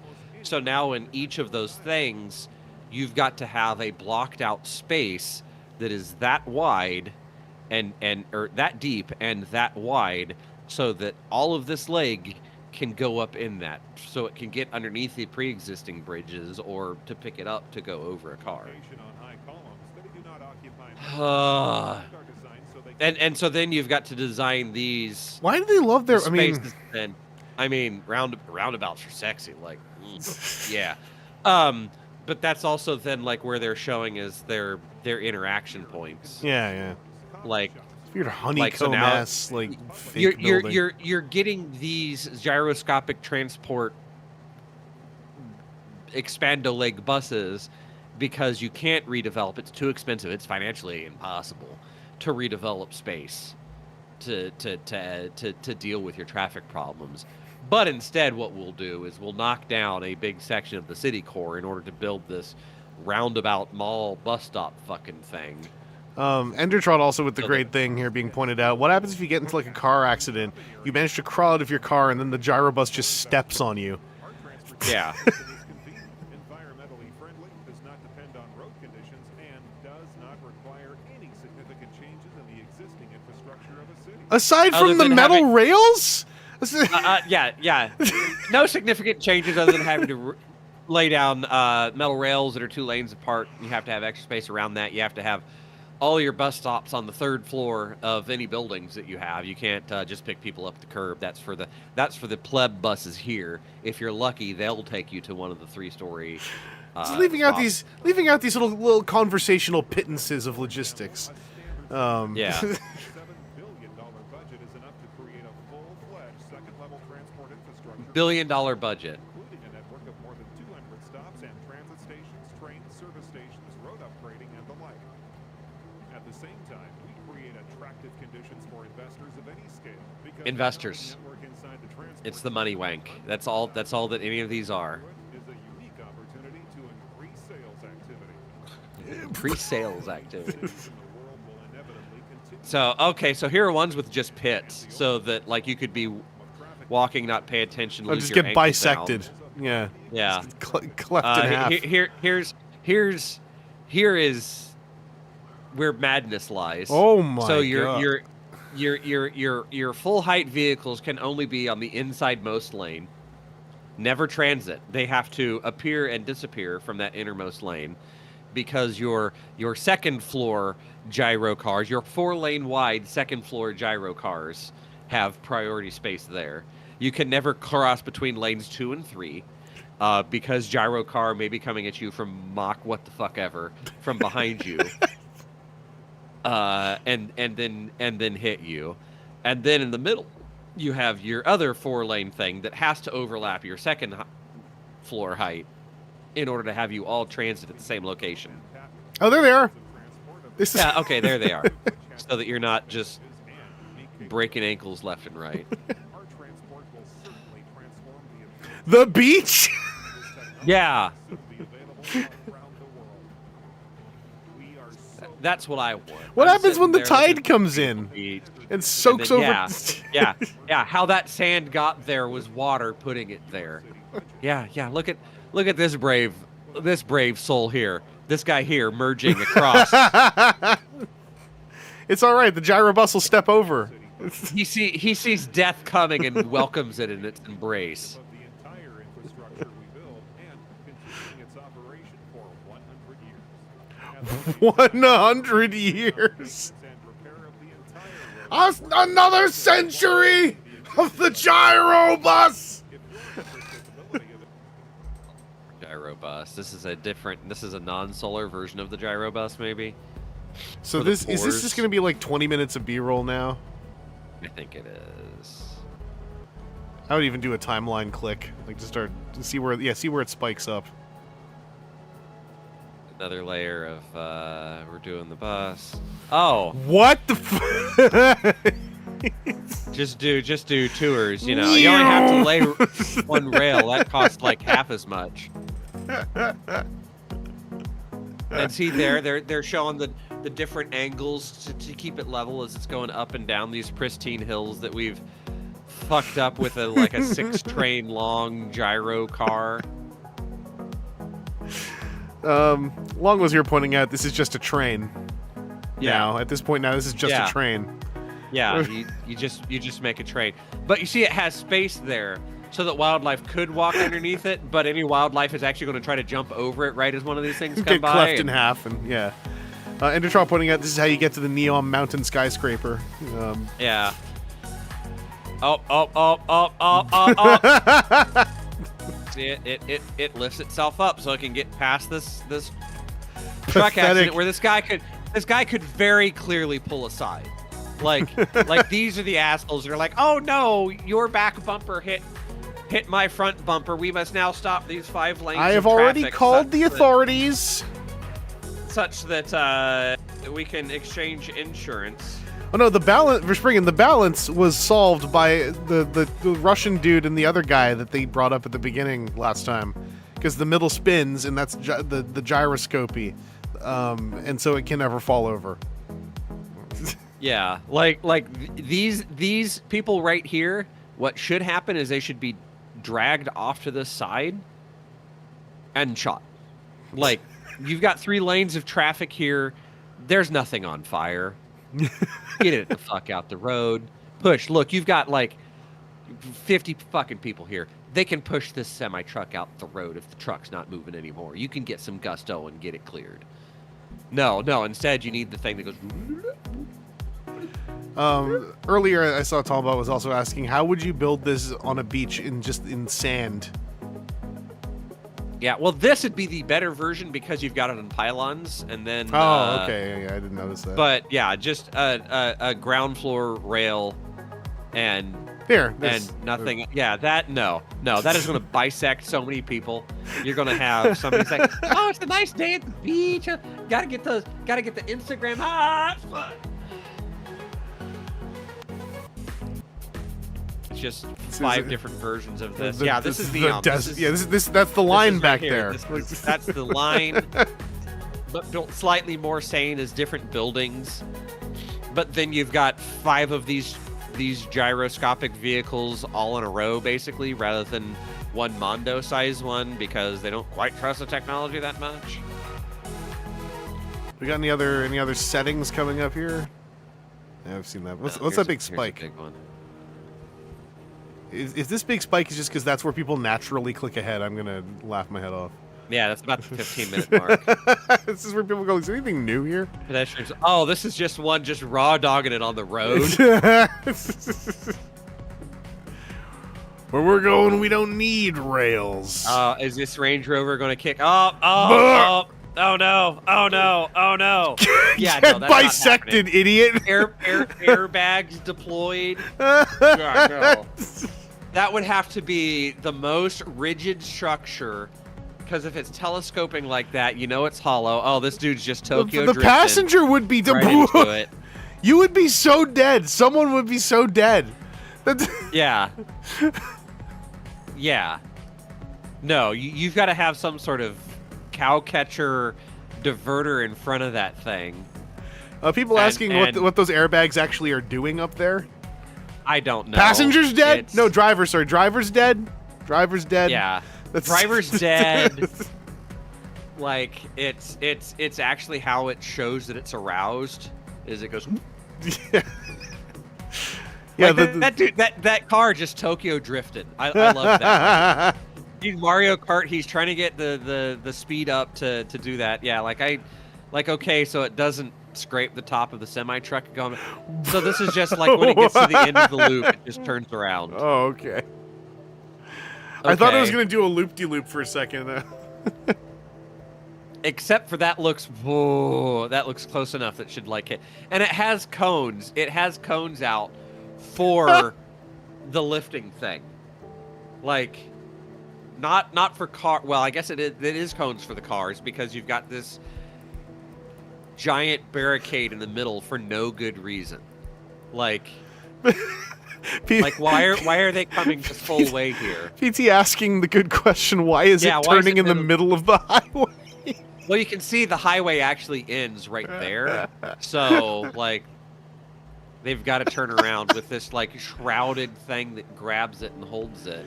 They put this in just so they can make you feel really bad if you forgot to get off at the terminal stop. No, because this is down. What This thing is going up and down so many times. How are any of these server staff not just getting, like, launched through the side of the freaking... Yeah.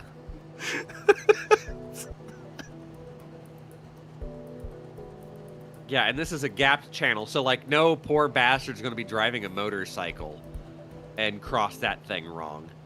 See, that shows it's buried. Oh, see, that has the fingers at least. Yeah. Like, and convenient pipes underneath it as well, so that you can, you know, pipe things. All different end effector ideas. What if we have 4 wheels? What if we only have 2 wheels? This is all solid bearing. What happens if a child throws a banana? PT pointing out the $8 can of soda while you go down the highway with no destination. Yeah. Like, all of these are interesting ways that you can have, like, a captured guide rail thing, but you don't need to show me it. That's a wide boy. Oh, if you want to maglev that shit. Okay. We got to be ready for the inevitable technologies, right? Like, yeah, different maglev shoes. That's become. This one is even fucking worse, because this is the cow catcher. Then, if something's crossing it, it's not like it. You know, the other one's like, okay, you're going deeper into it. You could potentially hold. No, that's just a magnetic covered cow catcher thing to just murderate things, and then we're back into the same B-roll footage again. I think. Here's the last little hiccup. Yep, that's them boarding a thing. All right. Yeah, the 3 layers of death. Hey, fresh fruits. I know we're going to see those trucks. Like, this is I think the longest video they have on one thing on their channel. See, I wonder if they actually really thought they were going to get close to making these things. Yeah. Hey, it's a flying train. Yeah. And nothing holding this down as they're spooling all of that up, because you're always going to have equal amounts of reaction force lifting and holding it down. I love watching. At least this is a spool, so you could theoretically get more than the 40 fucking feet off the ground the other one was showing. I love watching the Like- chat catching up to a new like flying train clip starting. Yeah. This has got fixed vertical and horizontal ones, even though this is still just the sled somehow providing sufficient power. Oh, and all of those are cross-linked, so it's all jammed in one thing. Folks asking why there's a ladder. Yeah. So you It's can- cross-linked so that the lines stay perpendicular to each other, so that you can continue to have the worst of high-speed rail and airplanes and that. Like this one's pretending to be aerodynamic with a weird hump, but still has. It's a whale. Whale of the sky. It's where I need even more alcohol. It is after midnight. I thought surely we'd be done before now. We're getting through the biggest hump. We're heading into the home Okay. stretch. See, I said, hey, there's supposed to be Aurora Borealis. Maybe I should go out and try to see that. This with is more my important. naked eye. This is more important. This is all just different variations of the same thing taking off. The same 3-story tall building that's a block and a half long. Yeah, there's at least Lifting. one. There's at least one more brand new one. This one is back to the expanding. Oh, the metal zip stuff. line. Okay. Yeah. I was gonna say because they dropped my favorite new tech word in that last gyroscopic one, which is inevitability. And Yeah. I've grown to realize that whenever anyone says that about a new technology, that puts a giant red flag on the new technology, because it means they're trying to tell me that no, don't worry, it's gonna take anyway, so get used to it. Like, okay, now I don't believe you anymore. Why do trains need to fly? That's what planes are for. Yes. Why is the spool behind and front? I think the idea is that it's providing power, but yes, if this was in front with all of these things, it could actually act as a motive force, but I think they're trying to say all the motive force, everything that's moving it, is coming from the plane, but it doesn't need to. But again, with this, you can't have anything over top of this rail. Like, that's why it's the worst of what Wiggle, wiggle. planes and trains are. Yeah, there's our wiggle, wiggle some more. It's the only way to feel anything anymore. Like you can't have, this can't go through a tunnel. Unless it's a very specifically shaped tunnel, which would be dumb. Like it's a Roadrunner cartoon. I love the lack of Yeah. seatbelts or anything on, like, just wide open walk around spaces as the thing goes up to like ostensibly airplane speeds. You just you're not getting just like airplane launched to speeds the through back of the thick air. box. Yeah.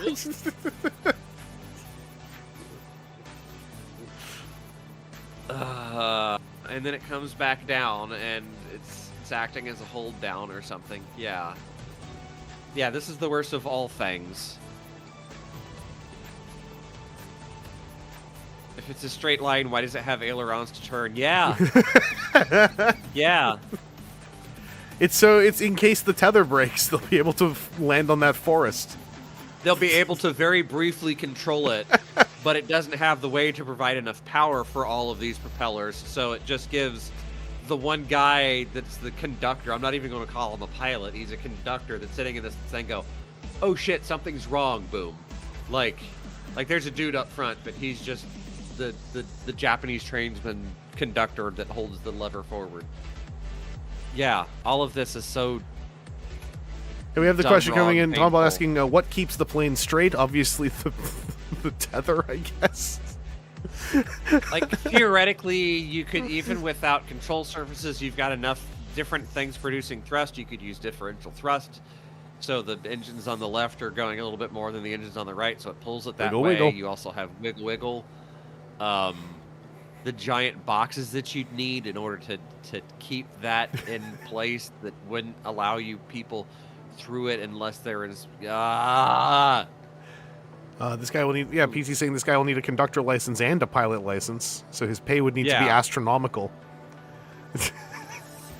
Like, you could set the building up to hold that much weight. You could just do concrete braces all the way up. That's fine. Alexis but- Silver with the real out there question. This is kind of kooky stuff, but like, what if? And I know this is crazy. It was really windy one day. Yeah. Yeah. Yeah. Yeah, there's a reason why airport runways are miles long. Yes, so it can get up to speed. And yeah, why does the red one have the rear tails. That's so that you can go like laterally without having to change your yaw. You can go side to side because the solid metal tether on the ass end of it doesn't get you there or something. I think this is just going to be stuff we've seen now. Yeah. I'm excited about the next two. How long does it take to build a new house? You can hire a construction gang, buy building materials, construction supplies, and wait at least 6 months. They take breaks. Or you can Yeah. buy a prefabricated home in a container, install it, and celebrate a house. Simply install your home. and a half. Yeah. Not like you'd need interior walls. Start, or, finish. In 10 days. Yeah. The living area up to 1. This is like 3D printed houses. It's such a great idea until you actually think anything about it. 4 containers. Delivery and assembly are included in the price.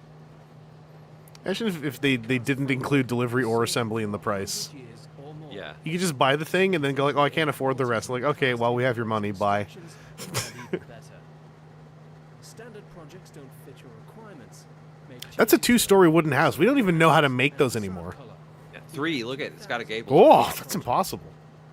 And not only can you live in a beautiful and comfortable house, but also deliver houses to your country. There are no restrictions on the number of prefab homes in the After I have my own house, 100 houses a day if you like. I'm going to deliver some to the rest of my country. Prefabricated homes in containers. Homes that serve generations. Anyway, here we go. Spaceship soft landing station. I think this is one of the different ideas that Elon Musk was thinking about before they went to the chopsticks for the... Look, you just catch it. Yeah. Well, like... The rough thing is that, like, have you seen how they're landing the super heavy, like, the Starship thing? It goes back down to its launch tower and it has 2 big chopsticks that go whoop and catch it. This is more complex than that, and this probably came from an idea, like Elon's thing probably came from an idea of seeing this, sadly, or maybe vice versa. I don't know. You just have to have I all like the these- idea. I like the idea of that it's not quite sure where it's going to land, so they're zooming back and forth, like they're going to try to catch it, not like they're communicating with anything to determine where it ideally is going to be. Also, I hope you really like this thruster noise because you're going to be hearing it a lot. Yeah. Is it just the same thing from 27 different? No, there's different catchers. No, See, there's this one's there's a different version. See, that's Yeah. a square that they line up, and then it has a different thing on the inside of it. Okay. Yeah, because I'm sure those, like, 12 different fired off things are always going to work versus just use the 4 fucking fins that are already out there on your model. all that stuff's going to be fine. It's going to have launched, gone into orbit, and re-entered, and all those. Yeah.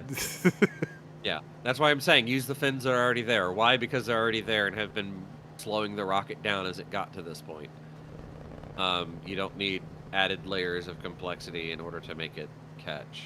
I also don't know what's controlling the wiggle on this. The wiggle on this would be based off of, like, probably seeing the rocket and trying to figure out what it is. I guess there's just a guy with a mouse going like, no. Well, you'd let the computers do that. They think faster than you do. Thomas, this is how Wallace puts. Oh, What is this? Like you gotta. give it a little.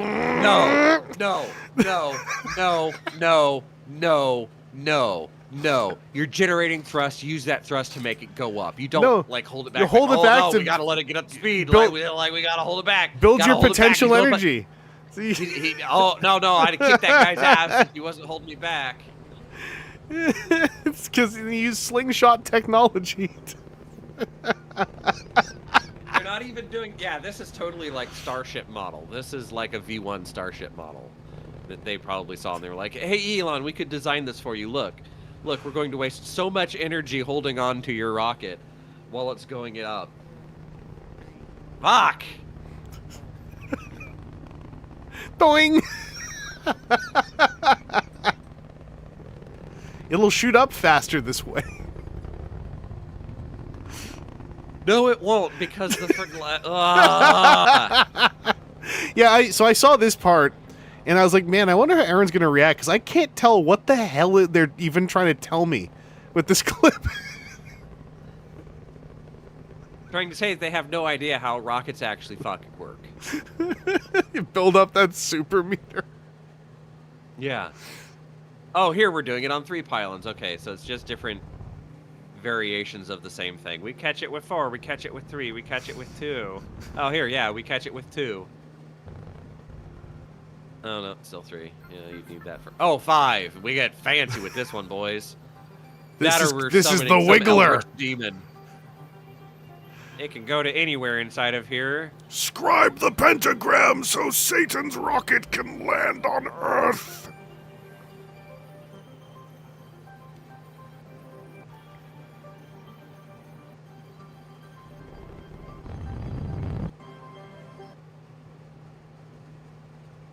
Oh, this is like a 3-tiered version of that one. Yeah.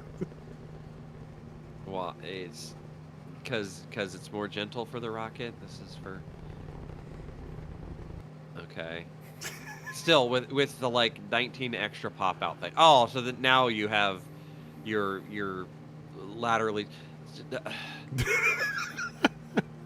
So okay, you've got a train thing. You've got this rocket hanging here. That's not bad. What I was sighing about was the lateral set of train holdings for the because it's going to go to a building in the background and then slot itself into the building in the background. I gotcha.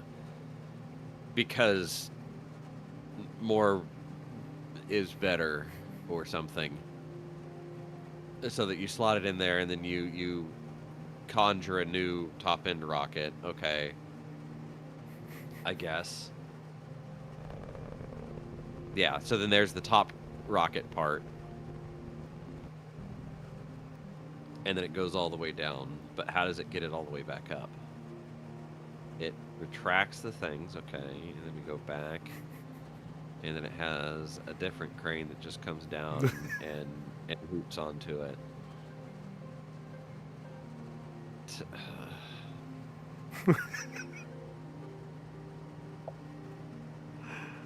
I was like low-key thinking to myself, I wonder if the space part is going to be what draws like some other, like another flavor of ire out of Aaron. And then the slingshot stuff, I was like, this has got to be stupid. This has to be. And then they got to rev it up. Yeah, that is. This has so to be. Fucking dumb. This has to be the stupidest thing. That is the stupidest thing. Because like, the reason why you have like the strong back assembly that connects to it is because that's like, that rolling out fully fueled, even just fueled, not even like a cargo in the top of it, but just fully fueled, would be exceedingly heavy. And if something happens along the way, exceedingly explosive. Mm-hmm. So you take that out and then you get it where you're going to launch it, and then you put the Bernie stuff into it and then you launch it. But there's none of that here. You're just launching it up through a bunch of fucking rubber bands so that you can hold it down, let it rev the engines before you launch it. There's a rack of rockets next to the launch pad so that when one of these things inevitably fails and tips over and explodes, there will be 3 other canisters full of fuel to further explode, so that the entire base will simply be wiped off the face of the planet. Yeah. So there'll be a big fucking crater next to whatever body of water this is. Connor McClure, yes, that is just like revving up. Method of industrial enrichment. So this is where there's some little around about 1 minute repeats, where they put it into a funny frame. This is the same thing where they're sorting a bunch of. I was hoping this would say something they to don't explain what it does, but it doesn't seem to be. They just made the music more epic. See, like this thing here makes it look like they're trying to do some sort of electrolytic process or make slugs of like this sort, but they never like show any of how that gets out of the machine. Like there's nothing front or back for it. I don't understand what this part is. Anyway. Yeah. Arteriosclerosis cleaning system. I think this is our. Yep. Now we're on our surgery-free massive surgery. This is the boss rush. We're on the boss rush now. Yeah. Remember when they unleashed a bladed fan inside your veins? Inside a carotid vein, or an arterial, or a. Except it runs faster now because they got to keep it to a minute. Yeah. I think they were trying to do this for shorts and didn't realize you have to make them vertical or it won't go into shorts. Yeah, something. And for those who don't know, that's like a multi-bladed spinning thing inside your blood vessel. Yeah. Yum, yum, yum, yum, yum. Delicious plaque. Yeah. Drive-in mall. Which one is this? Is this the grocery store? There's several. Okay. Oh, it's the OG. It's the OG with the garage door. First one with the garage door and the vertical one where you're picking individual They're all things moving out your so cart. fast. Yeah. You ever pull up to the bank at not quite the right angle? You gotta be like, fucking, hold on. Here's my card. Is it ATM? Like, no, I want to do that, but with a 5-pound bag of potatoes. And here they are hand loading them off of the thing to just pile vomit together them onto a different conveyor belt, to then load them up into a different set of bins, to then vomit them into a vertical conveyor belt. And then this is the side loading one, so that you can have your limousine. Okay, this is the one that's almost sane. The farmer's market version. Are we going to see the shoe shop? Or there's comfort The fact shoes. that they sped this up, it makes it all look more ridiculous because they're like stamping on the pedal and the food's going. Drone train line. Okay, is this something new? This is another minute. Oh no, that's the drone train. The flying train, not drone train. Now they're drones. Yeah, now they're drones. We don't have them. There's no human intervention. We're just triple-decker apartment building flying this thing through space. We can kill like Wiggle wiggle. 700, 800 people in one go like that, like no problem.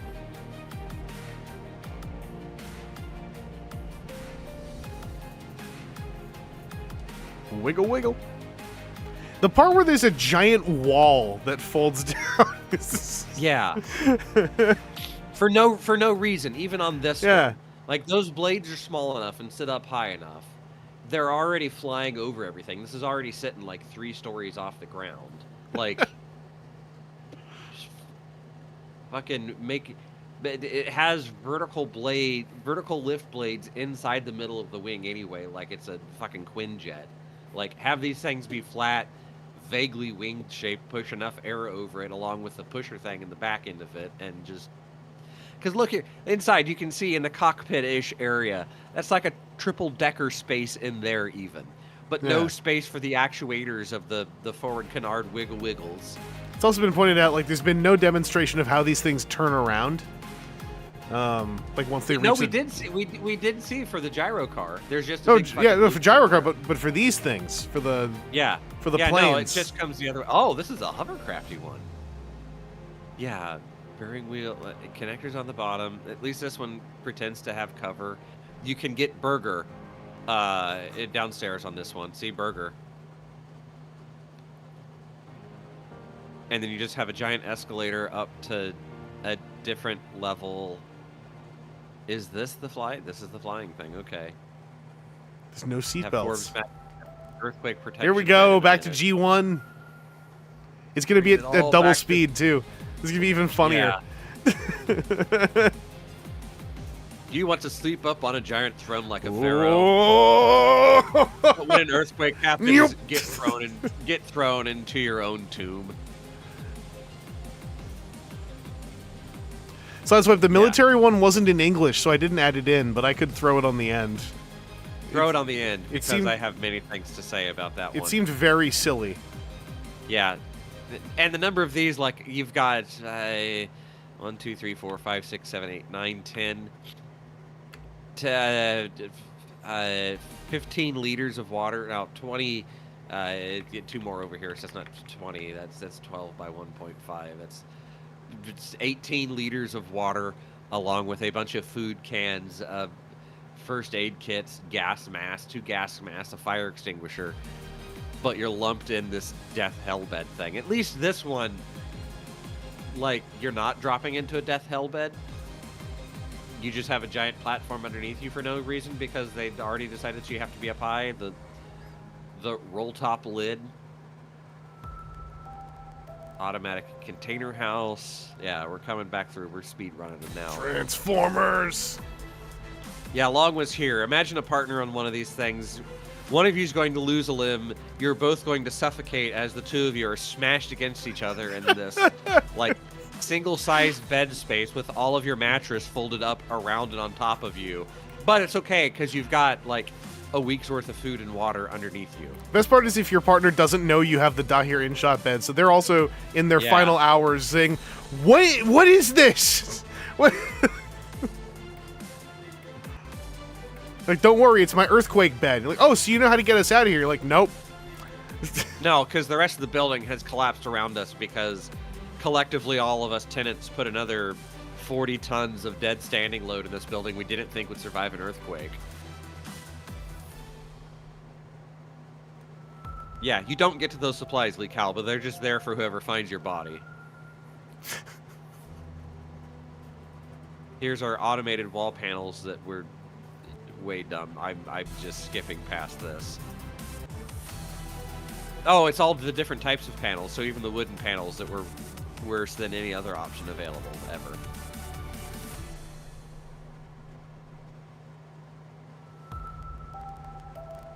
Magnetic speed train project. Is this just the gyro car? They've given up on the gyro idea? No, this is just train high-speed rail. This is them inventing high-speed rail, like every tech bro has determined over time. With the only perpendicular interchanges at highway stops with 14 parking spots but 8,000 benches.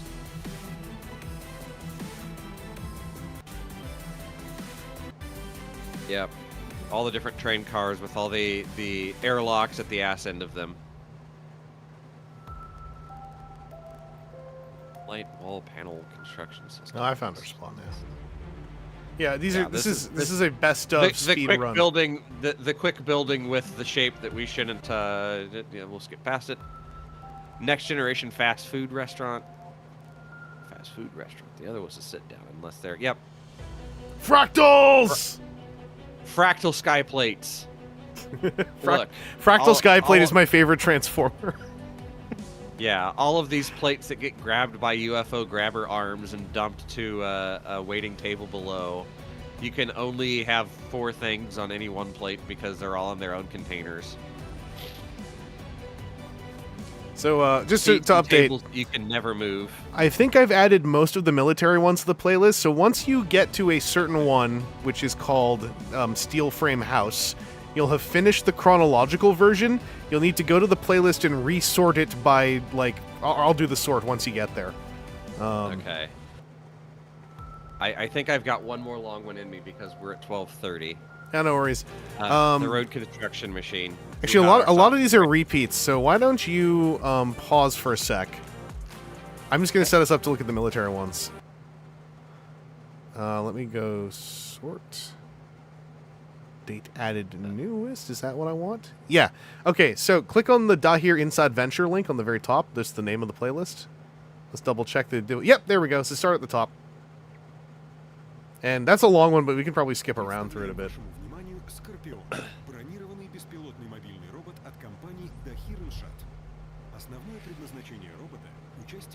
I saw a bit of this. This is like a super goofy little 6-wheelie thing with like... So that's like that's what is it? The Warhammer 40K, the Chimera, the troop transport? No, this thing's empty. It's unmanned. It's like the size of a it's dog. that little unmanned thing. Yeah. Okay. Well, I'm sure that'll work really well for Russia in any sort of... are those just concrete build? Maybe? Probably solid rubber tires is actually what they're trying to show there. And then it just has... I noticed they don't have English versions of any of their military stuff. Their military? Yeah. Oh, good job beating up that wall. Just pop up mega cannon came out back in it? The fuck? Yeah. So it looks like it's got 2 fixed machine guns, some ramrod thing, crab walk ability, because it all comes back to crabs. Yes, this is the one that hoovers people up. It is in one of these clips. It has an injured trooper vacuum cleaner. Bunch of sensor systems, okay, and it has like my lens got dirty so I can puke out a new cover, okay. I like how That is the front end of like an AR or AK style machine gun. So they're shooting at their own people. That's Bazooka. maybe a bazooka. What is the claw thing? Is the claw thing cannon fire and it's just like hiding where the cannon is? Okay. So it provides its own suppressing fire before pulling out its little mini cannon.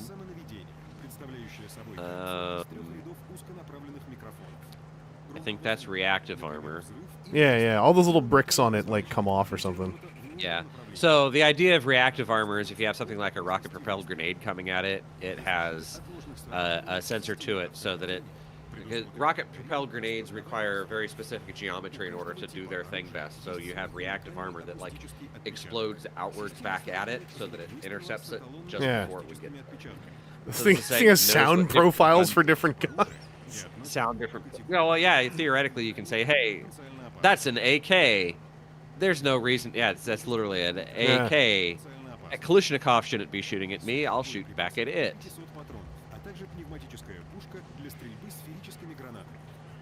Oh, it's fucking railgun? You're just railgun?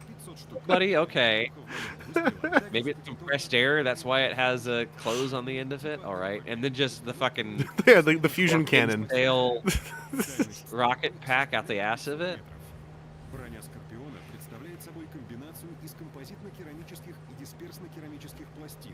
Bricks on bricks. Yeah, that's reactive armor. But they're not going to show it because Russian reactive armor, I think, is supposed to be pretty shit. Not like the shit, but just shit. Least reactive. Yeah. Oh, get that Amerikanski. Goofy things driving around. They've all got "Born to Kill" written on the back of their helmets. Yeah, it's just a weird rocket pod thing. Like the idea that like these tanks just ignored these things because they're so small. Yeah. Like, oh, whatever. Fusion cannon. Abrams. Yeah, they're very specifically showing U.S. Aggressors here. Although with a bunch of English and old style barbecue. Oh, that slots into the tank. Jesus Christ. Here we go. Look at this. The people Hoover. Brave Russian soldier. Put him in a little box. Onto the death box. Hey, guess what happens if there's an earthquake? You can order 1 billion of them For $300,000 each. This is, I think, repeat footage now. Yeah, pre-coffined. Do a little dance before you pull out the fusion cannon. And I like, even though it has all that stuff, it still hides the slot where it goes in when it's open. Yeah. Troop builders. They keep going on sale at Aldi's. I wait can't a stop second. buying these. What? It can Whoop! Oh. it can assert its dominance against low walls. It's like a dog trying to stand up. Dude with the controller's like, look at this sick trick I can do. And I go the other way. Donk. It drops down. The mega cannon in the back just explodes.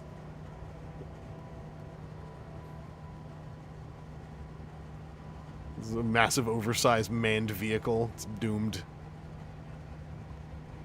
How about the music? Something creepy's gonna happen here. Oh, jeez. No one's gonna see this tank coming. Oh,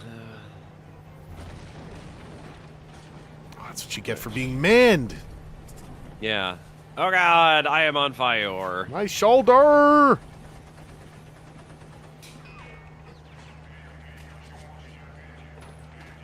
Oh, Please send the robot to yeah. come and hoover me. Send the robot to put me in a box, please. Somebody hit my juice box and now it's spilling all over the ground. This is like a really, really garbage version of a Diaclone reboot like promo video. Yeah. It's like PlayStation 3 ass, maybe early PS4 So these like Little troop wagons. carriers have little wagons to carry their little buddy drones along the way. So those are the troop carriers that early in the Ukraine conflict, that police action was very good, I guess, about cooking Russians. So yeah, then they deploy their little buddy, and then they drive away. Like the little buddy couldn't have driven their way up there, and then you've got the dudes inside playing Atari.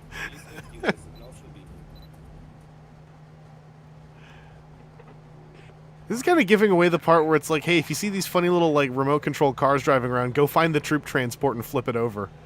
Yeah.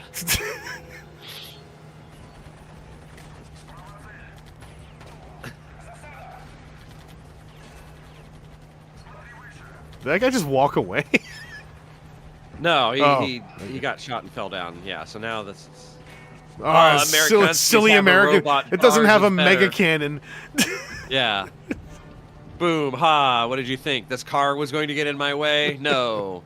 I'm not leaving an insurance card, it's your own fault. Ha ha. Mega cannon. You snuck around and shot your tank with 3 rounds of mega Fusion cannon. cannon.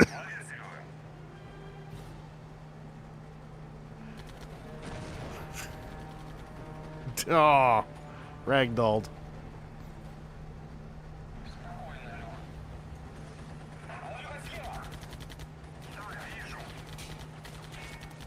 This is such absolute fantasy. Yeah. This-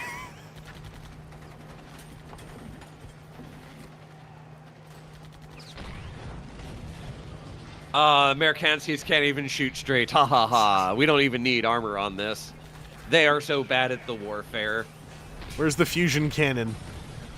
Our reactive armor absolutely works against bullets. Yeah. Fusion cannon!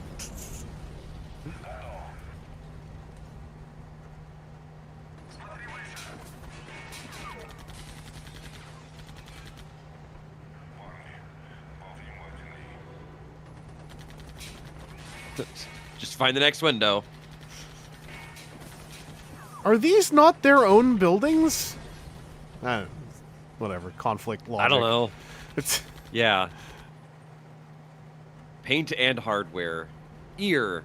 Nachos. Barbecue. I deli love grocery. nachos.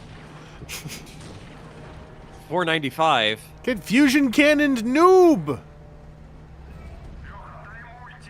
Yeah. Very clearly showing U.S. as aggressor vehicles, but also completely inept. Not that I'm saying that American military is perfectly inept and isn't, but like like how did it even see? Yeah, it's got cameras all the way around. Oh, blue that. postal Oh, box. I didn't even notice that, Lee. Yeah. Yeah, this is invasion fantasy. Yeah. Yeah. Yeah. Apache. Fusion cannon!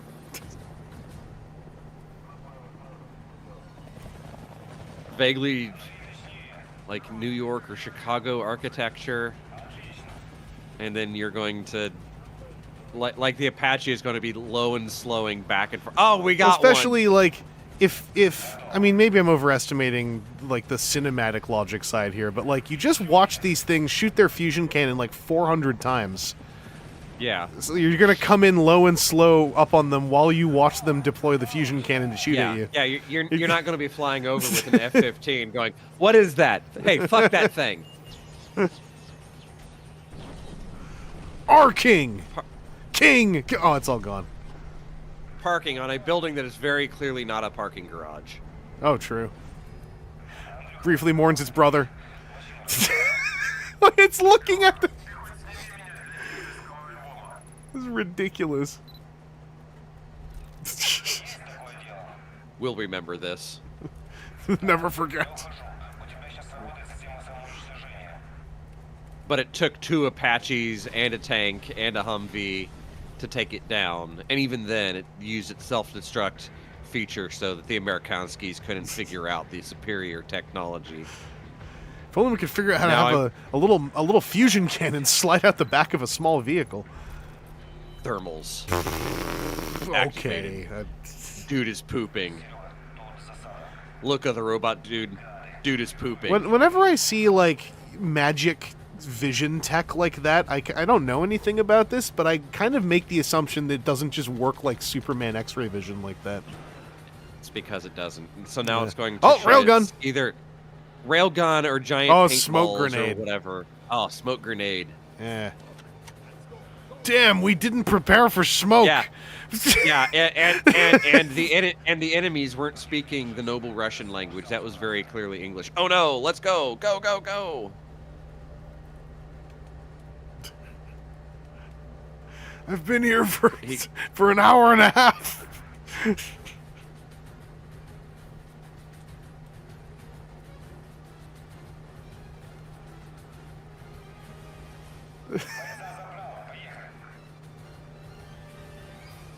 Let's get this conscript back so that we can make his family pay for his rescue. American troops very in the clearly bag. never have any sort of respiration protection. How is this still going on? What's left to... Not much. They see a Toyota Prius, so they're very afraid. Oh, no. That's a couple of Abrams. And I like how they have to Turns to look at each look? other. Like, hey, look, what if we went up top? Hey. I'm gonna arc it. Blurp, blurp, blurp.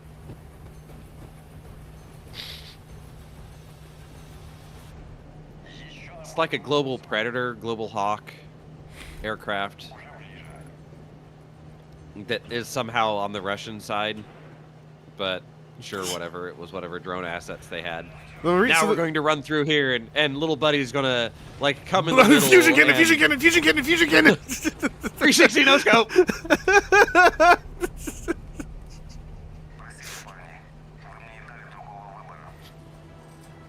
There, of course, the silly Amerikanskis wouldn't have realized that something might be happening when all of a sudden Something might be coming through the shows smoke.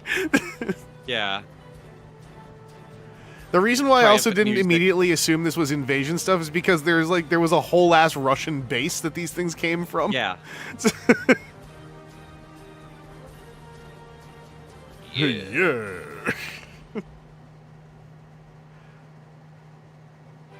Yeah, these fusion cannons like shot like 40 times. Like, I don't know what this is. It's a short one. Like how deep will thing penetrate what falls? That's not the...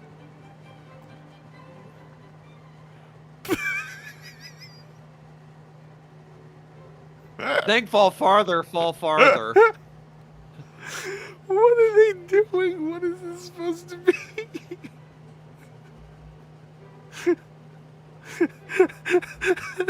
5 kilometers. Well, see, then it loops back around and it only goes in like that far.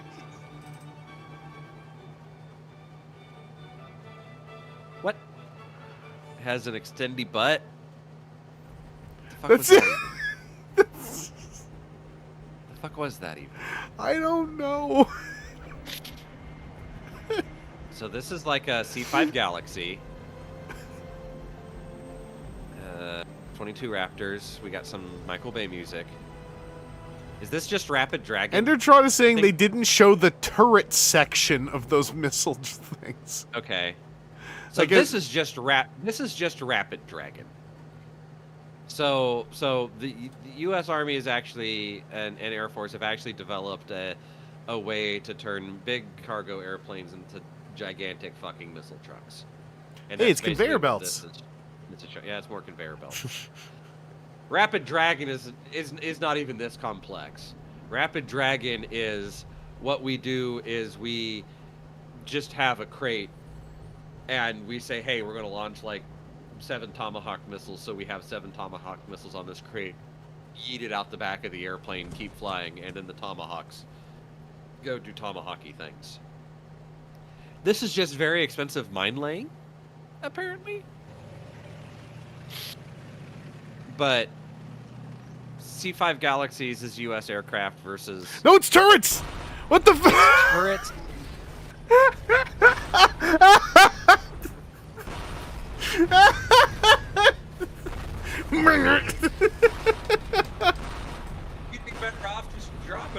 destruction. God. This seems like a really roundabout way to shoot something in the heavier armor. Yeah. Those are just like future tanks.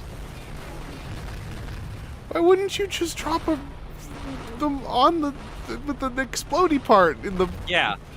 Yeah, like maybe if you can seed this ahead of time, but if you've got time ahead of time, This plant them. This is true Dahir in-shot, but for military type stuff of like, what if we have an overly complex idea for...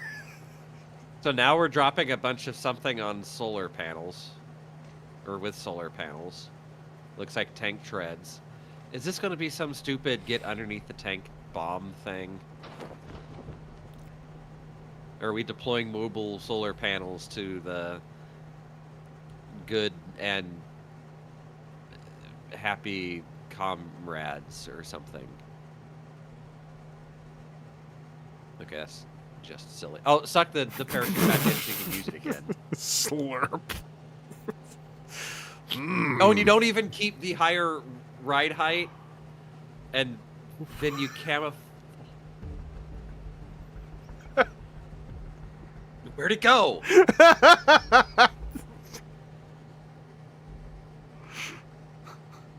Because nothing flying over a field like this would have like ultraviolet or infrared imaging capabilities. That was like how it would just be like it'd just be a dude with an eyeball looking. Oh, I don't see nothing. These weird squares must have been mowed funny. I don't know what this could possibly be. And then more tanks because we keep losing all of our tanks in this grassy Russia field. for the longest time assumed it was going to be tank battles across the Fulda Gap. So it all looks like grass to I me. don't see anything. Only use visible light spectrum. Oh no! What is this? Lasers. It's going to reveal itself. What? What? Bullets. Just grab bullets. Throw! It's like the portal turrets where it's just filled with bullets. I was expecting the bomb. I was expecting the camouflage bomb thing that Aaron said. I was expecting these things to like sneak up to a tank and try to blow it up or hide, and all this the stuff is like aren't seeing it. No, it's the most fucking Looney Tunes. We may have camouflage, but we will make you look us in the eye. and why unroll the unnecessary side camouflage that's covering up your tank treads that you've never used except for to maybe slurp your parachute back in? Oh, look at all this devastation. Okay. Four-wheelers that you drove past the president's compound. Acme-ass military suits, so true. And oh god, you're gonna drill a pop-up turret thing. Hey, no, go away. Get out of here. Oh, so you can't sorry. be here, you damn hoodlums. So sorry. Kids these days, they just ride double on their ATVs. It's like and now have you the see sex. me. This is having a caper to plant your turret.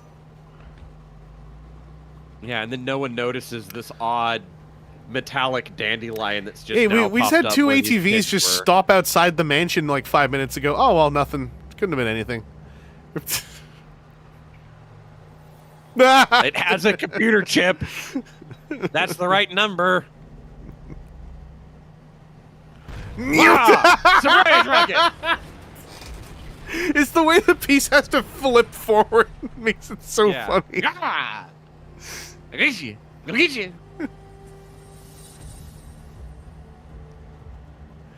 Thank you for getting me to add the military ones. These are way funnier than I thought they would be. No, that's not. What if we put more None rocket launchers? Yeah, ships have big rocket loads, but they don't have a big swivel up thing because that is stupid. Maybe these are all gonna like land in the other ship and then deploy to. They all deploy quadcopter things. to now make a giant hovering landmine, and then all the other debris falls down on all of these ships that are in like a parade formation in apparently enemy waters, while a super mega grid of quadcopters now hover over top of it, getting ready to tease. Dahir circus! Yeah. Now it has a secondary rockets that now fire at each of the ships to hit them from the.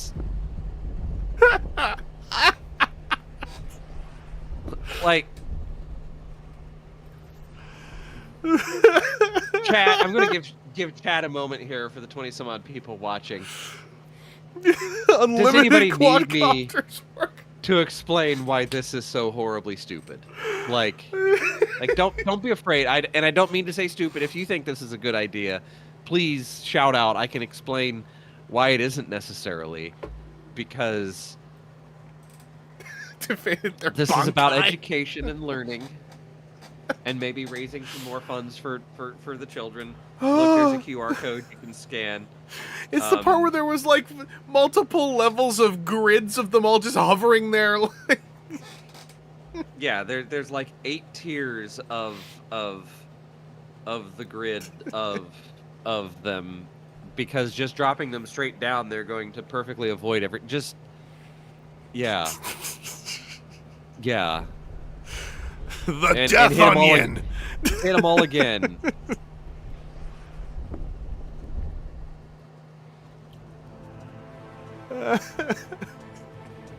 Okay, this is the U.S. doing a tank parade that has only ever really happened once for somebody's birthday. I don't know why we're okay. Pop-up surprise rockets in the back of this Toyota Tundra.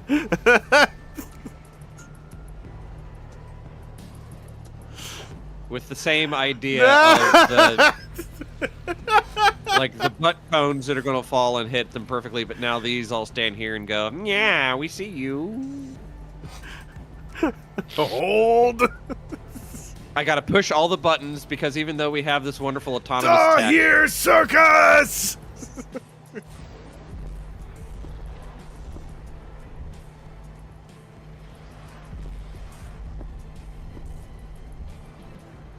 meanwhile, if there was a column of U.S. tanks like that, there would likely be close air support that would now be very angry at whoever just did this. We'd like to present.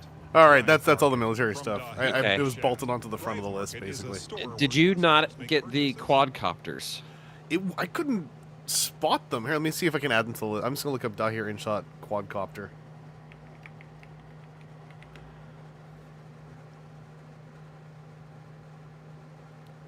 Weird. Why? I could.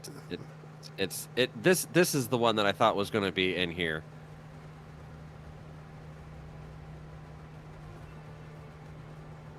There's a Air Force base over there, military base of some sort. And I'm just a fresh fruits truck. That this air base has like half of the B-2s that have ever been made. That's anti-air. Those are surface-to-air missiles launched up and ready to go configuration. Here's all more F-22s than I think have ever been made out and around. Here's more surface-to-air missile Patriot systems ready to go. Here's a bunch of, I think it's F-16s on the flight line ready to go. Fucking 700 of them ready to go. Like none of them have room to take off. Yeah, none of them have room to take off, but they're all in parade ready to go. What's this? I can't, wait a second. Innocent fresh fruit. Oh! Now, with your bikes on the back of it, I'll say, okay, maybe they're a mile or two away. That's not going to attract any attention until, like, you know, they're moving around. They're staging like they're getting ready to do something. And then this thing starts feeding blades in like it's just a push-fit connector. Which It's two isn't how it motorcycles. works. 2 motorcycles on the end of it. They came the two of them came in a semi-truck, but they're getting the motorcycles out. And they're still very slowly push-fit connecting these quadcopter blades in to then extend out so that now we can do this again. Yeah, motorcycles like Diaclone, exactly. Yeah, We're starting to figure out. They're starting the to figure number out of this. helicopter blades that are just push fit in real life. The number would astonish you. The U.S. is But yeah. almost realizing they don't have enough room for any of their planes to take off. Even though it looks like there's a parallel runway or taxiway of some sort over there, but let's not think about that.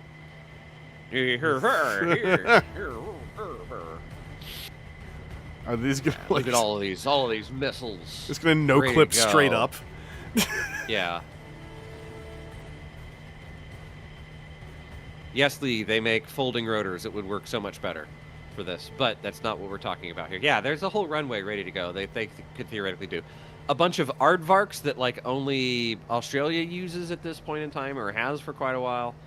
Again, just push fit in these blades. You can see one side's got some scallop edge to it. The other's just a rubber gasket, and then this extendos out.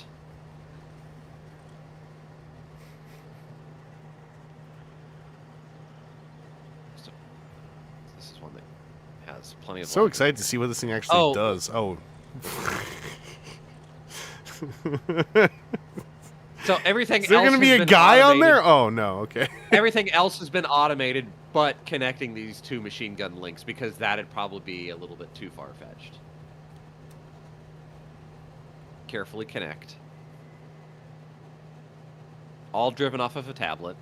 Wiggle, wiggle. Wiggle, wiggle. Big wiggle. You know, that's what they call me. Whee! Now you are actively sending out radar. You are within sight of a United States Air Force base, and then all of a sudden, a military band radar, a radar thing like that kicks off. Nah, yeah, it's dead. I'm sorry. Especially if it's coming from the middle of a field like that. Nah, yes, it's dead. Sure, you've got your escape motorcycles. Leave the semi-truck behind, because why would you want that to conveniently drive away?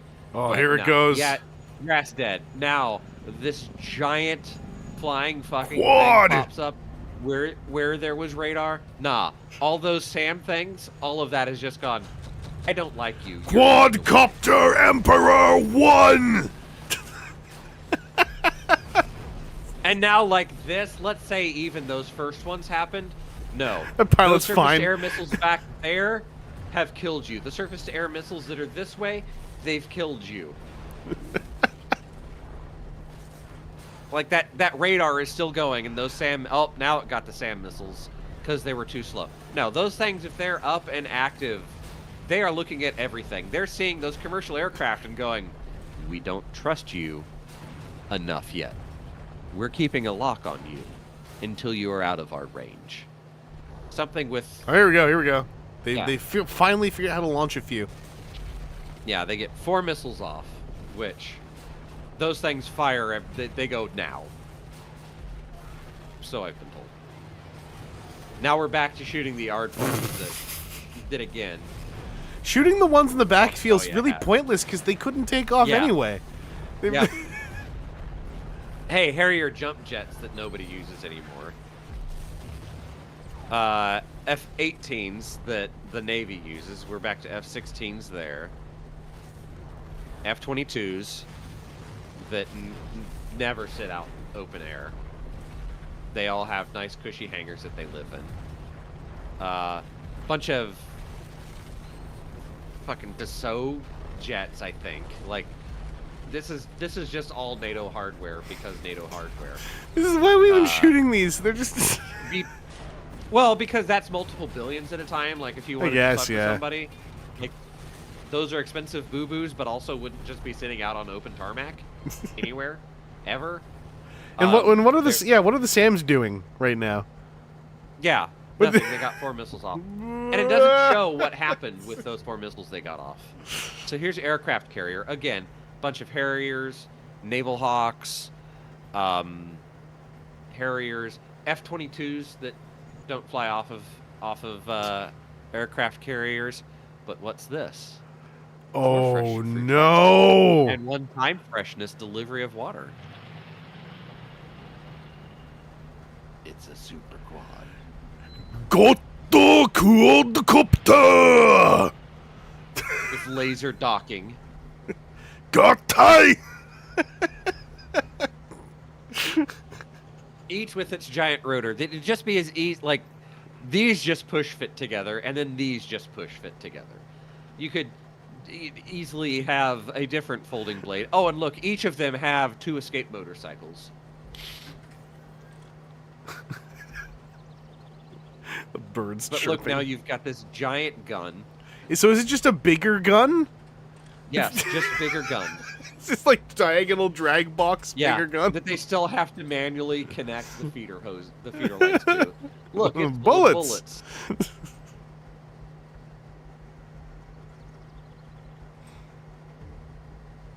And I don't know what that's supposed to show. Fuel cells, maybe? Exploding barrels.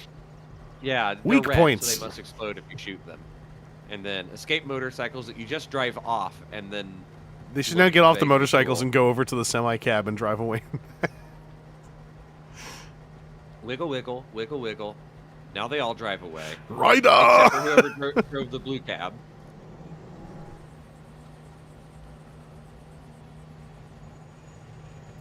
Father of quadcopter launching!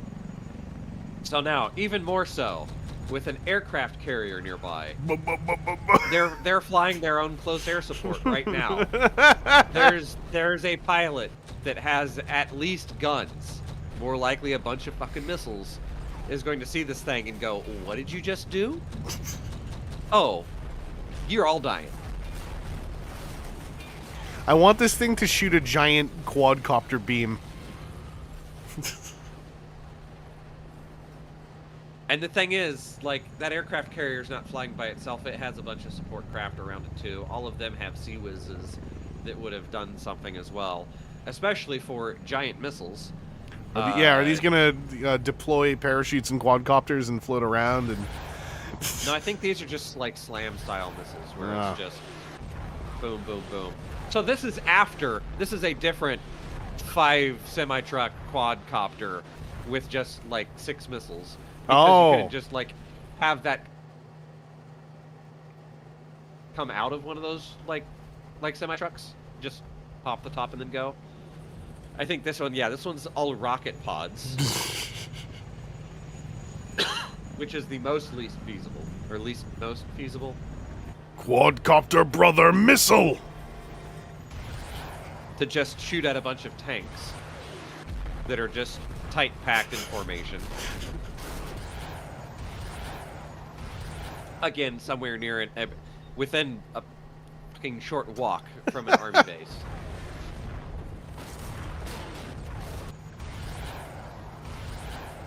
Yeah, this is like an 8-year-old's idea of how to like cleverly win a military conflict. Yeah. So that's why I'm wondering what the recoil situation would be on these. For rockets, like, none. Because it's an open tube, like it pushes against itself. And remember when we were making public transportation? Yeah, so long ago. So this because I've seen this one a few times before. This is the one of them that would theoretically be like CIA hinky that's feasible, other than this specific, like, hey, let's put it together the same way we've put all these others together.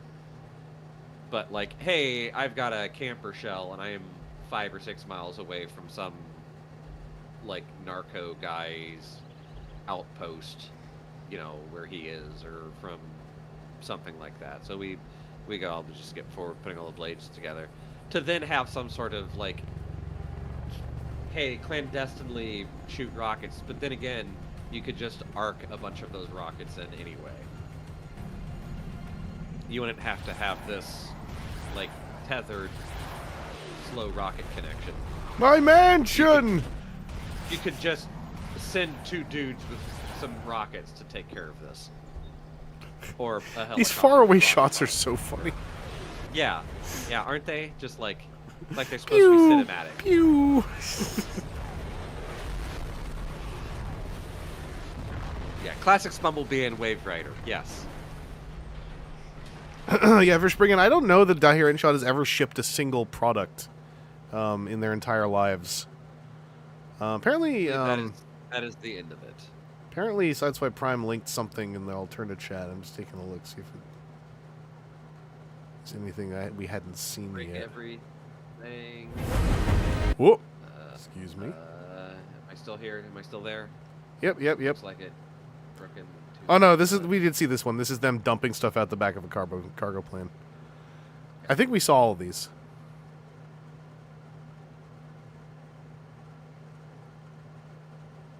Yeah. So that's my thank you everybody for donating. Yeah, Aaron, we did it. We went on the Dahir Insaadventure. We went on the Dahir Insaadventure and went significantly longer than I thought we were going to. I am going to be in pain tomorrow. But You can tell all your friends about it. What you did. It's for the kids, and that is $1,789.02 now. Woo! Now we probably missed a few more Dahir InShots. But yeah, I think there are probably a few others out there, but like this is the. Yeah, I don't know if I learned anything, but I sure experienced it. Yep. And we also discovered that, like, hey, you set out to just, wreak pain upon yourself. There's just as much of a chance you will wreak exactly the same pain in a different flavor upon an onlooker. Yep. So, yeah, I had fun doing that, especially because it was like, I'm just hosting someone else's, like, strange experience. Yeah, the only thing I may need you to do is go and blur a little bit there at the beginning when I accidentally wasn't paying attention for my home address. But yeah. Don't watch the VOD right away. But yeah. If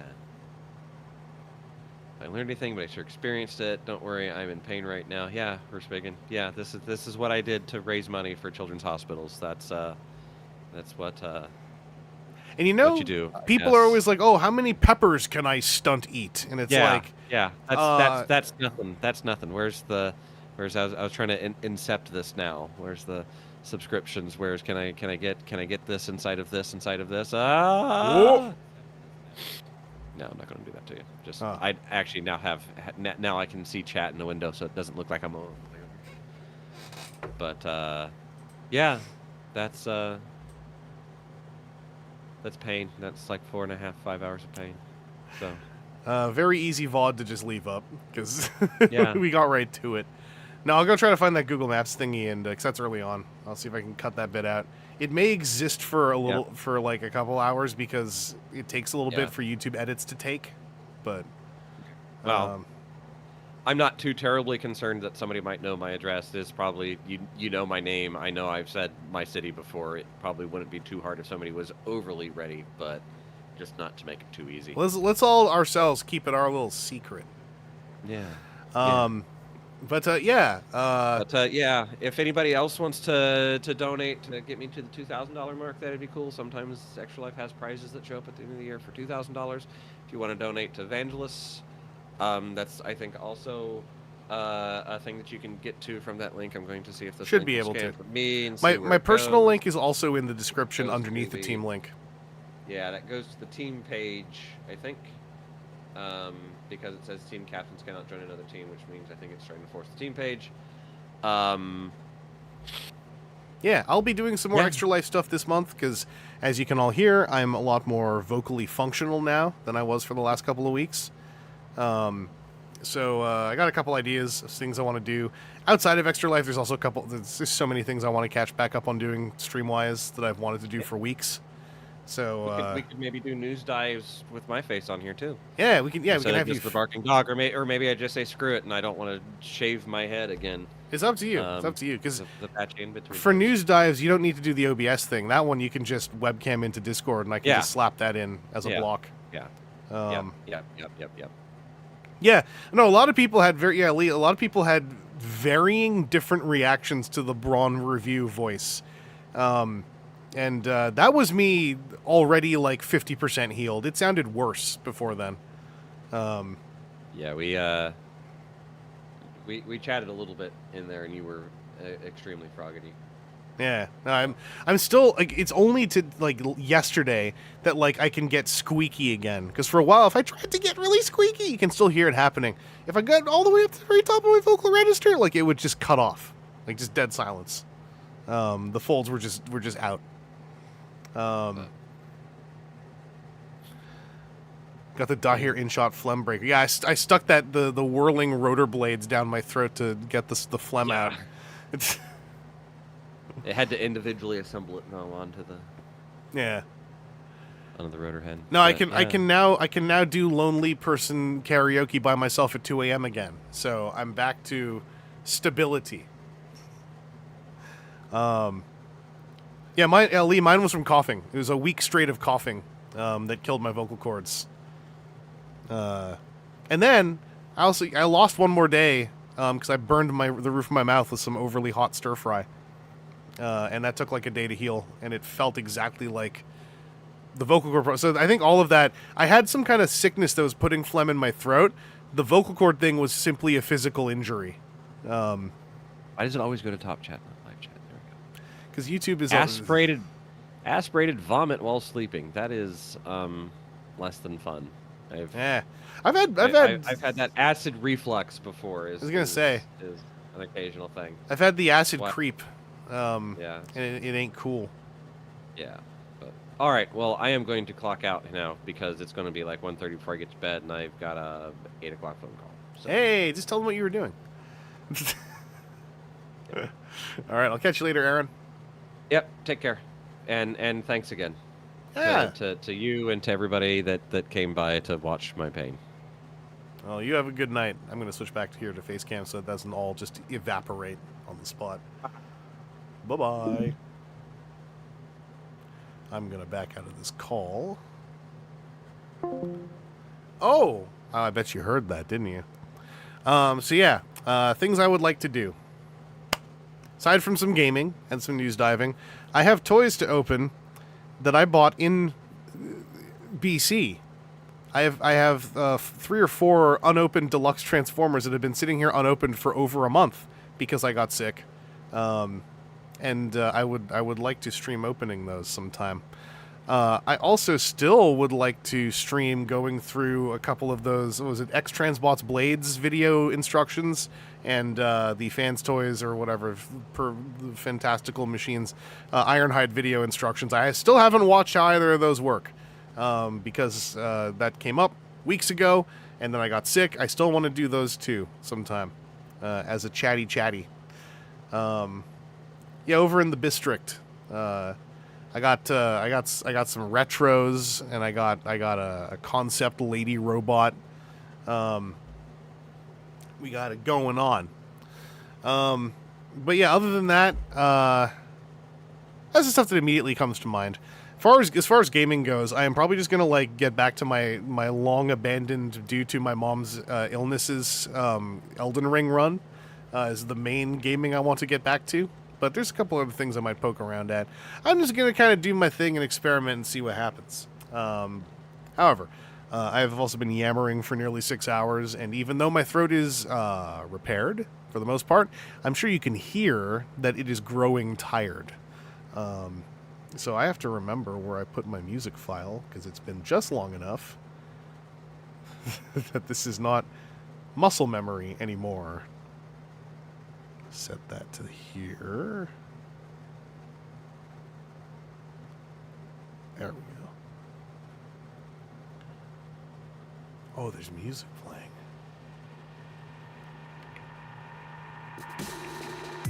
Hey, thanks for checking out this Extra Life Dahir Insaadventure stream. Hope that you're all doing as best as you can for the context you exist within right now. And I will, of course, be catching you all later on. I have I think probably either the final or penultimate TFCon Toronto panel video done. This is one I was only kind of on the side for. But the Advanced Toy Restoration panel with Matt McNally and Daryl Cybertronian Beast The edit, I just finished that today. So I have to encode the thing, and it's fairly long. But you can watch my Omega Prime get fixed at the end.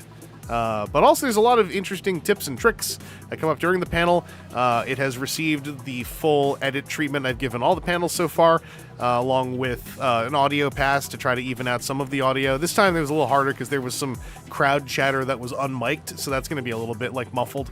But whatever, I do my best. I still gave it a really nice pass over. I'm very proud of. Anyway, I will catch you all later. I'm not sure when the next stream's going to be. Probably not until either the weekend or after. I'm a little bit preoccupied for Thursday, Friday, but yeah, that's the main stuff that's going on right now. Take it easy out there, and I will catch you later.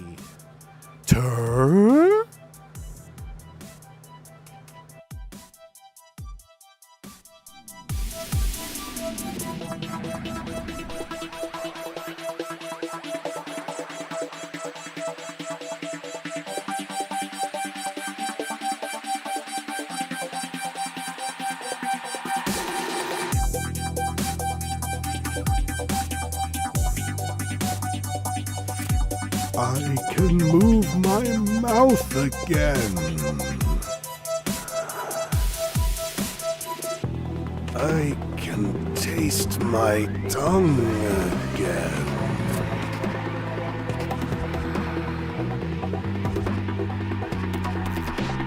I can lick the future again.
Let them come.